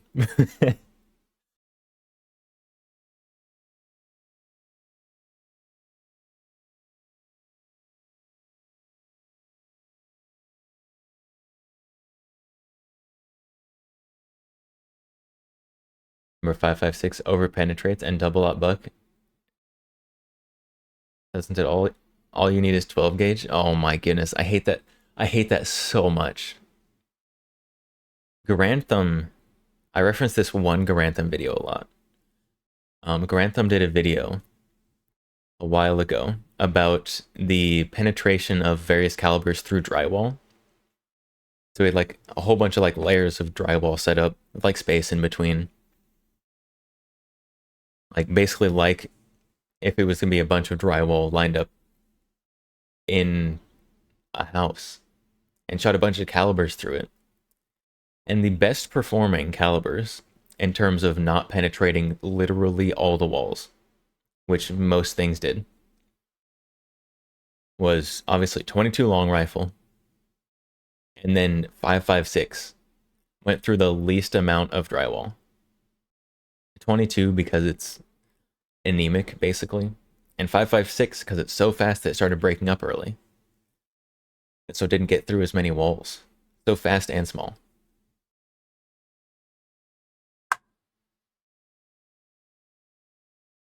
Double barrel, both shots and you're disarmed. You just got to do the super fast like Call of Duty double barrel reload. You just Super easy. And with practice, you can actually reload a double barrel pretty quickly. Obviously, if somebody's running at you with a knife, it's probably not that fast, but pretty quickly. Cabbage in Chief gives felonious advice, and it gets brushed under the rug. I'm pretty sure that's happened more than once. From multiple Cabbages in Chief. Demo Ranch did something like this recently, but penetrating through a fridge in a neighbor's house. I think I saw that. I saw that the video was there. I didn't watch it. Octabarrel? Who made that? The Colt Defender shotgun. An 8-barrel shotgun actually exists. The Colt Defender shotgun. You can look it up, or I can look it up. I am the streamer.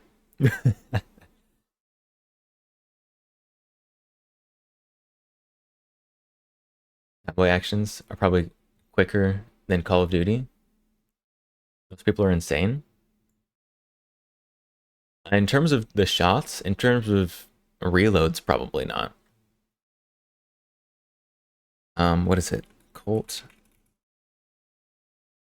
Defender shotgun. There it is.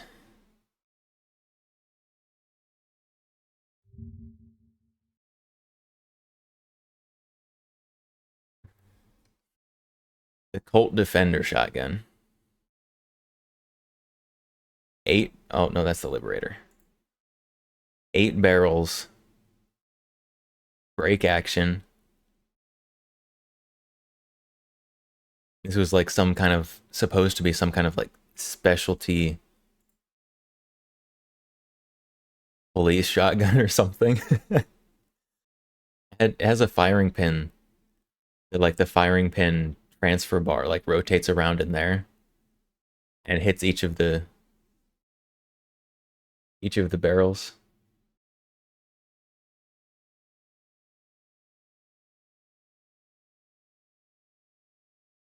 It's cursed. You want one? I would love to have one of these. Unfortunately, I don't think these ever actually got out of the prototype phase. So like there were only a few made. But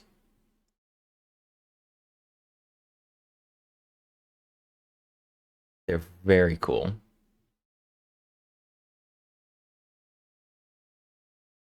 So you've got 2 triggers. I think if I remember correctly how these work is this rear trigger is basically a double action trigger, except all it does is cock the gun. And then the forward one fires. I could have that backwards. But that's what the 2 triggers are for. One of the triggers cocks the gun and moves it to the next barrel, and the other one shoots.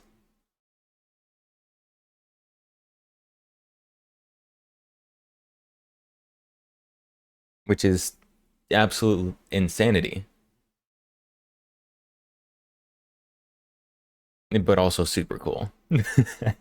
If Colt makes reproductions of this, I would have to buy one. I would have no choice but to buy one.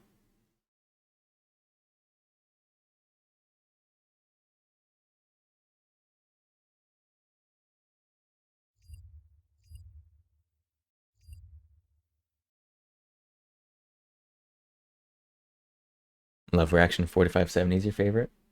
Lever Action 4570 is good. Currently my only lever action is a 12 gauge, the 1887 that I cleaned today. But I need more. I need like an 1873. I need a Centennial. I don't remember what the year designation is for the Centennial.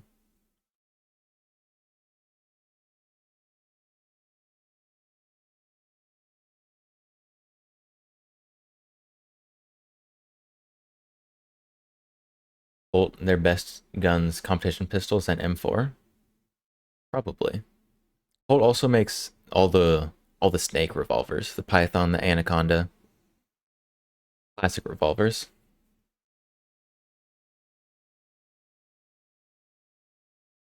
The Winchester 1895 or Savage 99. Wasn't that the Savage 99 is the takedown one, right? Or am I stupid? I think that's the takedown one.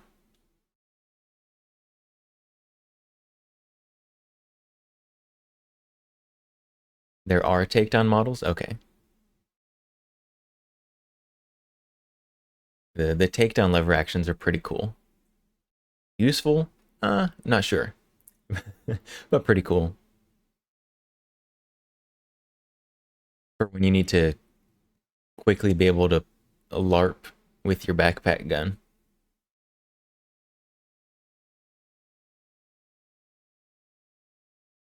The Savage 99 was the original Kel-Tec Sub 2000.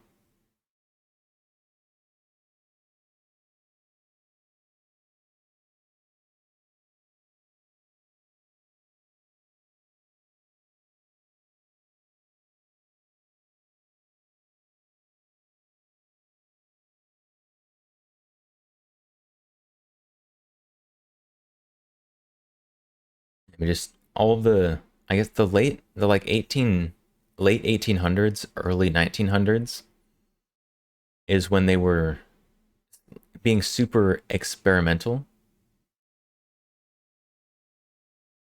with all the gun designs. That's when you've got like Borchardt and Bornheim and all the cool stuff. I wish there was more attention given to those kinds of guns so that somebody would make reproductions. I would buy a Borchardt reproduction. Competition 1911 and Combat Elite Revolver 357 with the Colts. Yeah, Colt makes pretty good competition stuff. Partly that's because they're owned by CZ. So that's kind of one of CZ's specialty. They just kind of moved it over to the Colt brand. So Colt's making the cool competition stuff now. Speaking of Borchardt, oh my goodness, Japan. Anybody? So, I know you've returned to civilian life, but I'm putting together a team. There's someone we need to save. Putting together a team. We're gonna go save that Borchardt. They really upgraded the brand. Yeah, Colt being taken over by CZ. As much as all the boomers will complain about it, was fantastic for Colt. For the brand. Like before Colt was taken over by CZ, they pretty much had been reduced to only making like generic 1911 and generic AR. And then CZ took over and they're like, hey, you know what people actually want from Colt? We're gonna make those again. And now Colt is back.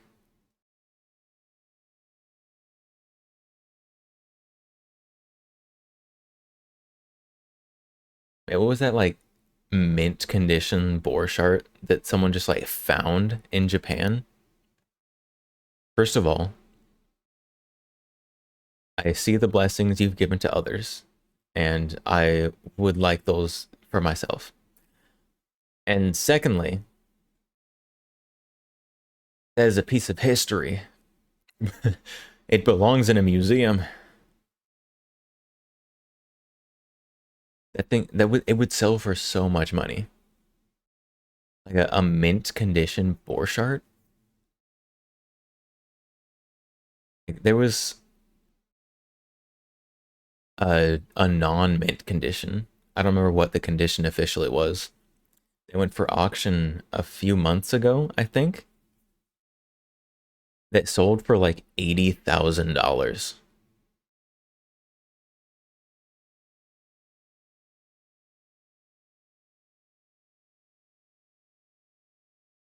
And that was just some random guy's like family heirloom that had been used.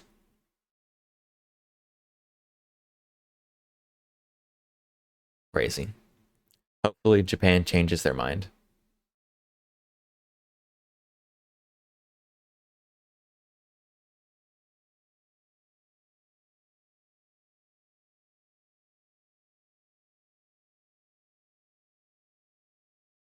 Hopefully Japan just in general gets a little lax on their gun laws, but I don't think they will. It's pretty culturally ingrained. Japan definitely has things that I really like about their culture. Like they're super respectful. Like the crime super low. Like both of those things, I think if Japan had guns, I don't think they would change. Just because Japan has that incredible culture of like respect. I think that if they had guns, it would still be a super respectful, super low crime culture. But there are things about Japan that aren't my favorite, such as relying on the government for protection.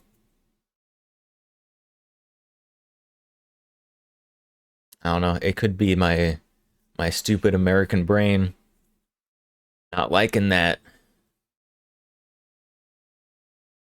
But I've seen too many things to be able to rely on the government for my protection. It's not gonna happen.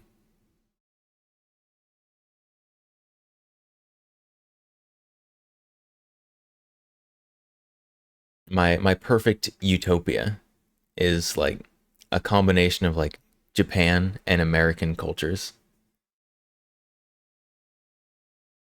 Or like you've got the like respect and everything from Japan, but also the freedom of America. You don't like how Howa won't export their cool rifles? True.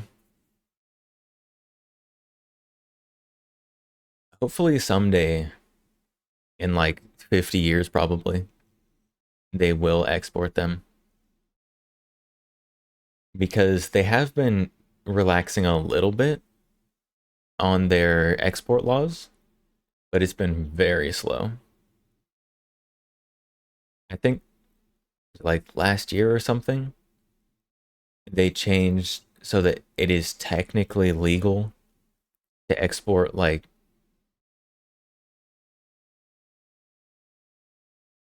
it was like I don't remember what it was, like military vehicles to militaries or something.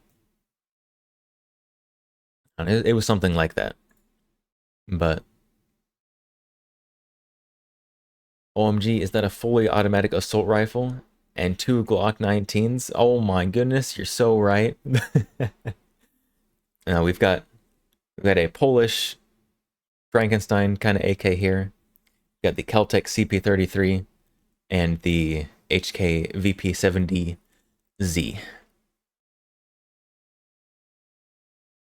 In 50 years, he'll be 84. Doxed his age. Hopefully it won't be that long. Hopefully. But, you know, with enough money and enough crime, you can have anything. Not that I would ever endorse crime for any reason whatsoever. In 50 years, you'll be dead. Yeah, with that attitude. And in 50 years, they'll have unlocked the secret to immortality. And Elon Musk will be the only one who has it.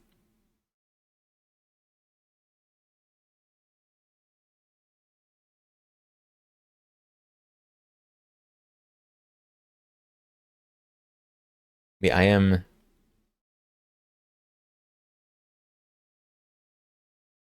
am optimistic, probably over optimistic, that maybe one day Japan will give us their guns.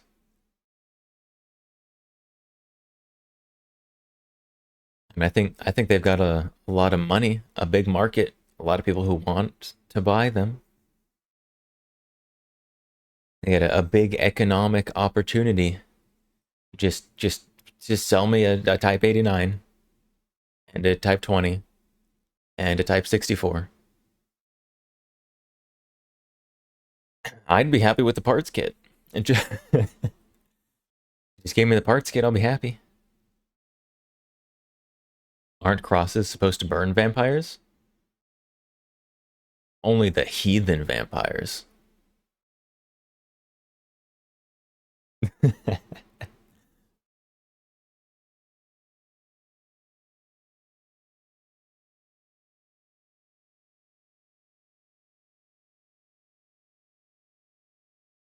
Yeah, I am cautiously optimistic that someday we will see more than bolt action rifles out of Japan. I guess and lever action.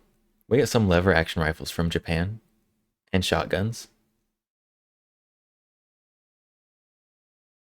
All Winchesters and Brownings mostly. So we get the Howa 1500, which is Japan. And then there's the Winchester makes a lot of their lever actions in Japan now. And then a lot of the Browning shotguns are made in Japan. So there's all your Japanese guns. Go, there you go.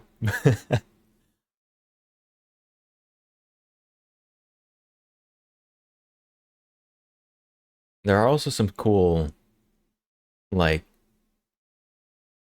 I hesitate to call them collectors because not many people know about them.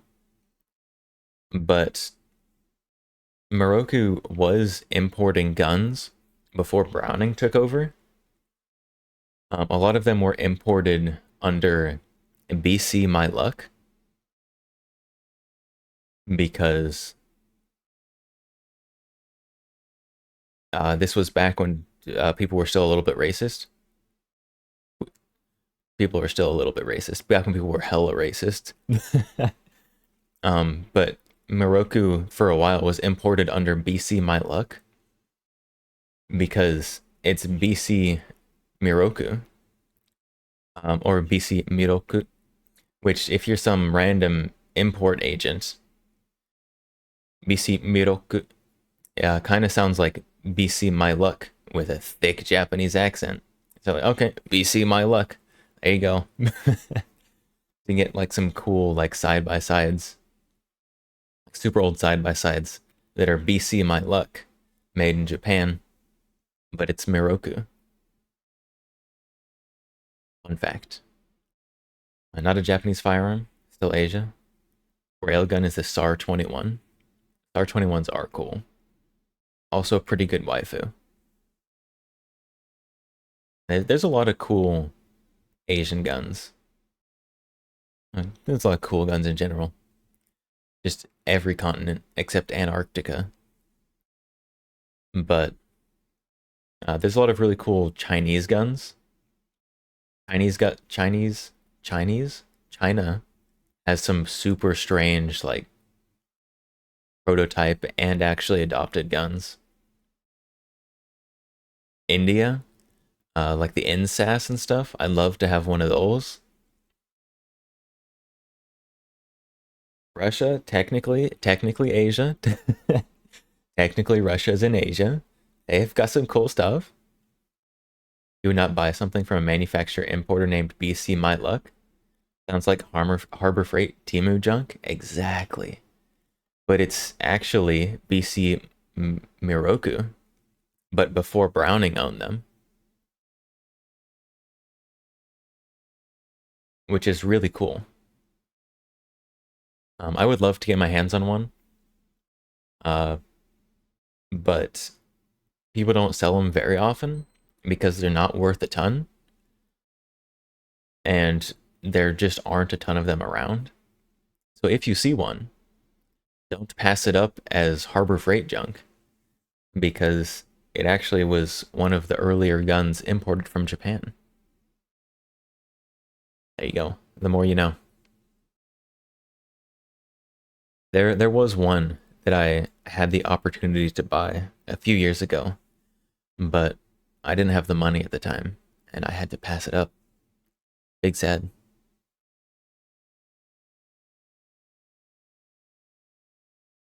But it was a cool side by side. The external hammers on both sides. Wish I'd gotten it. Wish I would have applied for another credit card or something. But it was only like $300. But unfortunately at the time I made the correct financial decision and didn't buy it.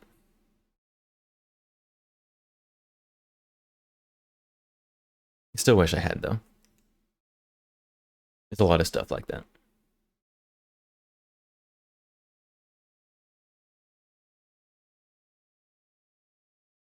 What time? Oh, it's almost 11. I am getting pretty tired. So I have been up since 6 because I forgot that we got an extra hour of sleep last night. So I woke up too early. I woke up too early today. After waking up at 6 yesterday as well.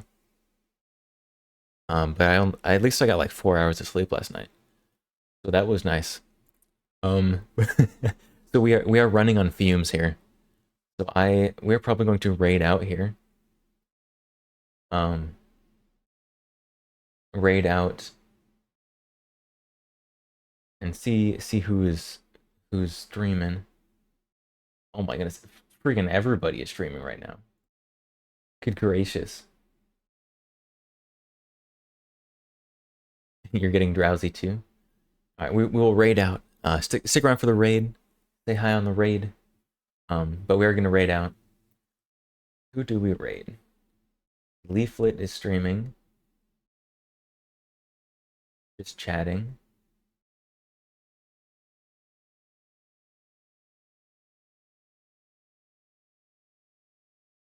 We could raid Aethel. Goat? Goat is streaming. Who's Goat? The Goat? I don't know who Goat is off the top of my head. Have a good one.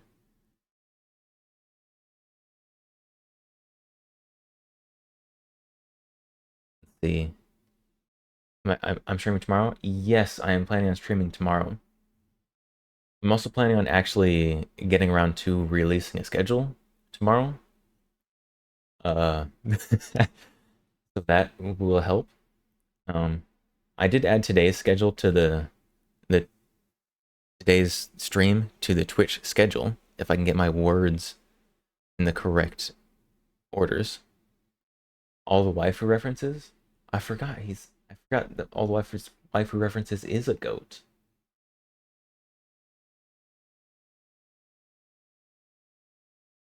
Let's rate all the waifu references.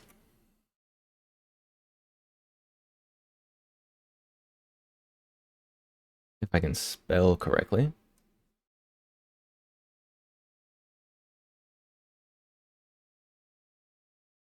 There we go. Alright, so we are rating all the waifu references. Thank you everyone for stopping by today. I will see y'all tomorrow. And either that will be something that I had just added to the schedule, or we could just create the schedule on stream tomorrow, because if may as well embrace the scuff, right? But thank you for stopping by today. Thank you for the raids today as well. Yes, thank you for stopping by, hanging out, watching me fumble around and clean some guns. I will see you tomorrow. Goodbye. War, Majestic, Guns and Knives.